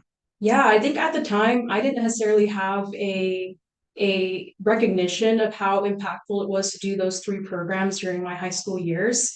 Looking back now, they were definitely one of the most imperative moments of my life, in which I got the opportunity to meet lifelong friends like Adam, who we've now known each other for over 10 years. And it's really was, I think, what cornered me into where I wanted to be and become as an adult in the future. Not just from a skill set perspective, but just from a core personality perspective. You really learn to understand your core values and how to move forward with that in adulthood. I think as you get older, there's so many things coming at you at every direction, telling you what to become. But doing NHI at such formative years really helps you stand in who you are. And that's so important, especially now as an adult and now in my professional life. Yeah, and for me, just from a skills perspective, I know like whether it's Great Debate teaching you kind of like communication skills, whether it's LDZ teaching you like relationship building skills, or CWS like the college application process. I mean, these are all very critical skills as you get older and older, whether it's in college, in terms of meeting new friends and networking and making sure you stay on top of your classes, or even in the professional world as well. I know both me and Giovanna both work in corporate America, and being able to like maintain relationships and have good communication is a core part of our jobs. And making sure we're very clear and concise and really are able to speak to others in a very efficient manner is something that I think I really learned from Great Debate and LDZ and from the ENHI programs in general, especially when you're a coach, because when you're teaching others how to do things that you were doing, it helps you not only build that skill, but it also helps you really kind of prove your confidence and your ability in that skill as well. So there's just so many small building blocks that like when I was in high school, I remember I was like, when am I ever going to use this stuff? I'm not going to debate Hispanic topics when I'm 10 years older from now, but those skills have really kind of just become ingrained in myself. And like, I think back every day that like a lot of these, like I wouldn't be where I am today without kind of all these lessons that I learned at NHI. So what do you now each do professionally? Yeah, so I know Adam mentioned we both have careers at Goldman Sachs previously. I now work at eBay, specifically doing AML advisory for their subsidiaries. If you all know Depop, we just bought Depop out of eBay, which is really exciting to be part of, you know, a community in the professional world where I get to bring just my personality, my character, my intuitiveness towards details into my professional life. And I think that that's all like attributed to the success that I've had is those skill sets that I built at NHI. So it really is a full circle moment to kind of get to do all of that in my professional career. Before my professional career, I was a student at St. Edward's University where I studied political science and graduated back in 2019. So yeah, I'm a hilltopper, which is awesome. Yeah, and for me, I work at Goldman Sachs, so I negotiate software contracts, and I think one of the things that NHI really taught me is even when you become a professional, um, not just the skill set that you acquire during that time in your high school years, but also as a staff member, they really do translate into the professional world. But also, like, it reminds you to give back to your community and stay an active part of our community, and you know that's why me and Giovanna are still here today, is because we see the value, and that's something that like I think when you get older and into the more working world, you see a lot of people kind of detached from their communities and where they grow up. And it's very easy to forget where you come from if you don't maintain that strong bond. And NHI, I think, really helped connect me to my community and made me feel a lifelong connection to it, where maybe that wasn't always the path for me, especially because it's very easy to go to college, start a career, move away, be ambitious. And there's definitely nothing wrong with that. I mean, I lived in DC and Toronto and other places in the world. And that was a really core experience for me in terms of building my own skills and confidence. But at the end of the day, I wanted to continue to give back to my community. And that's partially what drew me back to Dallas and also continue to be involved in HI today.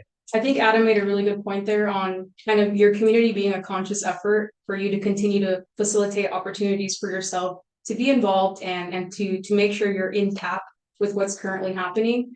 It never goes away, honestly. This feeling of wanting to be involved, wanting to understand the people around you. You get into spaces like college or professional spaces that we've been in before. And again, it's really easy to detach and forget everything and kind of move in your own parallel. But it's so important to tap back in and constantly be in the know and involved in your community. Yeah, and just one more thing too on that is the amount of people that you meet through NHI, like as a professional, right? There's so many times where you can go to a different company, go to a different state, go to a different country, and you can be like, oh, there's this one NHI I know, maybe from 2 or 3 years ago or 10 years ago, or maybe I don't even know them, right? I just see that they have mutual friends on Facebook or Instagram, whatever it may be, but I'm going to reach out and you know what, make a great connection because so many NHIers are very willing to help.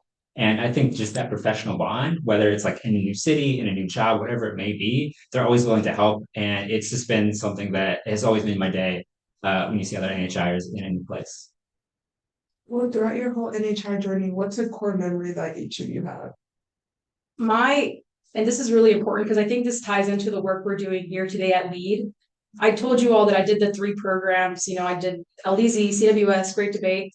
I actually self-funded all of those myself through a self-fundraiser that I was really proud to be able to fund all my programs. But I know today that that is still a struggle for a lot of our students and is a challenge that we continue to recognize and make sure we create pathways for those students to be able to do these programs through things like L.E.A.D that facilitate that funding for those students in need who want to do the programs, have the talent, have the intelligence to succeed, and just need that funding gap to be filled. So I would say that was my most impactful overarching moment, was that self-funding that allowed me to do those programs. And for me, it was self-fulfillment in that time. But I know now there's so many more, free like bridges for students to make sure that they do those programs. Of course, there's a lot of other things that have impacted me about NHI, but that really is something that to this day still strikes me as surprising, as someone who was 14, 15, 16 years old, just reaching out to, old teachers in middle school, family members to support me in my journey. Yeah, and that's amazing. I always want to harp back on the fundraising. If you have the ability to give back, please give back. I know I'll be making a donation today just to make sure I continue to support NHI and this NHI family that I've been a part of.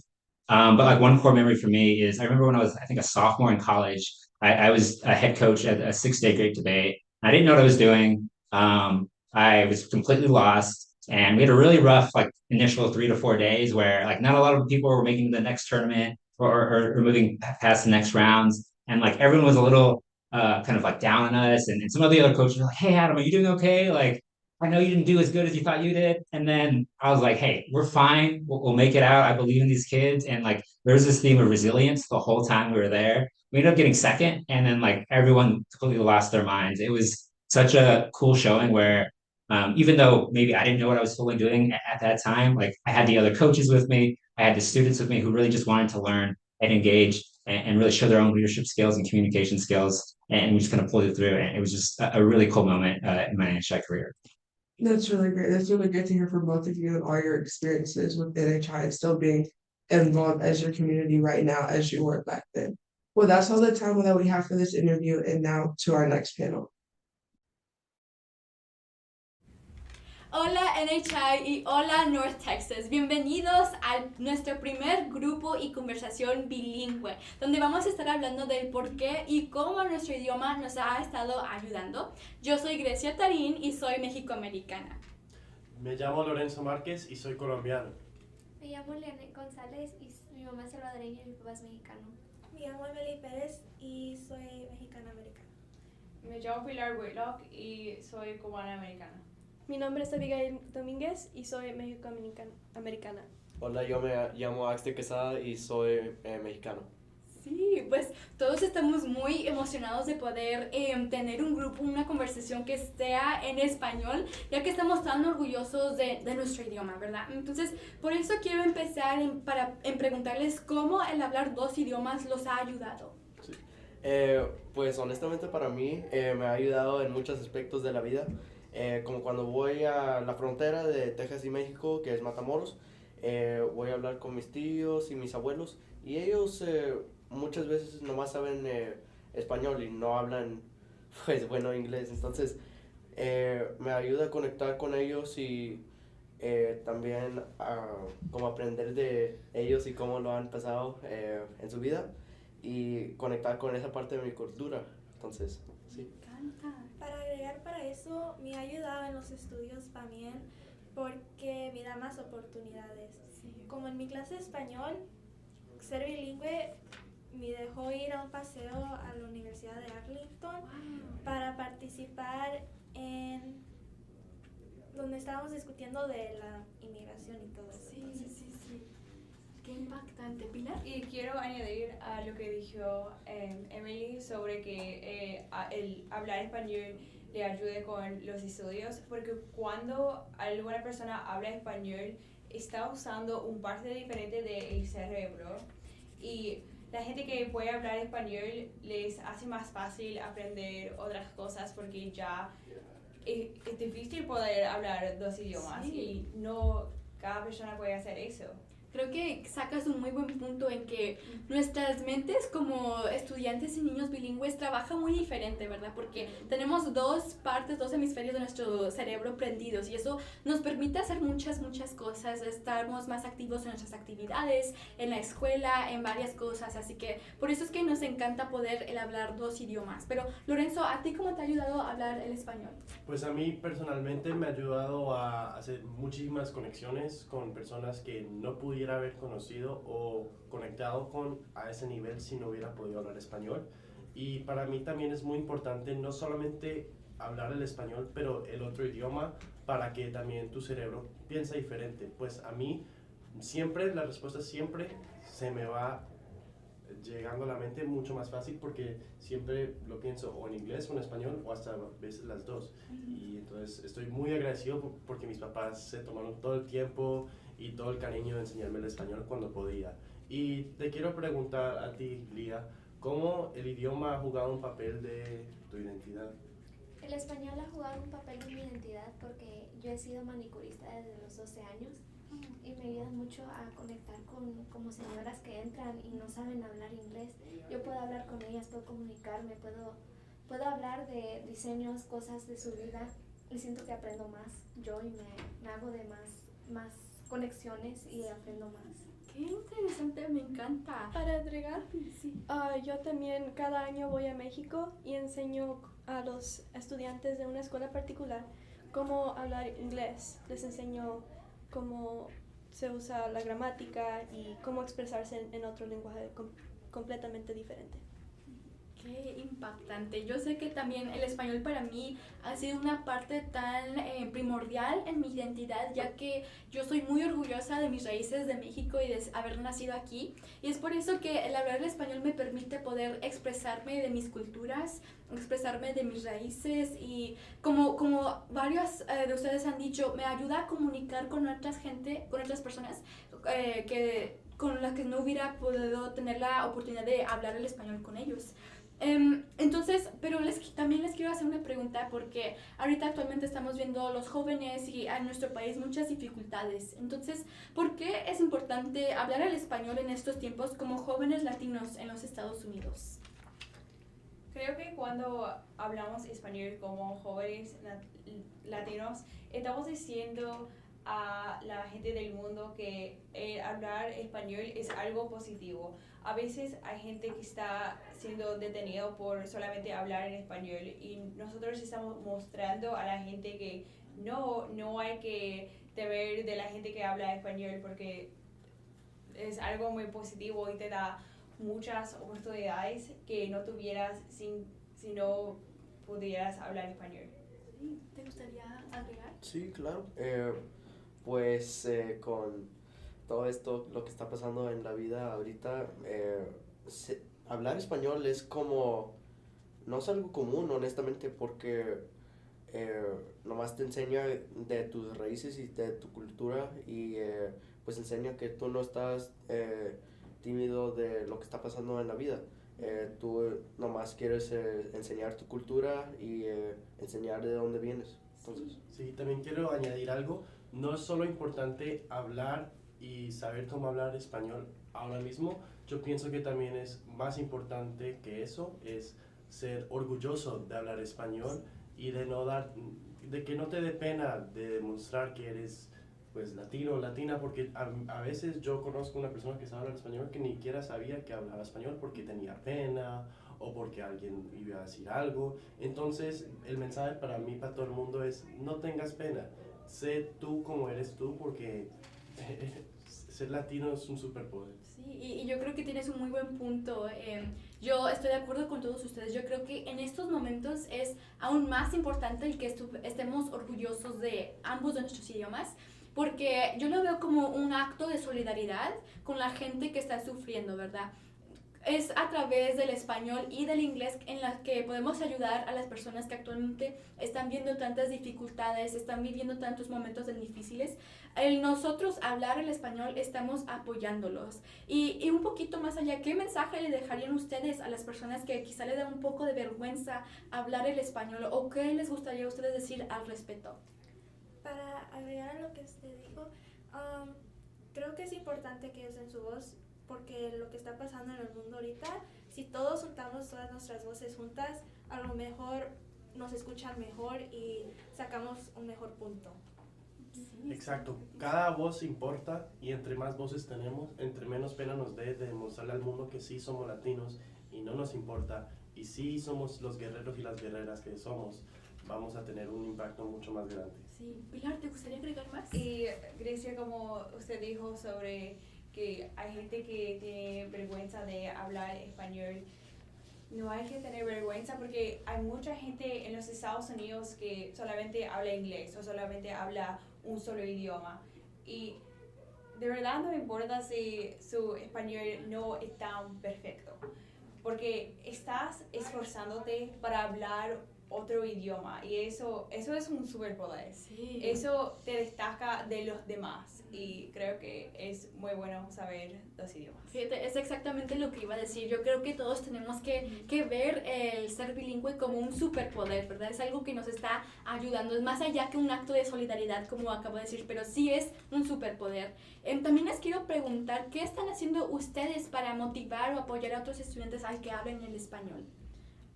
En mi escuela de Bishopton hemos creado un club entre la escuela y la comunidad hispana para hacer más como cosas de latinos, que sea más incluido en la comunidad, como por ejemplo los Reyes Magos. Hicimos una posada y creo que eso ha traído mucha comunidad hispana. Igual, como dijo Abby, en Latinos Unidos es algo tan hermoso poder hablar tu idioma y comunicarte con otros estudiantes.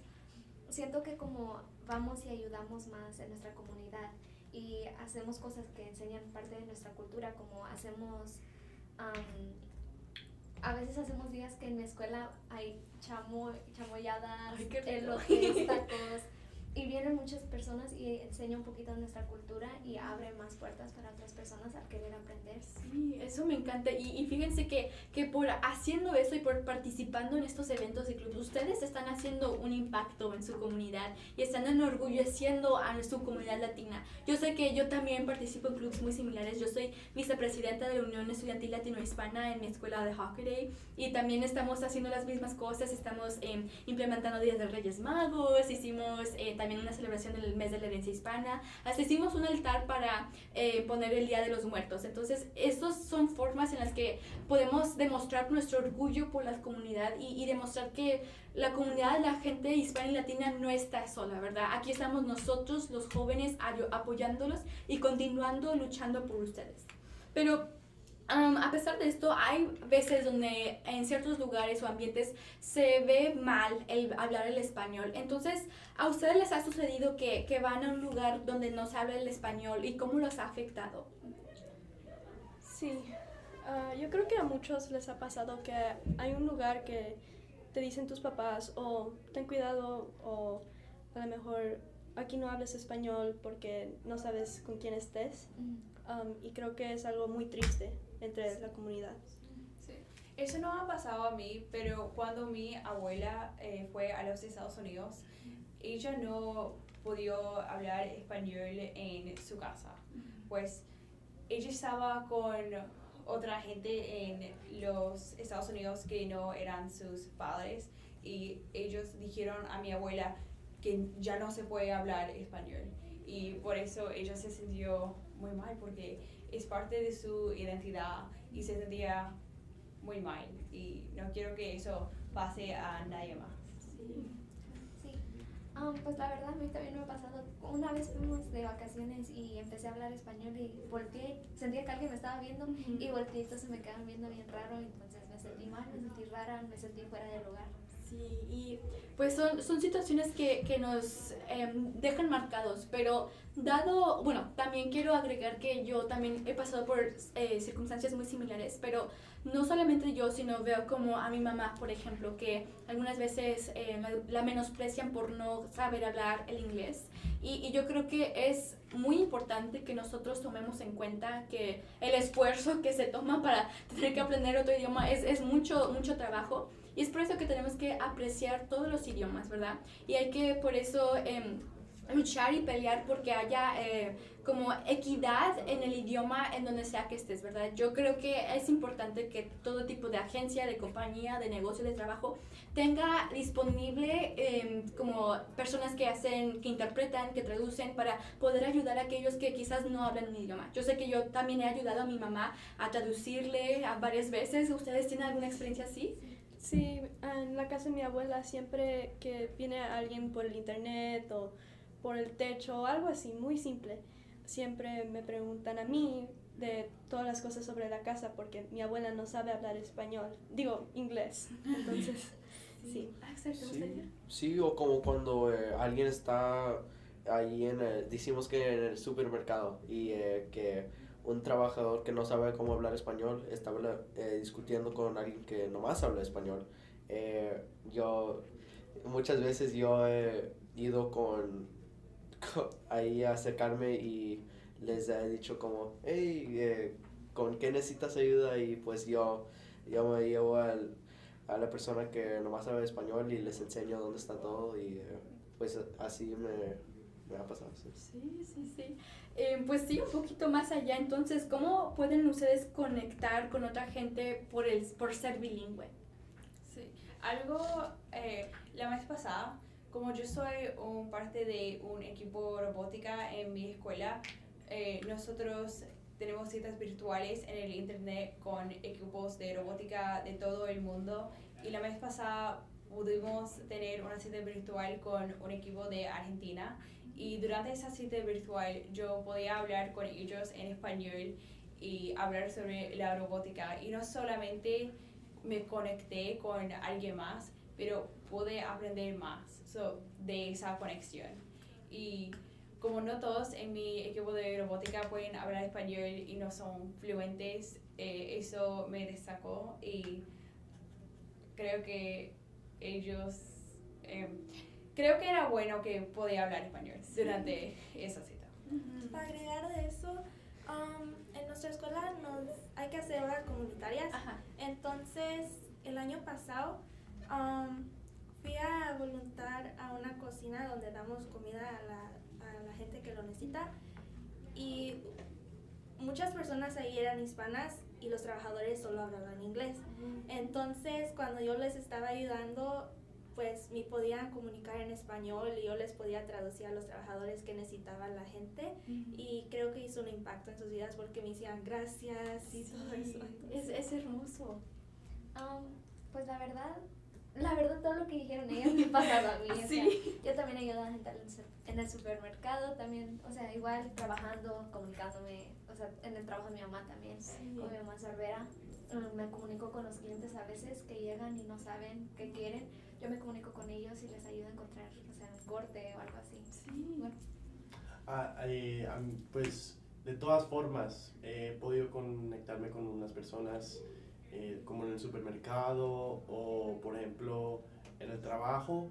Cuando vienen no hay casi nadie que hable español, entonces siempre son por el walkie-talkie, siempre Lorenzo, ven para el frente, hay una persona que no habla también inglés y les ayudo sin problema porque lo que tú comentaste de que a tu mamá la juzguen o eso me parece muy tonto porque en un país de tanta diversidad como los Estados Unidos me parece casi inhumano discriminar a una persona de no saber un idioma a tal nivel donde hay más de eso, o sea, hay más que saber este idioma en un nivel lo que define a una persona es más de cuánto sabe un idioma a cierto nivel. Entonces eso me parece, no sé, no me siento tan bien sobre eso, pero a mí me fascina ayudarle a las personas. Qué palabras tan sabias. Bueno, entonces, ¿qué es lo que ustedes quieren para el futuro? ¿Qué es lo que ustedes quieren para la futura generación que habla español, verdad? ¿Qué quieren hacer para poder animarlos a seguir hablando español? Quizá ya sea como de grandes haciendo trabajos que motiven a los estudiantes a hacer el español. ¿O qué es lo que ustedes quieren hacer para ayudar a otros? Quiero decirle a las personas que si es posible ir a la escuela a aprender inglés, hablar dos idiomas y ser la primera generación que va a graduar en la escuela, porque muchos padres vienen aquí por un futuro para sus hijos y muchos niños dicen, pero ¿qué voy a hacer cuando sea grande? ¿Cómo me va a ayudar el español? Y pues te da más oportunidades y quiero que sepan que sí es posible que vayas a la escuela y acabes todo. Qué hermoso, qué impacto. Yo también quiero añadir que es muy importante para los niños en el aspecto del trabajo, porque con solamente hablar el español en inglés, bueno, además de Brasil, ya tienes trabajo en todo el hemisferio oeste, desde Canadá hasta Chile y Argentina. Entonces me parece una oportunidad muy grande Y además desde que si empiezas desde pequeño, y muchas gracias a mis papás por seguir y por empujarme a que aprenda el español. Y si lo aprendes desde pequeño y si lo hablas en la casa y si eres determinado con el español, eso te va a dar muchas cosas y muchos beneficios cuando ya seas adulto y ya lo puedas ver. Sí, excelente. Yo creo que también es un muy buen punto para todos los papás. Por favor, apoyen, animen y enséñenle a sus hijos el hablar el español, porque como podemos ver hoy, o sea, nos ayuda un montón, nos ayuda muchísimo, nos conecta con nuestra comunidad, con otras generaciones, con gente de otras culturas, de otros países.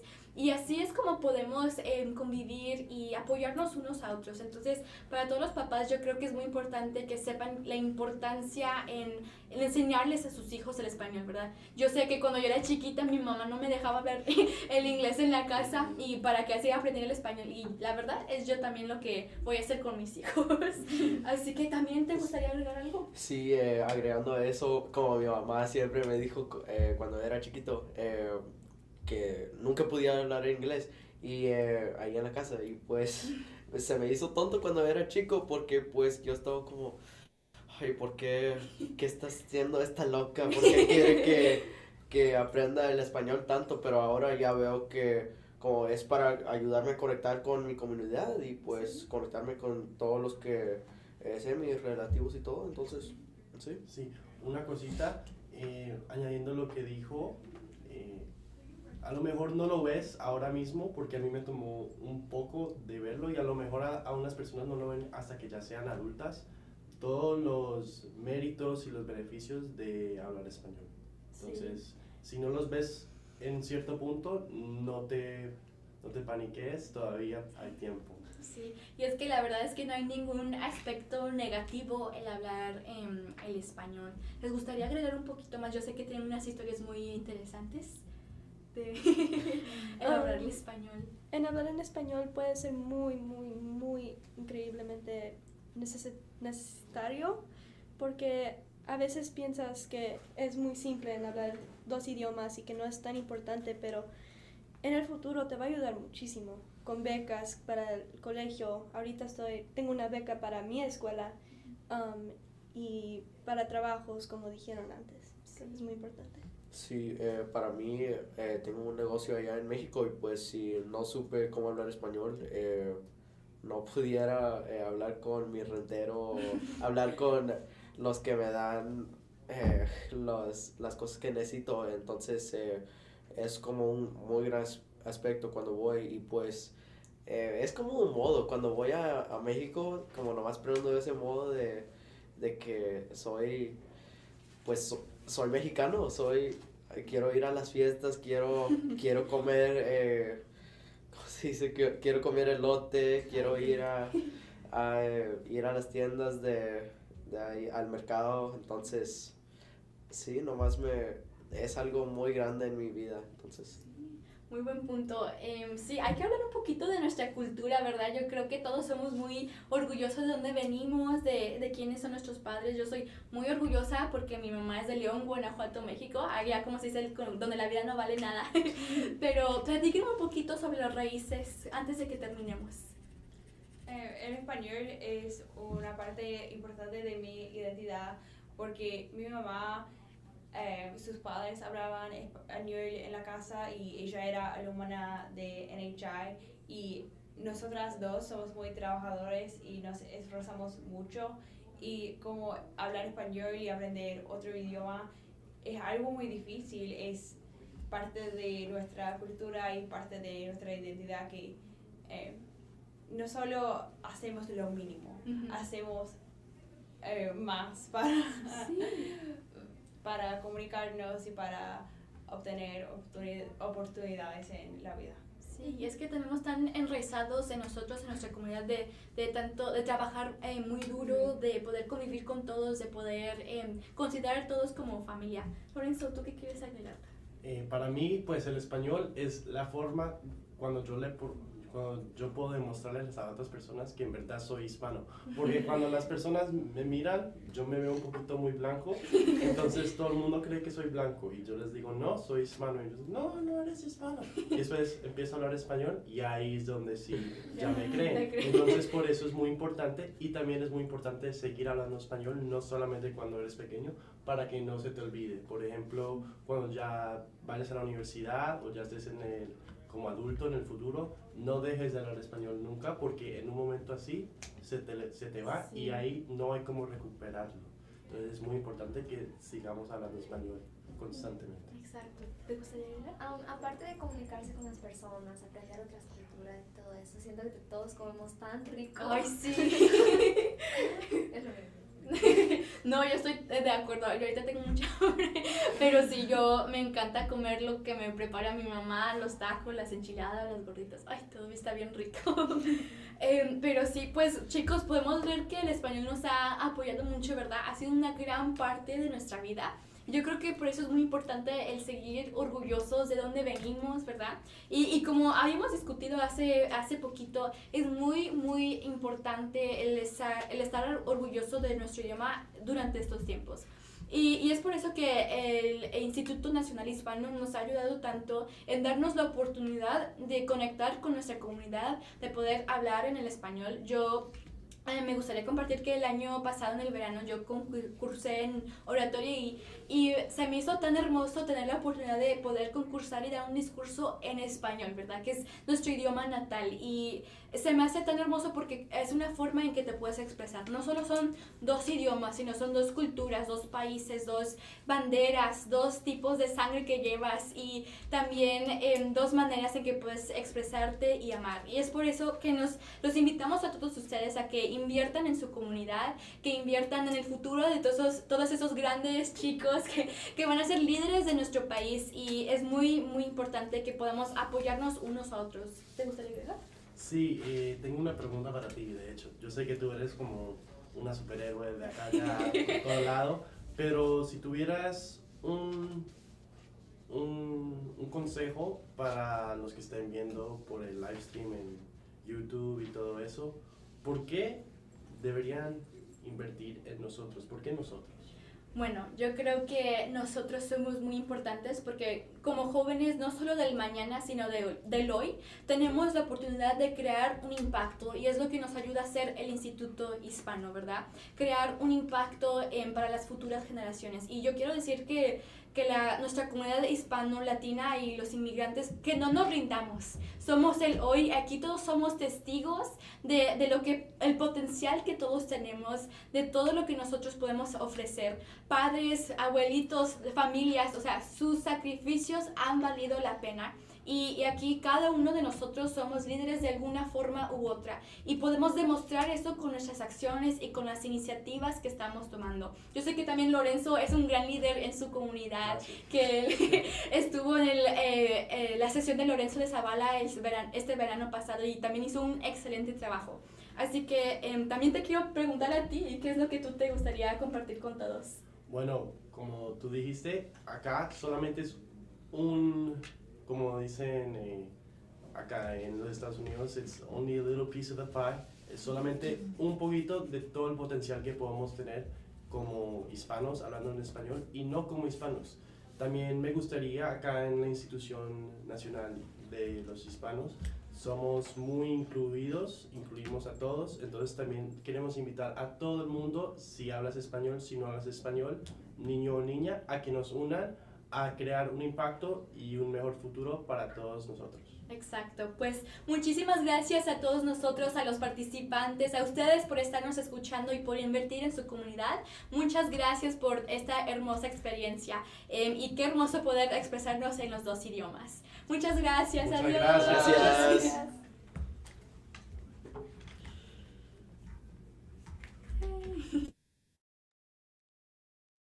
Hi, my name is Quinn, and I'm back with another interview. And today I have Luciano Luciano. I go to McKinney Board High School and I'm sitting. so Luciano. This is your second time staffing, second year staffing. Yes, yes, ma'am. What programs did you participate in? I participated in the Great Debate and L.E.A.D in Colorado. Colorado, did you? Out of At both programs, which was your favorite? I would say they both are a little bit different, but I really enjoyed the great debate more. But I know a lot of people enjoyed LDZ more. So they're both great. So your first year staffing was last year. What category did you staff? I stepped oratory with Lorenzo. Did you enjoy it? I enjoyed it a lot. I got to help others like with what they're struggling with. Like I saw that people were struggling with what I was struggling the year I competed, and it's very satisfying to get to help people work through those problems.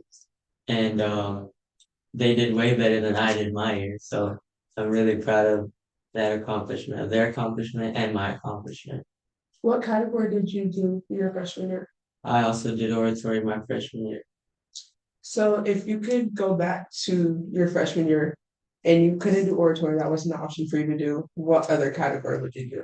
Well, my second favorite category is extemporary extemp because it's kind of similar, but they get time to like prepare and before the round. So I don't know, it would be like it's not easier, but it's a different challenge. But I think I would enjoy it if I got the chance. Why did you choose to come back and staff last year and this year? I come back because I really enjoy being here. Well, and it's not just for self-enjoyment. Like I have fun here and everything, but there's actually a purpose to what we do here. Um, People are growing. I've grown when I'm here, and I've seen other people grow from going to someone shy who doesn't speak at all the first day to somebody who's here to participate willingly, like I am today, and many others are here today. And like I said before, it's just very satisfying to see that growth and to see your work and like progress. How was it transitioning from a participant to a staff member? It was very interesting because like I said before, like I've been saying, it's all about like growth. You can the first time I was here, I didn't know what I was doing. I was all over the place. I didn't the first day I didn't speak at all. And then slowly I started getting the hang of this. And now I think I wouldn't say I've got it because there's still a lot to learn, no matter at what point you are in the journey. But I'm not as raw as I was the first time I was here.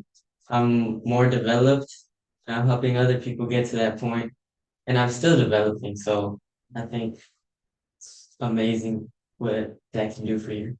So what's a skill throughout your NHI journey so far? What's a skill that you've developed along that journey, and how has it helped you outside of NHI? So like in school or sports, if you play any sports, like how is it? Well, the first thing people will tell you when they go through this program is that their leadership skills have gone like they've gone from nothing to something. Um, I'm willing to participate in like anything now. I even though I might not be the most knowledgeable about something, I feel like even if I know a little bit more than someone else, I can help them by like being some kind of leader. For example, I'll give you an example. I'm in cross country. Um, Today I was at a meet, and now I'm a junior. I'm an upperclassman to many of my peers, and I feel like I can be a person who gives them guidance, say in like their training or just like if they have any kind of issue. I have some experience that I can pass on and I can be take the initiative of giving them the knowledge that I have. So more looking into, do you want to like tell them about yourself? Like obviously you do cross country. What are your other hobbies? If you do anything? Well, I'm very big on sports and competition. My main sports are well, basketball and cross country. Um, I'm very competitive and also do art. And well, everything kind of has like some correlation where it's like I said, I like to be competitive, but I also like to express myself, collaborate with people, and like all of those things are things that have been fostered here at NHI that I can like use in any part of my life. So you're a very creative person. Yes. So what's your favorite type of art? You like photography, drawing, sketching, building? I'm most I'm a like I said, I'm very artistic, so I like pretty much everything. I dabble in like anything you'd say that's artistic. I like have an interest in it, but mostly probably like sketching, just like traditional pen on paper art. So you also play sports. Is that something that you want to do at the collegiate level, or is it just like right now? Um, well, we'll see where it goes, but I do have the expectation of taking it a step further. Um, I I just obviously it's a lot of work, but I'm planning on going as far as I can. So obviously you're a junior. Junior year is when you start like looking at colleges. Have you like looked at any? Are you interested in any schools in state, out of state, maybe overseas? I will admit I'm a little bit behind on this, but I've definitely looked into like maybe going out of state. I really like I'm really looking at the possibility of maybe going to like California because my dad when he first came to the US he came to California. So I have like a connection there, I feel like, and I would just like to like live where he used to live and kind of experience that. And I'm a big Lakers fan, so So obviously the programs that NHI has that they host, they're on college campuses. Do you think them being on college campuses will help you transition when you go to college? yeah, most definitely. Like the L.E.Z was at a Colorado College. I forgot the name. I gotta look at it. It was very fun being there. It was a great campus, and I even started thinking like that would be kind of a cool place to go to school. Um, it was very open, and experiencing that is like it's just amazing because I have like a little bit of insight into that going in now. Um, yeah, pretty much. And for our last question, how would you describe your NHI journey right now in one word? I would say, hmm, perseverance. Perseverance. That's a good one. That's a good one. Well, that's all the time that we have for this interview. And now to our next panel. Hello, we are back for the next panel. So something we talked a little bit about earlier in the PA panel was the very unique thing about NHI when it comes to having participants that are legacies. So everyone that you are seeing at this table right now on this panel is related to each other somehow. And they have had, it may be a parent that has gone through the program. I swear this is probably the world record of siblings that we have going through NTX at the same time. We're joking about like sibling fights while we're running this panel. We also have cousins going through this experience. So that's what we're going to talk about today because that is something that makes NHI so beautiful and speaks to the impact of the organization, that there's generations of parents that went through this program in high school and now we're seeing their children go through the programs. But also having siblings and cousins building and cultivating the NTX community together. I mean, it naturally brings this familial feeling to our culture. And so that's a little bit about what we're going to talk about. I'm going to stop talking so everybody can introduce themselves. You've seen some of them already before. But yeah, go ahead. I can start. My name is Alberto Walker. This summer I'm going to participate in the 2026 Rocky Mountain CWS, and I go to Cistercian Prep School in Irving, Texas. My name is Adrian. I go to Cistercian, and I'm brother of this guy. My name is Cindy Rocio Wade, and I go to Plano East Senior High School, and I'm going to be participating in the 2026 Rocky Mountains CWS. My name is Zoe Wade, and I go to Williams High School as a freshman, and this is my sister. I'm Mila Haley. I go to Ursuline. I'm a freshman. This is my cousin. I'm Mindy Magana. I am a former participant for all the 3 NHI events, and then I have 2 children now attending, one for CWS and one for Great Debate. My name is Araceli Magana. I will be doing the 2026 Texas CWS, and I am a junior at Uplift Summit. My name is Diego Magana. I am a freshman at Uplift Summit, and this is my sister. Aw, okay. We were also joking about how long is it going to take for me or Sydney to start crying on this panel.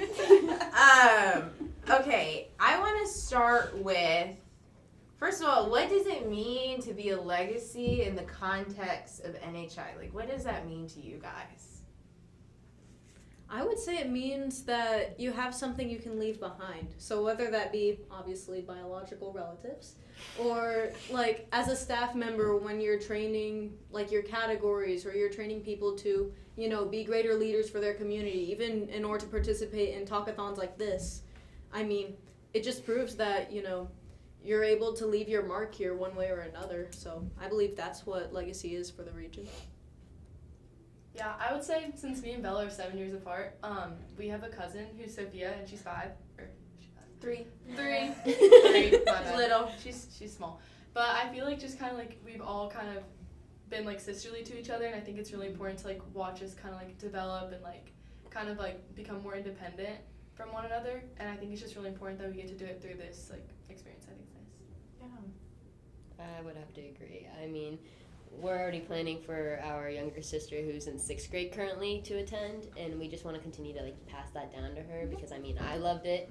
I know she's gonna love it, and I just want them to get as much as I did out of these programs and out of this experience. For me, starting off, I grew a lot through this program from the coaches and just all the support that I've had, and for one, I want to be able to give that same support and help the younger generations grow, but also my brother, we're different in many ways, but one way that we are similar is that typically in new groups where we can be shy sometimes and not super talkative, and I've seen myself open up a lot, and I want to see the same for him. Yeah, absolutely. I mean, I would say for me, personally, it's crazy seeing Mila go through this experience because I've been the younger one for the longest time with my parents, so, you know, I didn't have a choice about being a part of NHI when it comes to my parents. You've heard both of them today, and in their roles and positions with NHI. For Jordan, my older brother, and I, it was natural, and we've always been brought along. And we have another older cousin who went through NHI, Andrew, and he still comes back and volunteers. And so I was always on the younger end. And now I was thinking about this yesterday. It is like this new, I always knew I wanted Mila and her younger brother Liam, who will be coming in 2 years soon, and then our youngest cousin Sophia, to have this experience. But now that I'm in this position, like I feel this like great deal of responsibility, and also just like I did not think that I would be here when you were going through NHI. I had no idea that I would be in this role. So I feel super thankful to like be on this journey with you, because I just had no idea it was going to play out this way. But I'm thankful it did. Mindy, what is it like for you as a parent? Because I bet, I mean, and tell me if I'm wrong, I bet it's changed a little bit because you got to come back with Araceli, and now you have 2. Can you share a little bit about that? It's exciting. You know, I think it's funny because when you said you didn't have a choice, that's what Diego says. Yeah. He's like, I was pretty much told I'm doing NHI, you know? It's like by my mom and my sister. I don't know which one he's double more afraid of. reinforcement. Yeah. So it has changed, but I will say that I'm really excited to have him they go to school at the same school, but it's really different. Not even like having a class together. This is like a real different experience and a different journey to take together. So I'm excited for that for them, because there are 3 of them, and so it's kind of, it probably feels a little weird not having your little brother with you, but he'll be here in a couple more years. But I think it's going to be exciting to see. I think that she will look out for him in a way that he's probably not used to her looking out for him, you know? Yeah. So. And can you remind, I'm not sure if you've shared it today, we've talked about it several times before, but how did you find out again about NHI and remember NHI from when it was time for Araceli? Well, now Diego's you know, like, oh, I'm stuck. But yes, so funny. You know, I grew up in Fort Worth, and we had a group there, and back then, we had the Fort Worth NHI group, and there's Dallas was a totally different team, you know, and we never really did things together, if you will. When I got back, when I was done with college, like I couldn't find anybody that was still doing it on the Fort Worth side, and I moved back to Fort Worth, and so I was like, man, is it gone? Like what happened, you know? And it was funny. The school that they go to, Uplift Summit, I was talking to one of the counselors at an event, and she said, "Have you ever heard of NHI?" And I'm like, what? It exists. And yeah, it turned out that they had this, really strong group of juniors at the time, that were the year that she was a freshman that had attended, and was just super excited to get reconnected. And I mean, this is definitely, for me, looking back on it, this is like NHI 8.0. I mean, it's so leaps and bounds, far, far, far exceeds anything that we had. And the team that you guys have assembled for program administration, I mean, what an amazing powerhouse. So it's really exciting to see. Awesome. I'm gonna jump over to Sydney, Alberto, and Araceli. Why was it important for you guys to bring in your younger siblings? Why was that a priority? Well, I can start off. So me and Zoe always struggled with making friends, and me, I was very lonely and lonesome. I was no. Social, no. So when I did NHI and I experienced this, I reconnected with a lot of people I used to know from preschool. I reconnected with new people. I got to meet new people, and it made me so much more confident. It made me able to be confident in my speaking capabilities. And Zoe, as much as she hates to admit, she's very shy, and I wanted her to come here because I think it would change her life like it did for me. And as I'm seeing her just today and all the stuff she's done and the panels she's done, she's already made a lot of progress, and I'm just really happy to see the effect of North Texas NHI. Yeah, already, and you're just at the beginning. Yep. For me and Adrian, obviously, we've always been really close. He's my only brother, so especially when we were little, we were always best friends, hung out all the time. I would have been bored out of my mind without him. We've always kind of been into similar activities and things. We both love soccer. We love playing that almost more than anything. We both go to the same school. We're both we like the same subjects, not math and science. So we've always been similar and tight-knit, and this is just another thing that I would like to just share with him. I grew a ton doing this, and all the things we've done together, we've grown in those things together, and I think it'd be great. Another thing that, especially something like this where you get out of your comfort zone and you do things you're not used to doing something like this and watching him grow a little bit different than just since I started this before he did, I get to sort of watch the process unfold rather than doing it and watching it happen at the same time where I'm a little less unaware. So now I think it's going to be a nice opportunity to sit back and watch him specifically, and focus on him growing. Since we've already grown so much together, now him growing to the person he's going to become. Yeah.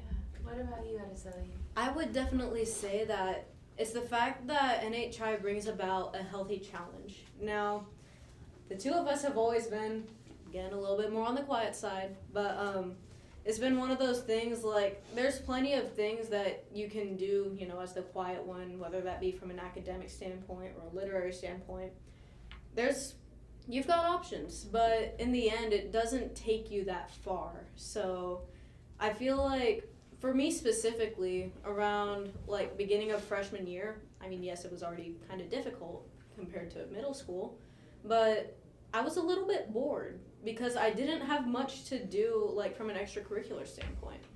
I mean, I had like things I'd been doing for years, but they didn't click the same anymore. So whenever my mom came to me with the National Hispanic Institute, and like it's this debate program where you have to talk to people and you have to like debate these topics that are relevant to the community, I'm like, this sounds interesting.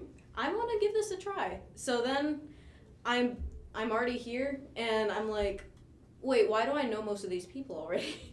Like the staff specifically, because that was crazy. So anyway, I mean, with that connection that, I mean, my brothers already have to the Institute since they've come to meetings here and there. They've, you know, seen how much I've changed in the past few years.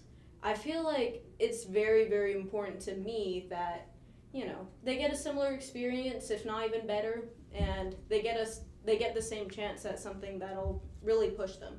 So, got little brother here and then a younger brother in 7th grade right now, so. There's more to come. Oh, so he'll be coming at the same time as Liam. So we'll be back in 2 years. You'll be back, so we'll be all back together. Okay, something that we were talking about prior to being live was, okay, what do you guys think, what parts of your own family dynamics do you think will translate into our NTX community and kind of our culture here?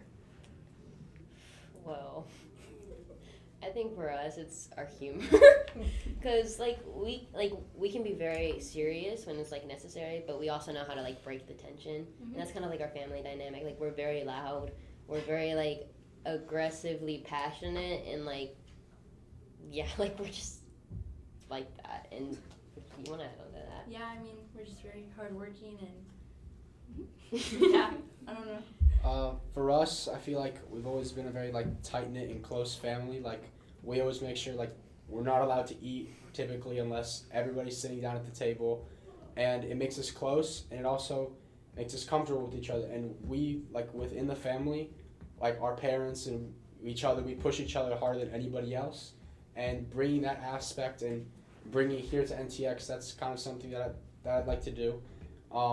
Obviously, a safe space has to be created, but you know, if we don't push each other, then we're not going to get the most out of each other. And just like a family, we have to be able to push each other, and that's how we're going to succeed.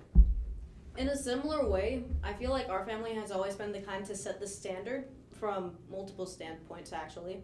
So anytime we're like confronted with something that, you know, isn't what we're used to, or we're put in a unique situation, we've always been the ones to pave a different way out of it, or break the mold, so to speak. So I feel like from that standpoint, I mean, us as a region, we've had our fair share of reputations.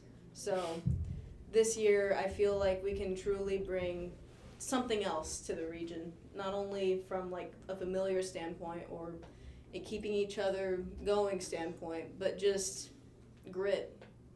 We've got grit. So. Yeah, I like that a lot. Like the grit that you get from your family and that translating here. That's absolutely true. You have anything you want to add?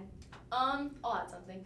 I feel like pressure kind of creates diamonds. So I feel like in our family, it's like the go big or you go home. Like I feel like anywhere, like if it's like my volleyball game, like all of my family will be there and they'll be chanting for me and cheering. And it's like if I didn't get that goal or whatever, like yeah, they're gonna still love me, but at the same time, it's like you could have done better. So I feel like it's really helpful to like have a family that'll like support you, but also make sure you're like living up to your potential. And I feel like I already said this earlier, so I guess I'll say it again. But I feel like having my brother come, I think it'll be great, but also just like getting to like have a role model like Bella, because I've always kind of looked up to her like when we were little, and I'd go to her pageants and like everything, and I just kind of got to watch her like kind of bloom in a way, and it was really cool getting to see her go from like this kind of like more shy kid and preserved to like really getting to like speak her mind and like say everything that she was kind of doing, everything she was kind of born to do, and I feel like it was really nice to watch that. So. I think you know, you started to touch on this aspect of our family where everybody shows up to everything, and we are it is like this unconditional love and this unwavering support, and we hope to continue to translate that here, because everybody's going through this very vulnerable, I mean, some of the topics that we start to grapple with in terms of this introspection of our identity and what is my role in my community, how do I view my community, oftentimes like as 14, 15, 16, 17, 18-year-olds, you may not be having these you're probably not having these conversations in school. You may or may not be having these conversations at home, but we're having them here. And there's a vulnerability to that and to that questioning. And so I think that unity, that unwavering support, that accepting you as you are, that kind of starts at home. And then to bring that here is so important as everybody's like navigating their own and very different journeys. So please donate. You make it possible. Yes, absolutely. Are there leaders in your families that you guys look up to? I mean, I think definitely our mom, because of her very hardworking background and just where she came from, and I love to see her like succeed in everything she does, and just really sets a high standard for me and my sister, and I think that's very important. Yeah, our mom's our biggest role model, and she just continues like to power through even when she feels like a failure, or even if she feels like she's not doing enough, but she is always doing more than enough. And so just seeing her continue to like power through really like inspires us to be like the better version of ourselves that she like sees in me and my sisters. For us, I feel like both of my parents, they kind of lead in different aspects. My dad, he's the one that really pushes us to do family activities and always be together and have each other's backs. Of course, my mom advocates for the same things. But my mom, she's a little bit on the other side also. She's the one that pushes us in our work and makes sure that we put our best foot forward and is always working hard. So they kind of complement each other in a way, and they also support each other in the different ways that they lead. So it's great to kind of get like the best of both worlds, and obviously we can talk to them about anything. So it's just great to kind of have that in our family. I feel like for our family, our mom and dad kind of work together in order to do that. Like they both like try. They both are like I guess they like really work together well. I feel like our family definitely like couldn't run the same way it does now without them, and like they're both always trying to like kind of push us to be better and like kind of like not settle with like what we have. Like, well, not like that. I mean, like, settle with, like the bare minimum. They're always trying to push us to be, like, the best versions of ourselves, and I just really appreciate that about them. Is there anything you want to add? My parents are polar opposites. They're not. I mean, they still, like, want the same things for us, but, like, I feel like y'all's parents kind of, like, were correlated. My parents are very different, but I think it's good because, like, at the same time you do get best of both worlds, like, I feel like my mom's really caring, so is my dad, but like he's like more out there. So I think I get to like kind of like get that through me and embody that. So I think it's like really important to have them, and they really like kind of created who I was, and I'm very appreciative of them. So yeah. Okay, the last question that I'm gonna ask all of you just to end on is, what types of leader, what kind of leader do you want to be for your families? I think definitely finishing, continuing, then eventually finishing NHI to pass it on to my little sister. I think setting the bar really high will be very important. I just want to be the best version of myself for my siblings, because I want to be somebody that they can look up to and rely on, and just, always know right from wrong, and always know how to like give them the answer, even if I can't answer it at all. I just want to be the best person possible for them. So that's kind of like the leader I want to be. I want to be the leader that listens to them and is there for them. Oh, well, I think like I want to be able to like give back to all the people that have like helped me, like my family, like because like I'm the younger one. I get like I've been supported like all my life. Obviously he has too, obviously, but then like I want to be able to like give back. For me, I kind of want to be able to. I want to be able to like. I never want to be able to say that I didn't try. Like even if I fail in certain things, everybody does. I always want to be able to say, okay, I tried my hardest, and be able to go back to my family and say, okay, I did try my best. And obviously, that's a big thing in my family. If you try your hardest, we're gonna be proud of you no matter what. So that's kind of the leader I want to be. Just always put my front foot forward. Never be afraid to fail, because if you are, then you're never gonna get anything done. I guess for me, the kind of leader I want to be is like I just don't want to ever like I feel like I play it safely in most of my life, and I feel like that's not going to get me very far because it will keep you safe, but it's not going to get you anywhere like far. So I want to be the kind of person that's like able to like go through things without having to worry about it, and even if it can be a little reckless sometimes, I want to be the guy that can just actually like not have to worry so much about everything. I want to say the leadership I'm pursuing is that, like, whoever's coming after me is just going to do better than me. Like, I want to make sure that no matter what I'm doing here, I know for a fact that whoever I'm training to come after me or whoever is going to succeed me, whether that be someone I know or someone I don't know as well, I just want them to do better than me. Because, let's be real, none of us are perfect. There's no way to set an impossible standard that can't be surpassed at some point. But I just want to set a standard high enough so that when people do surpass it, it's something to be proud of. I adore my brother, so I think like so I think he's like a super fun person, but he is kind of preserved and quiet sometimes. But I think there's like a special funny side that you'll see at like 2 a.m. and he'll come to my room and ask for help on how to make ramen.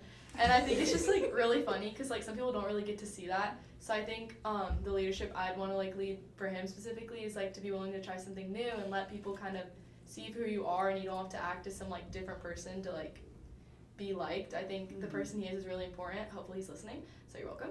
But I think that's it. But yeah. All right.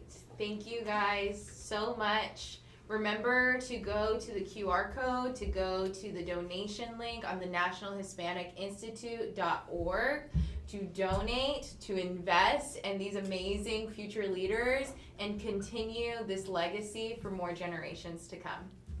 Thank you for watching. Thank you. Hi, my name is Coy, and I'm back with another interview. And today I have Pilar Whitlaw, and I go to Flowermont High School, and I am a freshman.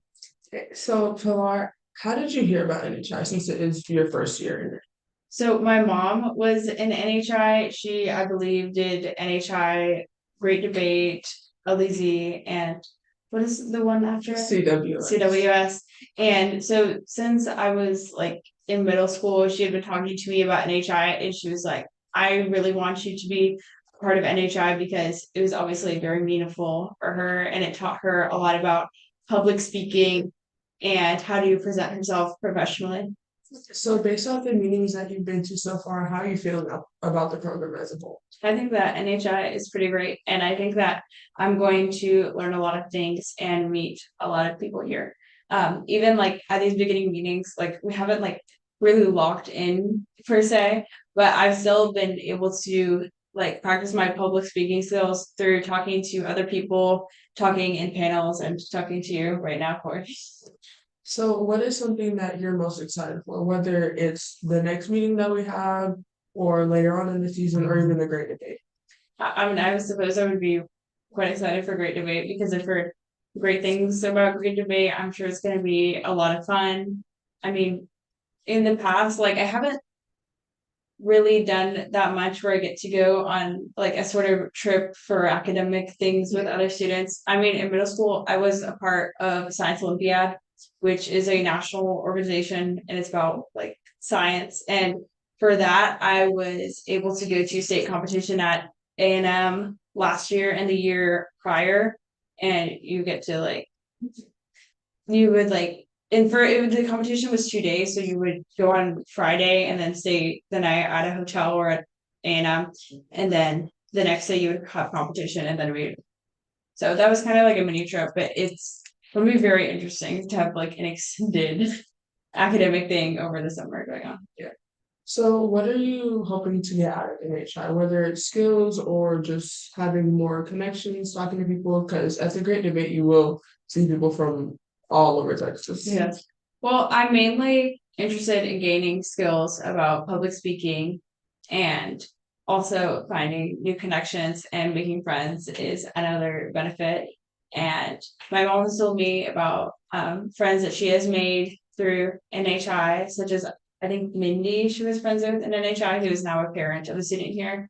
And I hope to have a connection like that in NHI where I form a friendship and then our kids do NHI together. I think that would be so interesting.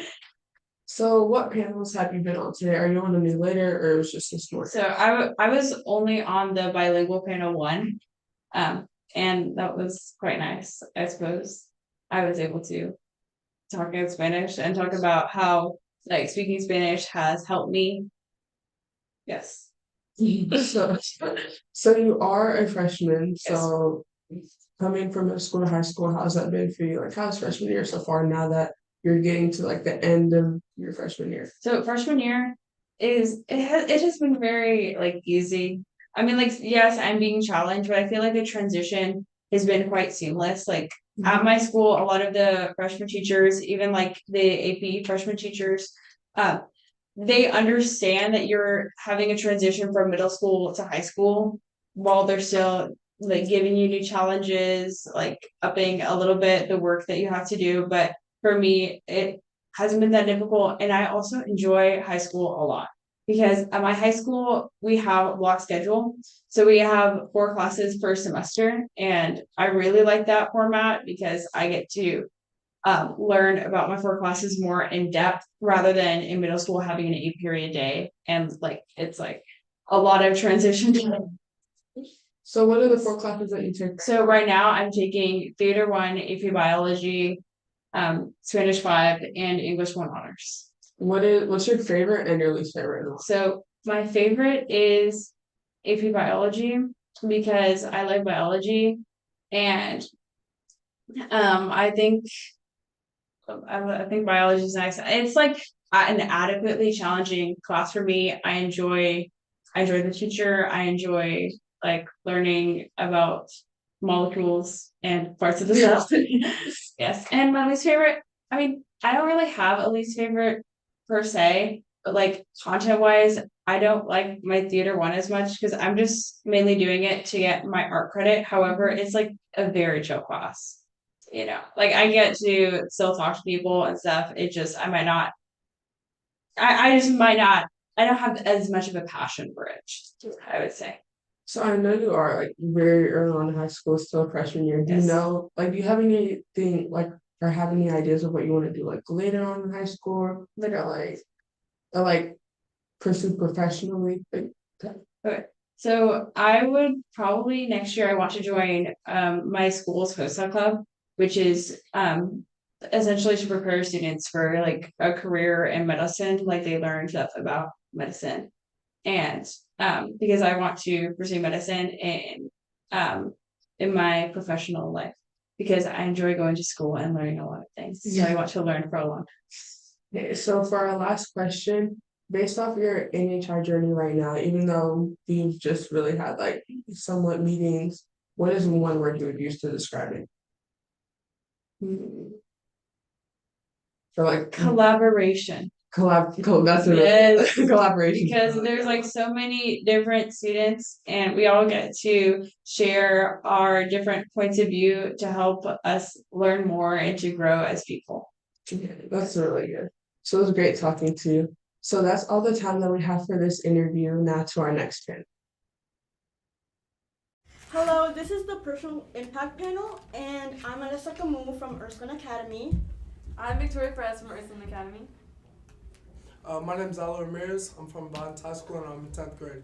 My name is Javier and I'm from the Colony High School. Hi NHI, hi North Texas. My name is Grecia Tarin. I'm a sophomore and I go to Hockaday. Hello, my name is Luciano and I go to McKinney Boyd High School. And today we're just going to talk about how NHI has really impacted us and like facilitated growth within us. And the first question I want to throw out there is what difference do you see from freshman year to now? I would like to go first because I've been here the longest. I've seen a lot of growth. Like if I could compare myself from the first time I came to a meeting here to like now, I would see like somebody like I would like my past self would be so proud of myself because right now I'm like at the top of like my like top of my game. I can talk to anybody. I can be very articulate. I can throw out ideas in a group of people. I can lead a group. I have led groups here at NHI, and I've passed on some of my expertise that I've learned here over the years. So, yeah. I think my experience has been a little bit more different. So I'm a sophomore right now, so I've only been here for like a year or two-ish. And well, I've always been very passionate about public speaking, social justice, debate, and things like that. But coming here definitely gave me such a unique and original experience because not only am I now having the opportunity to really be a true leader and lead the new participants into their NHI experience, but I've also met so many like wonderful and amazing people. And so I think the biggest change I've seen is how like more easily I can form connections and how more easily I can, talk about various topics. So I've also seen like a lot of growth, kind of what Luciano was saying, and yeah. Yeah, along with that, I'd also like to agree with Gracia and Luciano because I remember last year I had a really rough time speaking and I didn't really want to speak, but actually it was Luciano's help whenever he started coaching us for oratory that I really felt that I could start speaking more and all the tips and tricks everyone gave us. And I think I definitely see a difference between freshman year me and now me because I see so much growth in my experiences and in the lessons I've learned and the courage I have now. My experience as from freshman year to now, at the start of freshman year walking into NHI, I wasn't really thinking I was really going to pursue this. I was always really into sports and more of business side, and I didn't really know how important this was into the business side. And so as of now, I'm really more elaborate whenever I speak and not shy at all. And knocking on doors for business, it's much easier to talk to people and relate with people now that I've joined NHI and that I've developed through great debate and my coaches and my teammates. I honestly believe, like, in my first year, I didn't really talk to anyone. Like, I was just shy. I was always hidden within the crowd and never really stood out. But this year, honestly, I've seen a good amount of growth in me because I'm speaking out more and I'm also connecting with more people that I haven't connected last year, and it's just better for me because then I could also project my voice louder and stronger to people so I could lead them as well. All right, so I heard Zylo talk about the great debate. How do you think that really changed you and helped you grow, and what did you learn from that? That really changed me because I've never really been an open person. Starting the great debate, I was really to myself. I had never met anybody from the other regions, even been to the regions. And starting there, I made some new friends, reached out and went out and challenged myself to go out and speak to people. So I did that, and now I have a community with a bunch of new friends from different regions and people I still talk with today from the Great Debate from different regions. Yeah, I would agree with that. I also definitely grew in that area of the Great Debate because I remember also being nervous, and I'd also never been to any other regions. And definitely seeing where people are from and their experiences and like all different, just hearing different stories I really liked. I think the storytelling aspect of that was really nice. And I grew a lot from hearing about other people's experiences in the different categories. And I think it was really nice to kind of expand from this little bubble that some people say we have. Yeah, I think Vivi brings up like a very good point when it comes to storytelling. I'm like very big on hearing other people out, what their experience has been, how they came to be where they are. And so having the opportunity to participate in the Great Debate was the perfect opportunity to hear a little bit more from others, and you get to learn from other people. I remember one like specific experience I had was when I was about to go into the finals in my competition. I remember I asked Talia, she's from Austin, Boston, and she was the oratory winner from 2 years ago. And I asked her for her experience or tips and based on her experience, and she was able to give me some very good recommendations and ways to handle and manage different things. So I think the storytelling is also a very important aspect. But I think besides that, the Great Debate was just so fun. I only have great memories. I only have fun memories from all of that. It was such a beautiful experience, and it really connected me so much more with our community. I think that's very big, what you ended on, like connecting to your community. Because I remember my year of Great Debate. On the last day, everybody specifically in our region, also with other regions, everyone was so connected, and everyone, like, the last day we were leaving was like so sad because it was all coming to an end, and obviously it wasn't a true end because we're still here, we're still coming back. Most people came back, but everybody was like, so it's such a strong bond that everybody connected that I remember everybody was crying that day, Yeah. except me, of course, but you know. And me. You weren't there. Oh. But yeah, I'm pretty sure she's confused because the next year the same thing happened. Everybody started crying on the last day. Yeah, that's what I meant. Because yeah, like I said, bonds are so strong. I have hang out outside of this program with these people, and we have like a stronger connection than just I know them from this program. Yeah. Would you like to add a little bit more? The Great Debate was honestly a good experience because you got to connect with more people that you didn't know. You got to make new friends, and it was honestly a great experience. So you can make more connections, and also helps you into your future. So then you're not as shy with new people around you.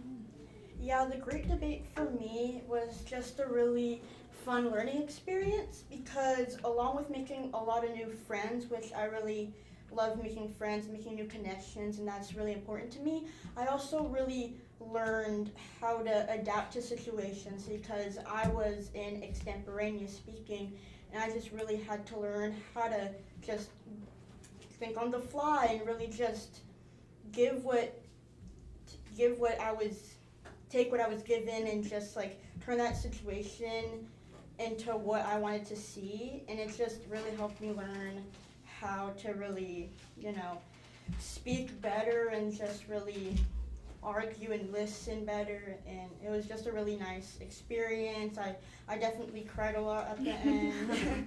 Yeah, and so now that we are all staff, what impact do you want to see what impact do you want to make for the participants now that we are staff? Yeah, so if I could kind of take this question, I think, as I had mentioned previously, I'm very, very happy to have the opportunity to be a true leader and to help support this next generation of participants. And I think the biggest thing I want to teach them and show them is to really just be open and to proceed with confidence in themselves. I think that's a very big thing I would love for them to learn. Because, for the viewers who were listening to us earlier, I was with all of these participants kind of discussing the questions we were going to go over and what the topics we were going to discuss were. And I can say with like full faith that they have so much potential. I already see them as leaders of this community. So I just want to really highlight to them that they really are the future and the now, as we have been talking. They really can make an impact and change the day. And I just want to be able to, be that push that they need to be the leaders that we need them to be in our community. Building on that, I think just like she said, it's like teaching them about like based on our experience, because like I said, what's so special about this program is that everybody here has gone through what the freshmen who are coming in have been through. So it just gives us that drive to like I couldn't accomplish what I wanted to my freshman year at the Great Debate. And the next year I came in with a new mindset. I came in like guns blazing, and we read a champion here, Grecia, won oratory.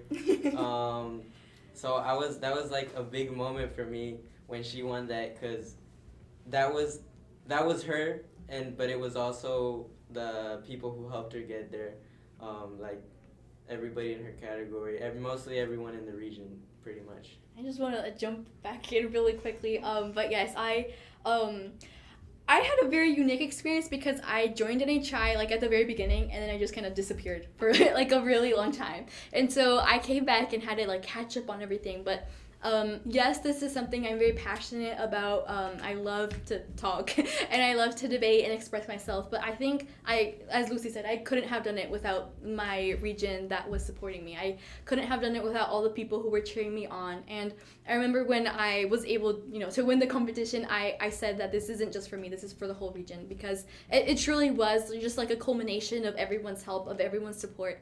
And just how I was able to represent my region, I want the new participants to represent our region, and I want them to win and succeed, and most of all to learn from their experiences and to grow as leaders and as people. For the future NHI participants, I just want to make them feel like they're not alone. Make sure they feel comfortable, because coming into this exact room maybe last year, I wasn't as comfortable as I am now. So I just want to make sure they could feel that comfortableness. I have 2 questions left. How has NHI changed your view on the Latino community? Wow, this is a tough one, but I definitely say through all the research in oratory, I definitely had to do a lot of research about an important figure in my life, and I chose my dad, who's very important to me. And I'd say that I definitely looked more at like the assets in our community rather than the negative side, which there are not a lot of negatives, let me just say. But I really like just doing that research and really diving in deeper into the community, seeing how everybody plays in, and looking at our assets and what we can bring to the table exactly. And yeah, I just really think that like our region working together, that's really like that family, that just family feeling that we have, especially at the end, like Gracia said, at the end of Great Debate, everybody was cheering for her, everybody was so proud, and it was just this feeling of like joy. Yeah, it was. Do you want to add something?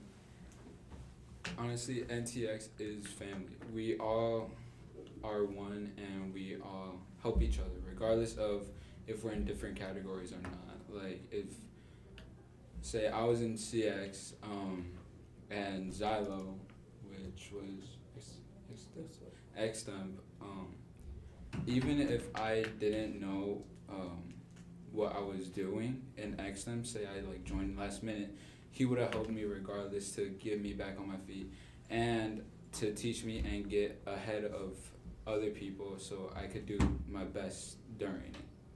Oh, I think that's a great response. I also want to add on, I think I have always really been connected to my roots and to my heritage. I'm very proud to be Mexican American. But I think NHI was special because it gave me a platform to talk about my love for our community. When I was giving my speech, I talked about my mom and her journey in this country. And it was especially beautiful because I was able to change the narrative of what it meant to be Hispanic in the US. So like through NHI, through NTX, we're able to change that narrative, and we're able to keep supporting not just ourselves or our region, but just the generations to come. And it definitely deepened the love and care I have for my community, but most importantly, it helped me realize once more the strength my voice holds, and to be able to use that for the better of everyone. I would like to add on, many people on their first day here, they talk about how there's so many problems in our community, and that's like the opposite of what this program is about. But that's the point. We want to teach that to people, and if you, like, George has done a great job with that, like, because if you come here and you want to get George angry at you, you start talking about the problems in our community. You start saying, oh, we don't have an economic power to do what other demographics are doing. That's not true. We have plenty of power. We have lots of assets, and that's how my view has shifted on my community.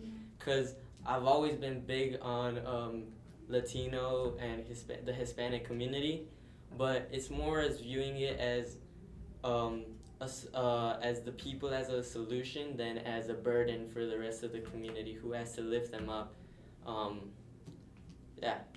I just want to add, like, very quickly. I think it was at North Texas that I learned to stop calling our community a minority, because before that I would always just say, oh yeah, the Hispanic Latino community is a minority, but no, we are really just the majority in this country. We are the majority in Texas. So I think changing that simple word really helped me shift that mindset into focusing more on all the assets we bring to this country.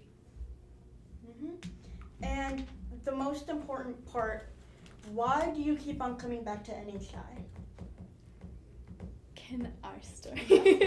So we were just kind of talking about this a few weeks ago. We had a staff retreat, and so I love to debate, and I had a situation where it kind of was an ultimatum, where I had to choose between debate, and I was 2 points away from qualifying for state, or NHI, and I'm here, so I chose NHI, and it took a lot of reflection because it's been a lot of hard work on both of these responsibilities I have.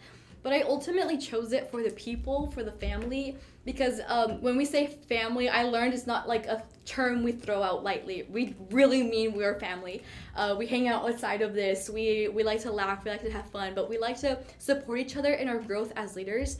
And I thought for me, it was so much more important to ensure the future of my community, which is why I chose NHI, and which is why I keep choosing NHI in North Texas, because I know that I am putting in my all, I am giving all my effort, I am working so incredibly hard to ensure that my children and their children and the future generations know their value and know the strength that they have in this country and wherever they are, which is why I will always keep coming back no matter how old I am, no matter if I'm in college or like with 3 children. I will always choose to come back because I choose to invest in my community.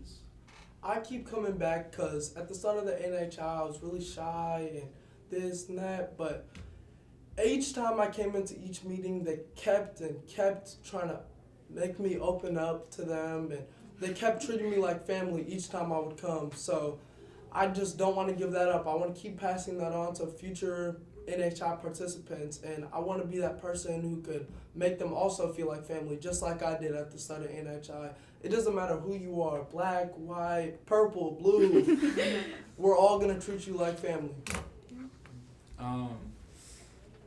I keep coming back because of the growth I have had. Like, throughout my life in school, I was just always shy, never speaking up, never answering questions, never just nothing. Like, I was never responding to anything. But as soon as I joined in and after my first year, I've been opening up more and speaking louder and actually participating in class or even outside of school, just everywhere where I can, I always try to. Yeah, I also keep coming back because of that. I think it's really, NHI has really opened me up as a person, and now I'm able to not only talk better, but also just think better and realize that I have so many more options to think about, and that I can look towards the positive side, and that just a happy attitude makes, a happy family, like the NHI and TX family. And Alessa, I want to ask you, why do you keep coming back? Well, NHI is such a special place. I've really grown. I wouldn't be able to talk in front of this camera and talk with all my friends here about NHI without having grown and being able to find the confidence here to really speak and, really learn how to think on the fly. And just, NHI is such a special place, and we're really investing our time into really facilitating new Latino leaders, and you should also invest into our NHI so you can facilitate growth and leadership, and just really our community is really special. And I'm really happy I'm here. I've made tons of new friends. I've made lifelong friendships here, and it's just such a beautiful place where I really get to be proud of being Latina and being proud of who I am. Yes. Thank you so much. Thank you.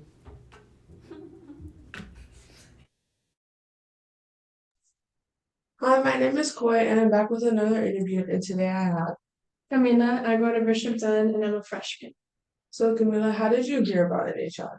My school introduced it to me. One of the staff members, forgot his name, but his mom is a worker at Bishop Dunn, a teacher actually, and she like introduced it to the president of our school, and she thought it would be a great idea if she combined Latinos together, and they like invited us like a meeting, and she introduced it to us, and I thought it would be an amazing opportunity. So how are you feeling about NHI so far based off of the meetings that we've had? I really liked it. At first, I was nervous, but it's really fun. I get to meet new people, new friends. Everyone's super duper nice. I think it's so much better if like you had people that you knew like from school. It was so much better, and it's so much fun. Everyone's so kind, and I'm just really happy to be here. Are any of your friends from school? Did they come to the meeting with you? Yes, a lot of them did. Almost everyone that were invited did come. Just one of them didn't, but it was really fun, and it was funny, and we got to talk about it at school. That's good. So what are you most excited for? I think I'm most excited for this summer when we go to Austin, I believe. I don't know where. Or Austin College at Yeah, Charlotte? Austin College, yes. I'm excited for that because today I'm having fun. I thought like it was gonna be tiring, but like I made new friends and I stayed with my friends and it was super duper fun. And knowing that like if this is fun, then probably going to the college in summer is gonna be even more fun. Yeah. So what are you hoping to get out of NHI? Like at the as the program like as a whole. So not just your freshman year, if you want to come back next year, like what are you hoping to get out of it and like grow up from? I think memories, honestly. And right now I'm making a lot of memories. I definitely want to come back next year. This is an amazing opportunity that everyone should get. Um, I honestly, yeah, I think memories, because memories do mean a lot to me, honestly, because I get to share it with people, to like my future children, my mom, my mom that's like super duper happy that I'm here, and yeah. So do you want to tell us about yourself? So like what are some hobbies you have? Do you play any sport? Yes, I play for Bishop Dunn soccer. I am a left winger. I'm gonna try out for the volleyball team the upcoming year. My mom wanted me to get into golf, but I don't know about that. But I'll try. I'll try next year. Um, I am the youngest cousin, the youngest daughter, and the youngest granddaughter. So I get babied a lot sometimes. A lot of people say I'm really lucky, and I kind of am, but I am grateful. I have three older siblings, one sister and two half siblings. Uh, I kind of roamed around a lot. I was in Richardson, but now I'm here, and I'm trying to switch schools like 4 times, I would say. But came to Bishop Dunn, great school. I actually really like it. It's really fun. We have fun. It's like a really, I don't want to say easy because you actually do have to work hard for it, but like they're easy on you. Like if you don't understand, they'll help you out. And that's whenever Miss Belmocker comes, one of the staff members' son or mother, and she's really nice. Everyone's really nice. Principal's really nice, and everyone's there to help you to succeed. Because no one in there wants to make you fail. And I'm actually really grateful that I'm there because I wouldn't be here without them. And knowing that I was nominated out of the 20 people means a lot. It's good. So you are a freshman, so how it sounds, high school has been good. High school Good has been experience. good. It's been fun. Yes, there has been ups and downs, including with tests and quizzes and everything. But that's just regular school. Friends, you at Bishop Dunn, you make a lot of friends. Honestly, everyone's super super nice. You click with people like instantly. Honestly, yeah, you win friends, you kind of lose friends, but you always like come back to them. Um, I mean, I guess it's like high school. I don't really know how to say it, but it's really nice. Everyone's like easy to talk to. You can talk to anyone about it. So yeah. What is your favorite class in high school? My favorite class in high school has to be seminar. It's kind of like an off block, but it gives you time to like prepare for a quiz that you have next or you have homework and you like have an after school class and you don't have time, that's your time. It's super duper nice. The teacher's amazing.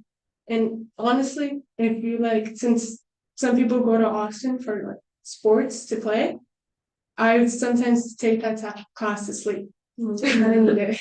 It was great talking to you. Great talking to you too. Well, that's all the time that we have for this interview, and now to our next panel.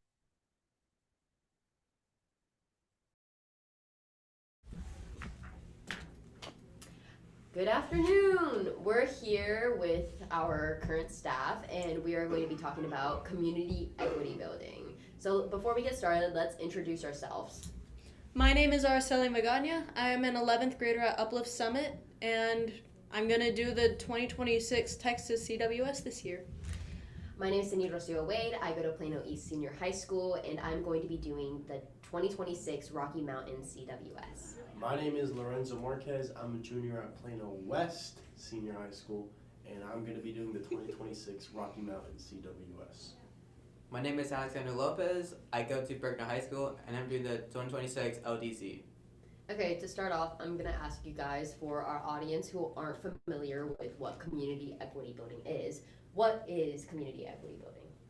It's, at its core, it's a social/mental framework. So it's essentially the concept of, as a community, leveraging our assets in order to create long-standing change, specifically social change. So with that in mind, it's looking at what our community already does really well, whether that be coming together as a family or having a very enriched culture, having great food, and then enriching it in such a way that, we're able to create something that no one else could possibly fathom. For me, community equity building, it's a way of thinking that I've implemented into my daily life, into my social life. It's basically not charity. It's looking at the community, viewing it as a solution and not a problem.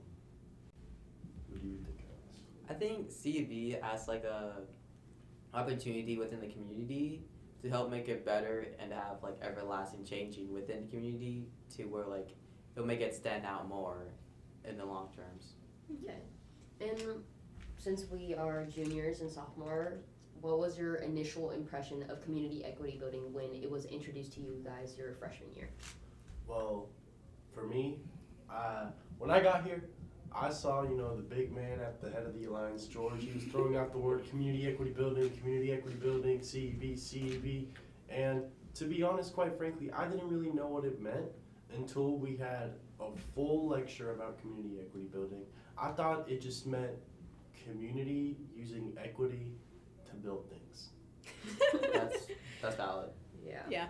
I mean, I thought of like different examples of, corporate figures that would try and find ways to fix the communities, like specifically, I guess, companies that were involved in their community, more or less, attempting to find ways in order to build it up in the ways they could, which it's not exactly correct.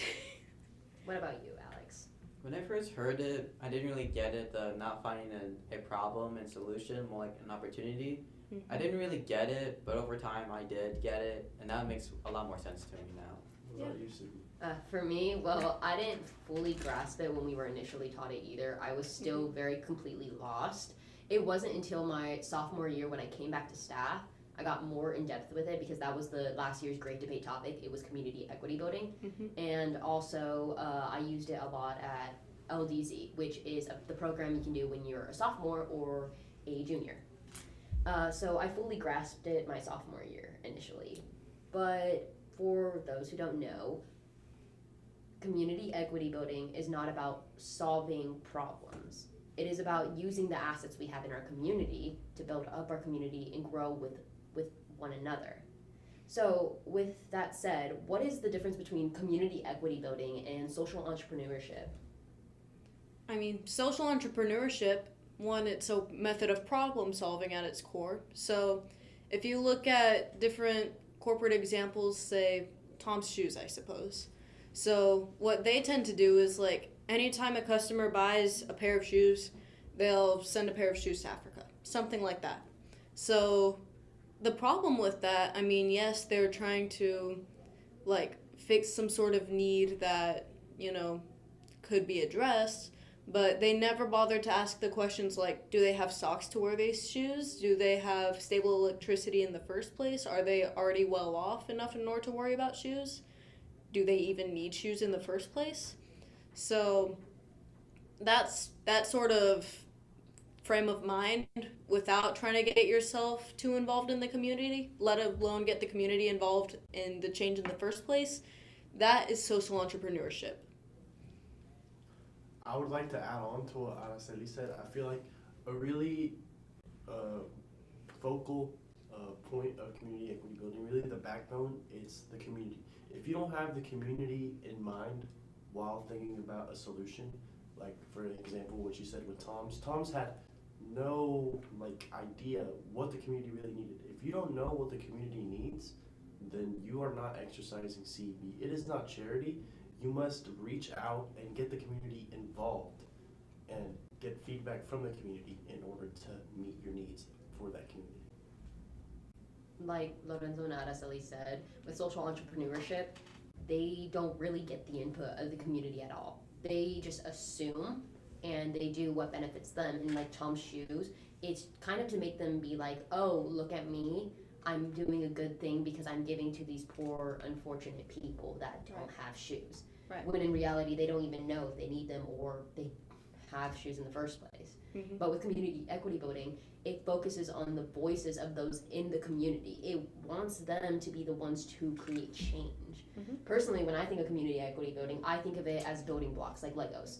Each member of the community has a block, and that block is their asset or their time or their hard work that they bring to the community. And little by little, they build buildings, and that buildings represent growth, and they continue to do that on and pass it down to the youth.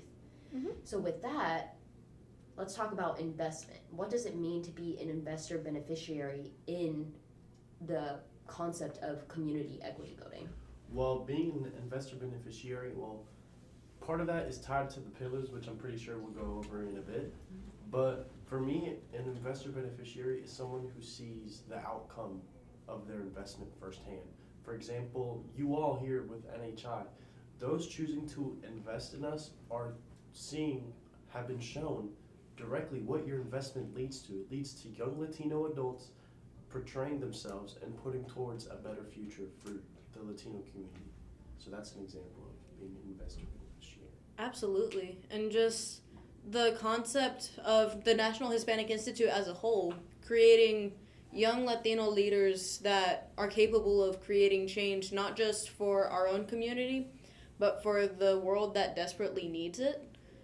That sort of mindset that only the National Hispanic Institute has been able to bring about efficiently is exactly why, you know, being an investor here is so important. You're the ones that are getting us started, whether that be from a monetary or from a time standpoint, by making sure that, you know, we have the resources we need in order to grow in the first place.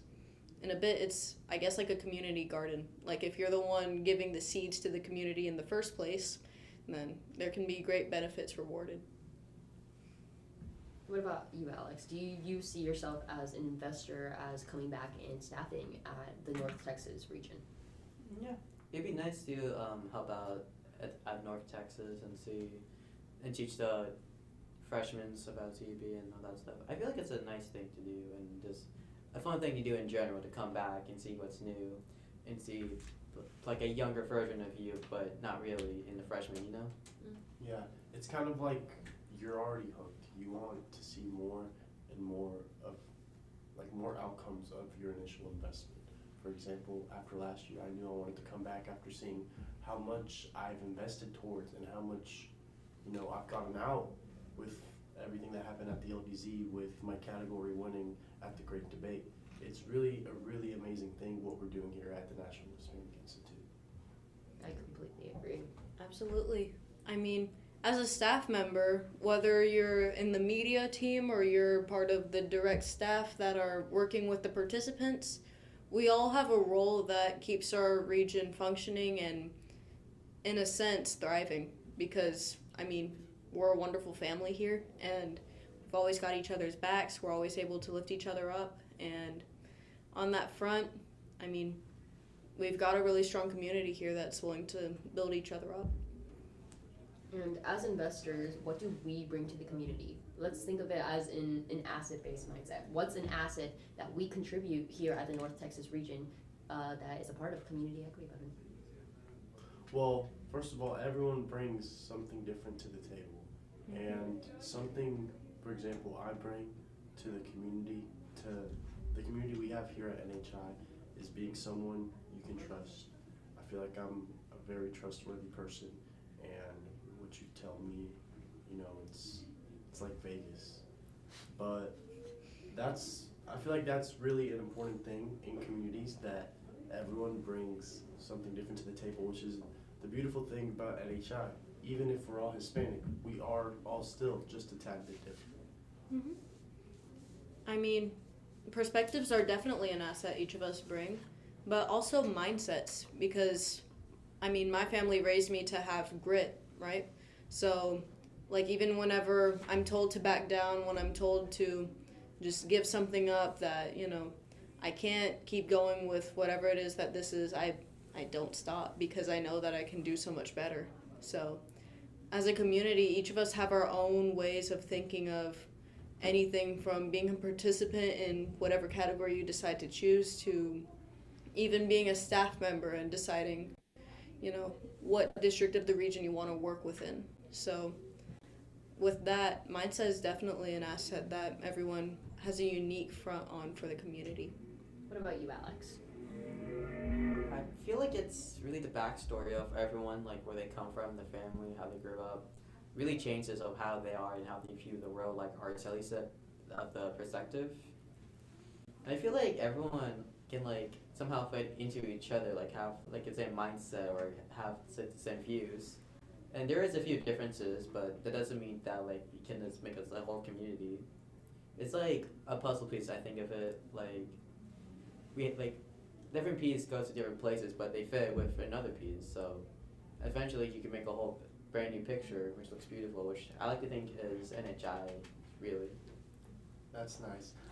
That's a really good answer, Alex. I know our time here is kind of winding down. So Sydney, I know they like to call you, the CEB Queen. So that is true. would you would you go over with us and with the audience the 5 pillars of CEB and why it's important to implement them? Yes, I was just planning on doing that. To begin with, we have our first pillar of CEB is to have long-lasting benefits. What does long-lasting benefits mean to you, Araceli? I would say anything that is in itself self-sufficient. So any sort of change you make as a staff member can impact some sort of participant to come back as staff for the same reason. Like someone that also wants to have that impact that just kind of amplifies itself over time. So long-lasting benefits are meant to outlive you. The second pillar of CEB is active engagement with the community. You have to actively engage the community. You have to make it like their voice matters, and their voice does matter in CEB, so it is important. Then we have pillar number 3, which is center the control of the outcomes and the results. Lorenzo, what does that mean? That means, like I said, knowing what you're going to get out of it, knowing what the outcome is. You don't go into something, invest your time, money, if you don't know exactly what you're going to get out of it. That's what the 3rd pillar means to you. The 4th pillar is build capacities, whether it's economically, intellectually, socially, or culturally. What does that mean to you, Alex? What does it mean to build capacities in CEB? I feel like it means to like just build to help the community get builder, and then like to have the community and make it better as it can be, and just the overall just make it better for everyone within the community and for yourself. Mm-hmm. And then for our very last pillar is employee resources that are marshaled and developed by the community for the community. What does that mean, Araceli? I would say that means that anything you create as a community is not only, to benefit those that created it in the first place, but the entire community. So with that whole by the community, for the community mentality, it's more that you already have the perspective going into it that is going to make sure it's impactful in the first place, but making sure that it stays within the community in such a way that it can be further developed. And these 5 pillars are necessary for CEB. Everything about community equity voting applies to NHI and applies to this region. So, if you want to be a part of our community equity voting, invest today. Invest and you will see the results in every single one of us, staff and participants. So that's what community equity voting is. Thank you, Thank you, and guys. have a great day. Thank you. Thank you for. Hi, I'm Koi, and I'm back with another interview. And now I have. Hi, I'm Victoria. I go to Ursuline Academy. I'm a sophomore. And yeah. So, Victoria, you're a sophomore, which means you just finished the Great Debate. How was that experience for you? The Great Debate, well, sound of that name brings back memories. I definitely say I learned a lot from it.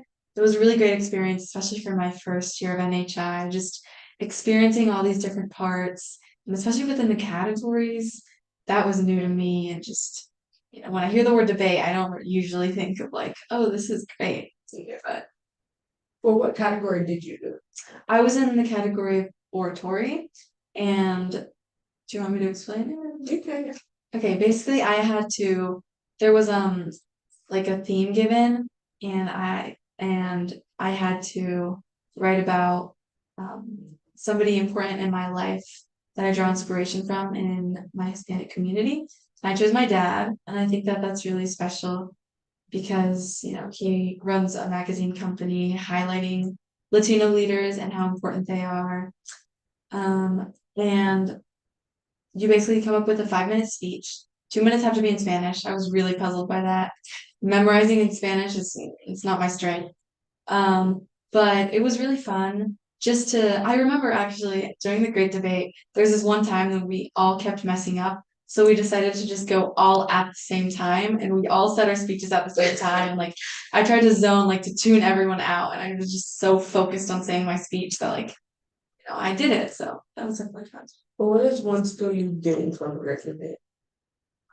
I mean, I definitely say I gained a lot of different skills. One of them would probably have to be, I think, preparation, especially during this time, leading up to the Great Debate. I was super stressed, and I didn't know whether I had the right materials and resources.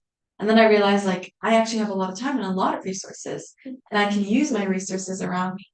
And especially with community equity building, that really connected me.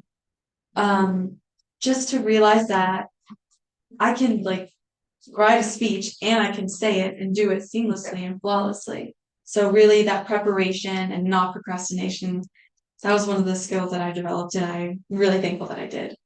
Well, that skill of preparation, how has that translated into extracurriculars that you're in, whether it's still school or do you play any sports, if it has translated into that?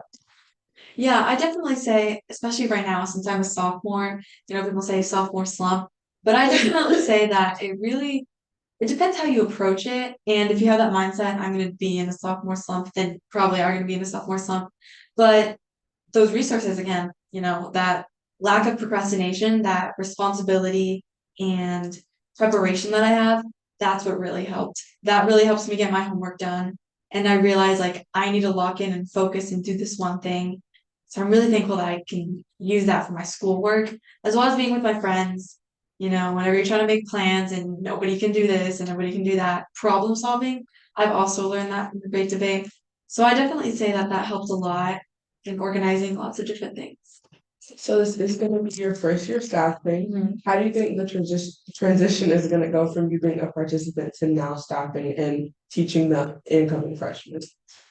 Good question. I definitely have to say that when I hear the word staff, I think scary, no offense. But whenever I hear that, I just think oh wow, these are the people that tell you what to do. But in reality, now that we're staff, we realize that we're all treated equally. Yeah. And I think it's really important to realize that participants and staff, while there is a clear line between them, it's just about who has the experience and who's passing it on. And so now that I have the experience, I can use this wisdom and guide other people to have that experience, to guide them through that experience and help them with their wisdom and just again with the preparation. I can help with that. And now I'm more enlightened, especially after my coaches helped me with like seeing what I need to do. So, Well, now that you are gonna staff this year and that you're gonna coach, do you hope to coach oratory? I'd say I do hope to coach oratory. I really like it. Especially again with my experiences. I think that I can use those experiences to realize that like, people have a good eye for this, or wow, they can really talk, or wow, they're just great at this one thing that I know oratory, is mainly focused on. Um, and so yeah, I'd love to help out with my fellow orators to just help out with the participants this year. So yeah. So if you couldn't coach oratory, or if you would want to redo your great debate year, what category would you choose if you could choose oratory? This is a rough one. I always hear extemporaneous speaking. That's the one that I hear the most. People are just like, I like wanted to do that one. I personally really like oratory, but I definitely say I hear a lot of skills are developed from extemporaneous speaking. Like, I was talking to Alessa earlier and she was telling me she was in extemporaneous speaking and she was saying how she can think really fast and make things up on the spot. And I think that's really cool, just a skill to develop. That's just like a whole thing. Like that's really cool. And talking for that long, and I think that's really cool. So being a staff member now, what is something you hope to give to other participants? I'd say for other participants, mainly if they have any questions, I'd say I try to guide them. I want to be kind of that guide there, not the ruler that tells you what to do, but rather the person that you can talk to and that you see as your equal, but also you treat with respect. And I hope that participants feel open to coming to me and that they realize that even though we're staff, we're all a family. And, I hope that they're drawn back to us. So now talking more about you, what are some hobbies that you have? Or like other extracurriculars that are in like outside of NHI? In my school, we have a community and inclusion team, which is just about inclusivity at our school, making sure people are included, making sure people have a community there. And I'd say this one really goes in deeper with NHI because we're a community here, we're a family. And I think it's important to realize that in every single neighborhood and area, there's always going to be a community, there's always going to be a family. And I think it's really important to hear what people have to say. And if they feel like they aren't being included, that we have to do the best to try to accommodate to what they think. So NHI has actually really helped me with that because now I learn to approach people and to look at them and realize that like what they're doing, we can help with that. I also play tennis as a hobby sometimes, and NHI doesn't really go hand in hand with tennis, but I definitely say it helped me develop some skills like networking, that one. Sometimes, you think, oh, we're opponents, we're on opposing teams. I shouldn't like treat them with respect. I'm trying to win against them. But in reality, you do have to treat them with respect. And NHI has really helped me see that just to have respect for one another is truly like what we're trying to do here. And tennis is also really fun. So that's Well, speaking of networking, I know that like at the Great Debate, it's all over Texas. Like everybody from Texas comes up. So do you still talk to the people like that you met at the Great Debate? I actually do. I talked with one of them a couple days ago. They were great. But I really love that connection of meeting people from all over Texas. I thought that it was only from different parts of like the north part of Texas, and I was like, oh, well then like it's like fun. And then when I saw that it was just Texas as a whole, I thought like that's really cool. Yeah. I would have, never gone all the way over there. I'm glad that they came here and meeting the new people. That's the networking part. Networking part. And I think I just, making new friends, it just makes you feel good and it makes you think, wow, like I'm a social person, I can keep that up.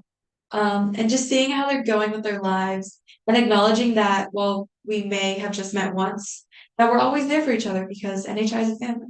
It was great talking to you. Thank you. Thank you for having me. Well, that's all the time that we have in this interview. Now to our next panel.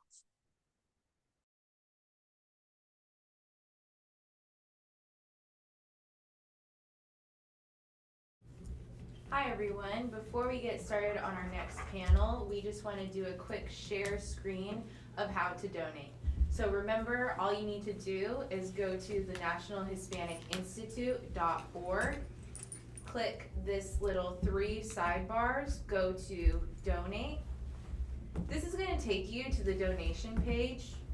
You're going to go ahead and scroll down. And this is where you can start filling out your information. You can put in your donation amount here. If you would like to be a repeated donor, there's different payment frequencies that you can apply to your donation. And then keep in mind here, please select the fund you would like your donation to apply to. We are North Texas DFW region, so make sure you click that. And then please put in the comment section if you want your contribution to go towards a specific student's tuition. Or you don't have to comment anything at all as long as you select North Texas DFW region if you're looking to just invest in the team as a whole.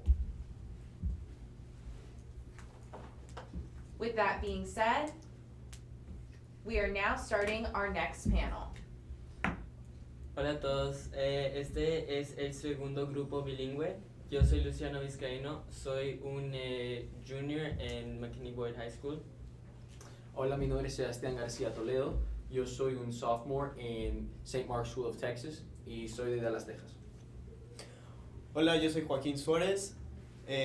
Yo soy un junior en Jesuit College Preparatory y soy de México, igual que mis papás.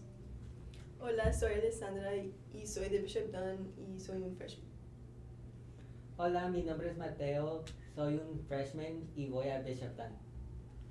Hola, mi nombre es Sebastián, voy a Lake Hill y estoy en el número grande.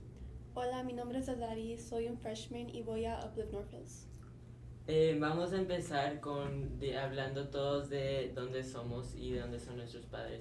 Por ejemplo, yo soy de acá, nacido en Texas, pero mis padres son de Colombia, los dos son de Bogotá. Yo soy de Dallas, Texas, mi papá es de Arequipa, Perú y mi mamá es de Bogotá, Colombia. Yo soy de México, igual que mis papás, y mis abuelos son de España. Mi mamá es de Costa Rica, pero nació aquí y mi papá nació en Oklahoma y yo nací aquí en Dallas, Texas. Ambos de mis padres nacieron en México y yo nací aquí. Mis padres nacieron en México, Guanajuato, y yo nací aquí. Mis padres son de México y yo nací aquí. Bueno, vamos a empezar con la primera pregunta, que es ¿cómo te hace sentir ser una persona que habla español en este momento del país? Yo creo que hablar español en este país es muy importante porque hay muchas personas en este país que hablan español y muchas que son nuevas al país. Y al hablar español e inglés podemos ayudar a estas personas a familiarizarse con la cultura y con el país en general de una manera más fácil para ellos, y de la otra manera también ayudar a las personas de Estados Unidos a entender la cultura de los países que hablan español. Yo creo que es importante hablar español en un país como Estados Unidos porque hay muchas personas que solo hablan en español y hay muchas personas que solo hablan en inglés, y yo puedo, y las personas que son bilingües puede ayudar a ellos a comunicar. Yo me siento orgulloso de hablar 2 lenguajes, pues porque ambos tienen vocabularios grandes y además puedo conversar con muchas personas de diferentes países. Yo también creo que es importante comunicarte con personas que hablan español y ser bilingüe es un buen aspecto o un buen, es una habilidad buena para hablar con personas. Yo creo que es muy importante poder hablar dos lenguajes porque aquí en Estados Unidos hay muchas personas que nomás hablan español o nomás hablan inglés y lo hace más fácil para mí comunicarme con ellos porque sé los dos lenguajes. Bueno, vamos a pasar a la segunda pregunta, que es ¿cómo se sienten conectados a sus culturas con la habilidad de hablar dos idiomas? A mí personalmente me encanta porque yo puedo conectarme no solo con la cultura estadounidense, pero también con mis abuelos en los países latinoamericanos, y crear esa conexión para mí realmente sí es importante y es la parte que me gusta más. ¿Ustedes? Si pudiera añadir algo rapidito, es que me acuerda mucho lo que dijo de mí mismo porque especialmente aquí en Estados Unidos a mí me ven la gente como el niño colombiano, pero cuando me voy a Colombia a mí me ven como el niño estadounidense. Sí. Entonces es una posición muy especial en la que estoy. Puede haber gente que diga que no soy de aquí y no soy de allá, pero la verdad es que yo me siento de los dos lugares, porque soy de los dos lugares. Entonces me hace muy orgulloso que soy una mezcla única. No hacen niños como yo en series. Puedo ver lo especial que es. Y me encantó lo que dijiste porque me relaciono mucho a eso, especialmente entre mis primos, porque todos mis primos son de México y la mayoría se quedaron a vivir ahí, mientras que yo y mi familia nos fuimos a Estados Unidos. Entonces, para ellos, yo y mis hermanas somos los gringos y nos molestan, pero al final les da mucha curiosidad cómo es Estados Unidos. Algo que yo creo que es muy chistoso es que la gente no pensaba que los proms eran de verdad, pensaban que era algo de Disney Channel. Entonces es muy chistoso ver sus reacciones a cómo es Estados Unidos en realidad, y nosotros también, para nosotros es una manera de todavía estar conectados a nuestro país, aunque no estemos en México todavía, porque nos toca ver a nuestros primos, nos cuentan cómo les va en el cole y qué tan diferente es a Estados Unidos. Y pues claro, todo esto es a través de que puedes hablar los dos lenguajes. Yo también soy la gringa de mi familia, entonces hablar español sí es importante porque puedo comunicar con mi familia y para enseñarlos que no soy una gringa, entonces... Yo también puedo relacionarme con lo que dijeron ellos, pues porque la mayoría de mis primos y tías están en México, pero yo y poquitos de familiares están aquí en Estados Unidos, so puedo ver la cultura mexicana y también la cultura americana.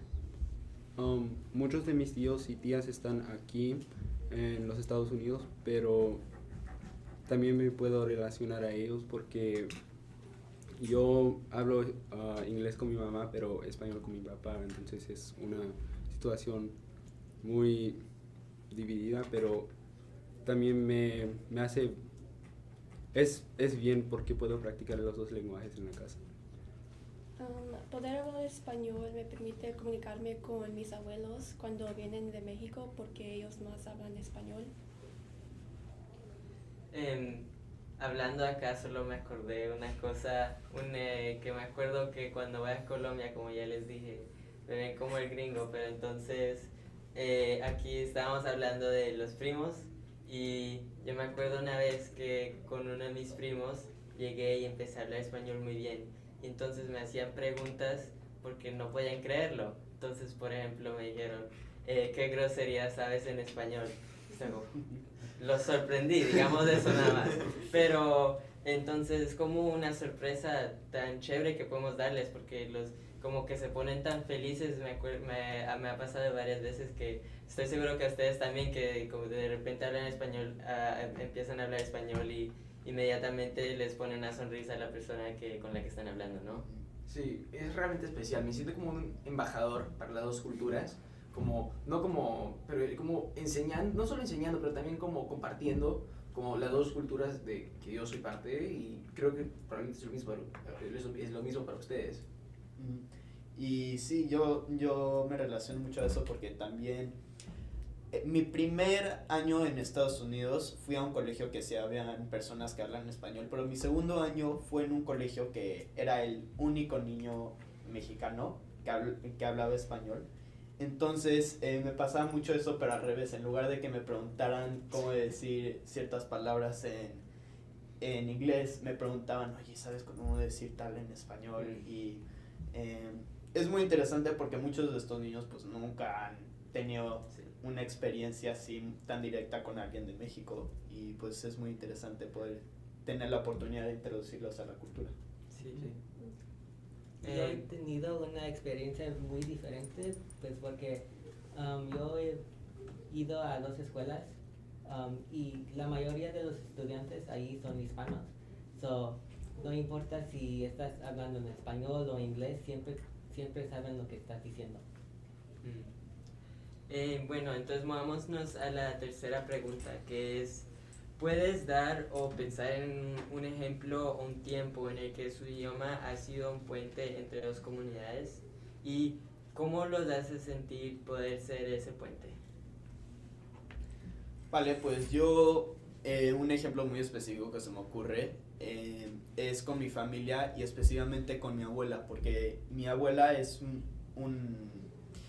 le encanta la historia y yo estaba tomando una clase de historia mundial el año pasado y me estaba preguntando, oye, ¿qué te enseñan en la clase? Y le contaba y me contaba qué diferente es a lo que ella aprendió en historia y me contaba de todo lo que sabe ella de la historia, específicamente de España. Ella sabe un montón de la historia de España. Entonces es muy interesante poder contarle lo que yo aprendo en el cole y que ella me cuente de lo que ella aprendió en el cole. Un ejemplo de un factor de mi español puede ser un ejemplo, pero para mi futuro. Y eso me puede encontrar un trabajo porque quiero ser una abogada y ayudar más gente que no pueden hablar inglés, pero solo hablan español. Pues yo creo que me puede ayudar mucho en el futuro, no solo por las oportunidades en los trabajos, pero también con personas, por ejemplo, en la calle que no saben direcciones, pues les puedo explicar en español. Y también si voy a México o otro país que hablan español allí, puedo decir direcciones en inglés para ayudarlos. Yo no tengo muchas personas hispanas en mi escuela. En el 5º grado teníamos una persona o una niña que se vino de Perú y a veces le ayudé pues traducir las cosas que las personas o los maestros pues las instrucciones que ellos tenían para pues hacer esto o lo otro y pues le traducí a la niña. Pues cada vez que salgo como a la tienda con mi mamá, donde hablan puro inglés, yo le ayudo como a entender lo que están diciendo porque ella más entiende español. A mí también me gustaría dar un ejemplo. Yo vivo con mi abuelita, que solo habla español. Entonces, varias veces me ha tocado de niño, por ejemplo, recibir paquetes por ella, porque ella está ahí, pero no se puede comunicar con el señor que los trae. Entonces, algo tan chiquito que tuvo un efecto más o menos grande para mí, porque yo aprendí a no ser tan tímido, porque era un niñito chiquito hablándole a un señor que venía a la puerta de nuestra casa. Pero es algo tan chiquito que la habilidad de poder hablar 2 idiomas lo ha convertido en algo un poquito más grande. Vamos a la próxima pregunta. La pregunta es, ¿cómo aprendieron 2 idiomas y qué te parece especial de esa historia?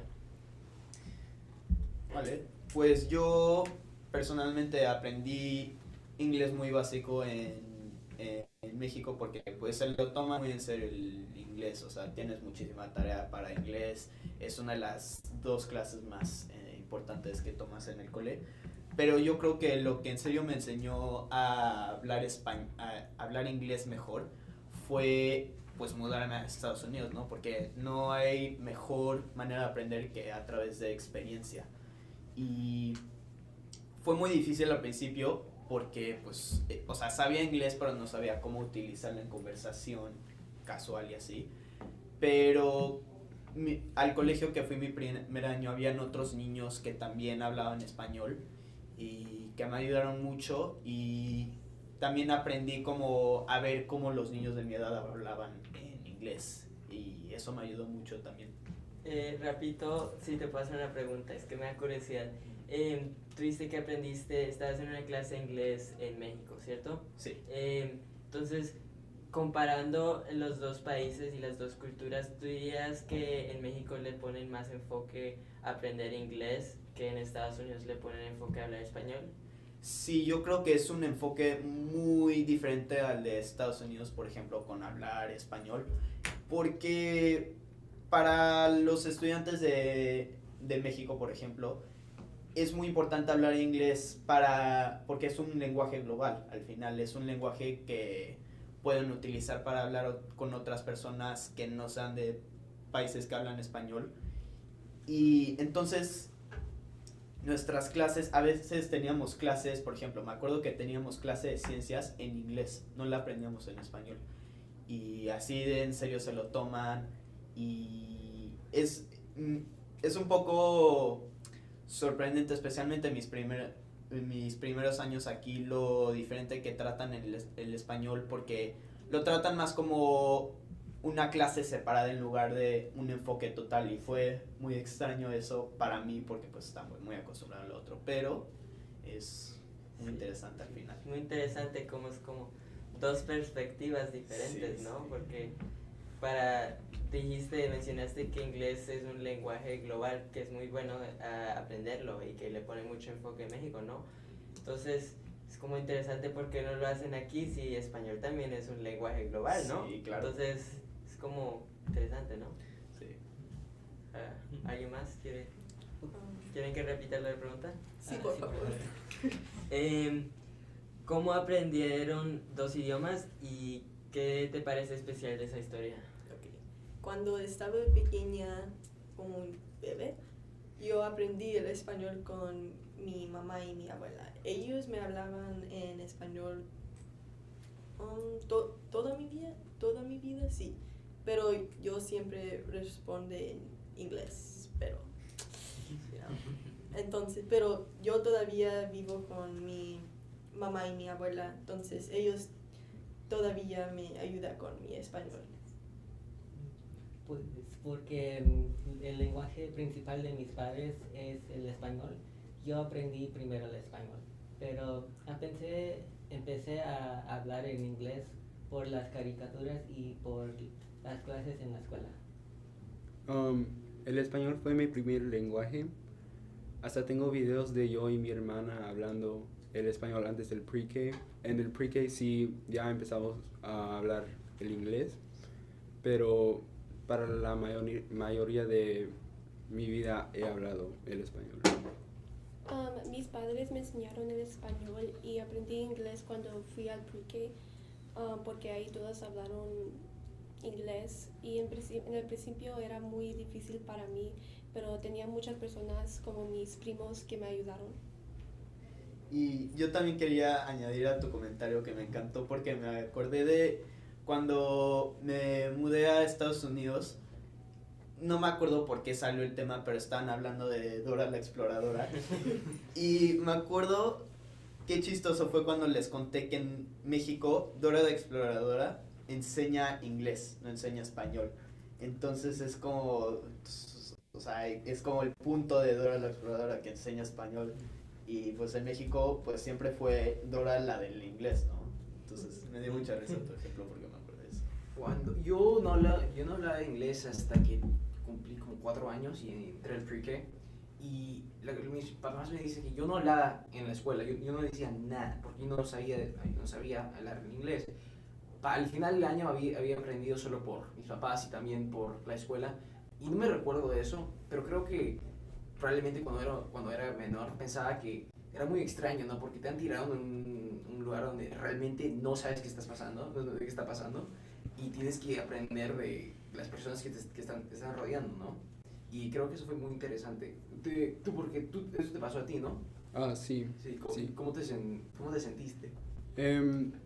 Yo me sentí muy raro porque, o sea, nomás hablaba el español y en el pre-K todos hablaban inglés, entonces sí era muy, pues yo me sentí raro, o sea, no sé cómo explicarlo, pero muy raro, muy... Bueno, pues entonces podemos movernos a la próxima pregunta.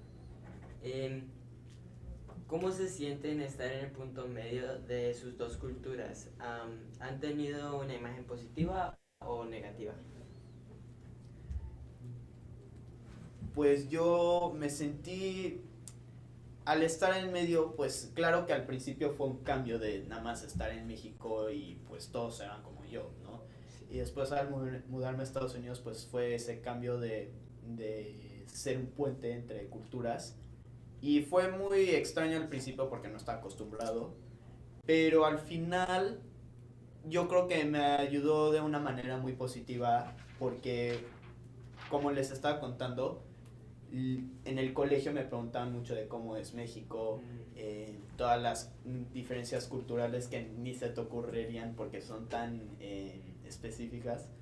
Entonces yo creo que es positiva porque pues me ayudó a mis amigos a entender mi cultura y también a mí a entender la cultura de ellos. Siento que tengo una imagen positiva porque cuando mis amigos que no sé de otras culturas y solo saben de la cultura de ellos, yo puedo enseñar a ellos cómo se ve mi cultura y otras culturas también y cómo me ayuda a hablar el español y yo me siento feliz por hacer este puente, pues porque puedo hablar con mis amigos que solo saben el español y también con mis amigos que solo saben el inglés. Creo que es un aspecto positivo de ser puente, de hablar los dos idiomas y es un honor pues hablar los dos idiomas, tener conexiones con los dos lados y creo que sí es algo muy orgulloso y algo muy feliz. Yo también me siento orgullosa que puedo hablar con mi familia que nomás habla español y como con mis amigos en la escuela que hablan inglés. Me parece que todos dijeron que fue muy positivo crecer con la habilidad de hablar las dos lenguajes y tener dos culturas y me parece muy bien, pero por ejemplo conozco de varias gente, incluyéndome a mí mismo, que en algún momento de mi vida sentí más o menos como que era diferente porque me veían diferente, por ejemplo en Colombia, como ya hablamos un poquito, mi familia ni siquiera pensaban diferente de mí porque no podía, porque pensaban que no podía hablar español. Tenían una imagen como de mí que no era real completamente y entonces me he evolucionado en que me daba pena no ser el que no sabía de su país, que no sé la historia tan bien como mis primos que nacieron allá y que aprendieron allá, pero como ustedes ahora tengo una relación conmigo mismo muy positiva de poder hablar dos lenguajes, estoy muy orgulloso de eso. ¿No dirían que en algún momento han tenido una imagen o les han metido una imagen mala de sí mismos, aunque sea no muy verdadera? Sí, mi papá, mi familia de mi papá, ellos no son de Costa Rica y son de aquí, entonces a veces son un poquitito racistas, pero yo sí sé que es con amor, pero cuando sí son racistas, un poquito racista, yo me gusta enseñar a ellos que no es solo tacos y español y es más de eso, es baile y música y... Sí. yo justo estaba pensando del ejemplo que tú diste de cómo a veces te sientes raro y a mí me pasó mucho mi primer año en Estados Unidos. Ya sé que hablé de cómo había niños que hablaban español, cómo me ayudó mucho, pero también hubieron muchos desafíos. Por ejemplo, para mí fue muy difícil entender el fútbol americano porque yo crecí jugando soccer y fue una experiencia difícil porque había muchos niños que no querían, o sea, no tenían el interés de enseñarlo y pues era recreo y nada más querían jugar, ¿no? Entonces sí hay desafíos relacionados a eso y también pues a veces no sabía cómo decir una cosa en inglés o decía una cosa en inglés pensando que significaba algo, pero significaba algo diferente porque en español significa algo diferente. Entonces sí hay desafíos y a veces sí me siento afuera del lugar, pero entre más tiempo pasé aquí en Estados Unidos, pues más aprendí de la cultura y más encajé con la gente y pues eso me ha ayudado mucho. ¿Uno de ustedes tiene algo para añadir a eso? Creo que sí hay unas partes negativas de pues ser bilingüe y ser mestizo y todo eso. Yo personalmente no he encontrado muchas cosas negativas. A veces en la escuela me hacen bromas o me dicen algunas cosas de esas, de ese tipo racista y no me ha pasado en muchos años. Me pasó particularmente en el quinto grado, pero no me ha pasado en muchos años y pues me siento más bien con las personas de mi escuela. Bueno, muchas gracias a todos. Este fue el segundo grupo bilingüe. Por favor, acuérdense de donar, que ayuda mucho si quieren invertir en su comunidad. Por favor, entren al link y donen lo que puedan. Muchas gracias. Chao. Gracias. Hasta luego.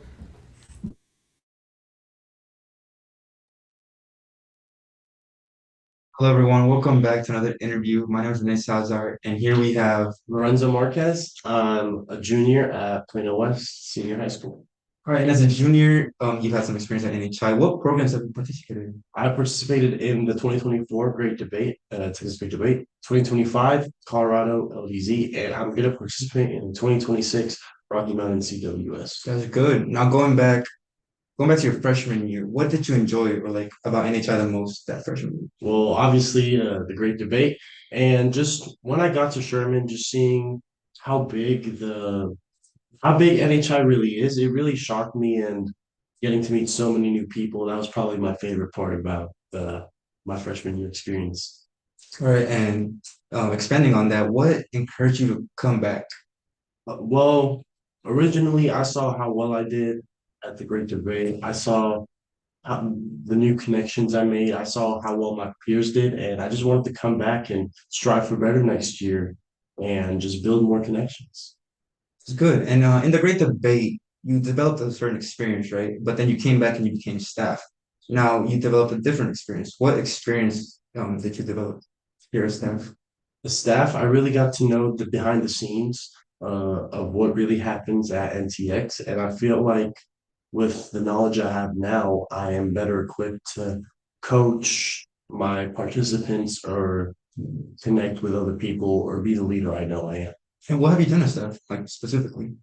The staff, I was the director for oratory last year, and this year they haven't announced anything or said anything about roles, but regardless of what role I am, I'm probably going to be a leader in my role.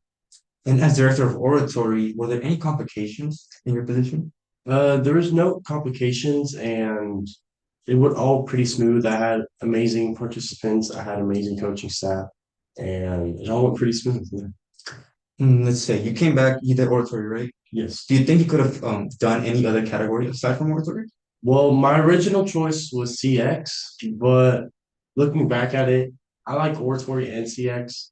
Except is similar to oratory, and I think 30-minute a speech in 30 minutes would be a challenge, and I'm always up for a challenge. So extent could be fun, and mock's always fun, with all the rules and objections. So I feel like I could have done any category, but I feel like oratory is always like, my home. And this year, what experiences are you looking forward to making? Well, at the CWS, I'm looking to finalize, my college journey. I'm ready to reconnect with the people I met at the Great Debate and at the LDZ, and most importantly, put out what put out this year's alliance is put out the goal for the alliance this year and really push towards that goal. And if you could encompass your whole NHL experience into a single word, what word would you choose and why? That's a good question. Probably consistent, you know. I'm always consistent. Consistency is key. If you want to do good at the Great Debate, you have to put in the work, come into training. If you want to do good at the LDZ, you gotta study, you gotta if you stay consistent, then you will reap the benefits at the end. That's good to know. And let's say from your experience as a participant to experience staffing, what was the transition from a participant to staff? Like what was different? What was different from principals to staff?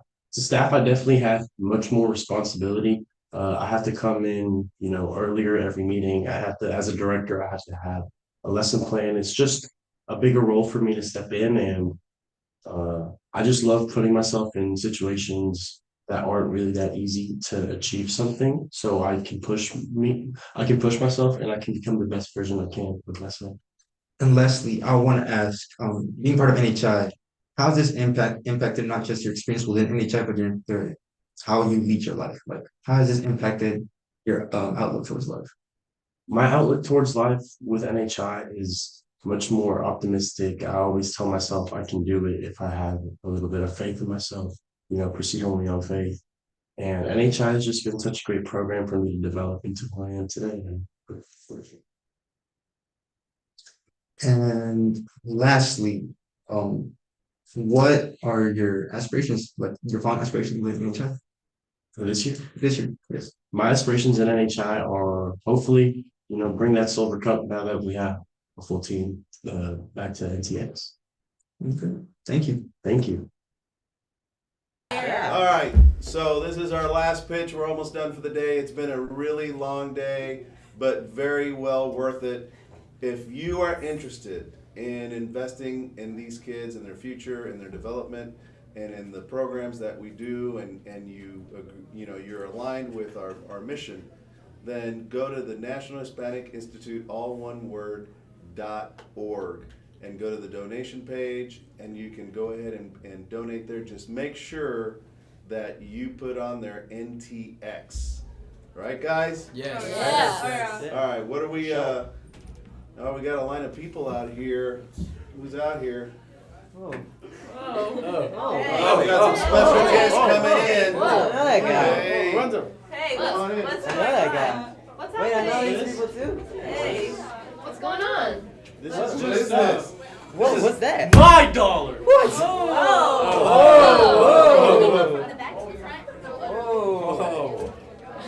Come on, guys. Any more dollars? Anybody who has a dollar? Who has Oh a my dollar? God, you got a dollar? Dollar? Send her up. I have a dollar.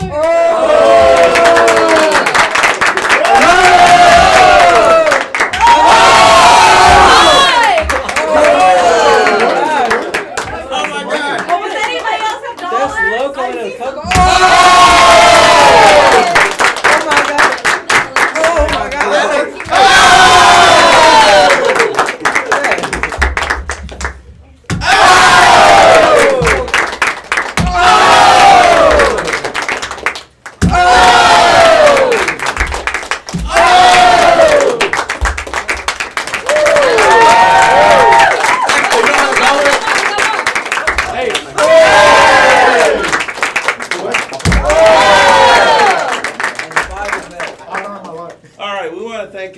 Thank you, Bella. Thank you, Brianna. Thank you, Elena. Everybody who participated in this. All the students that are still left.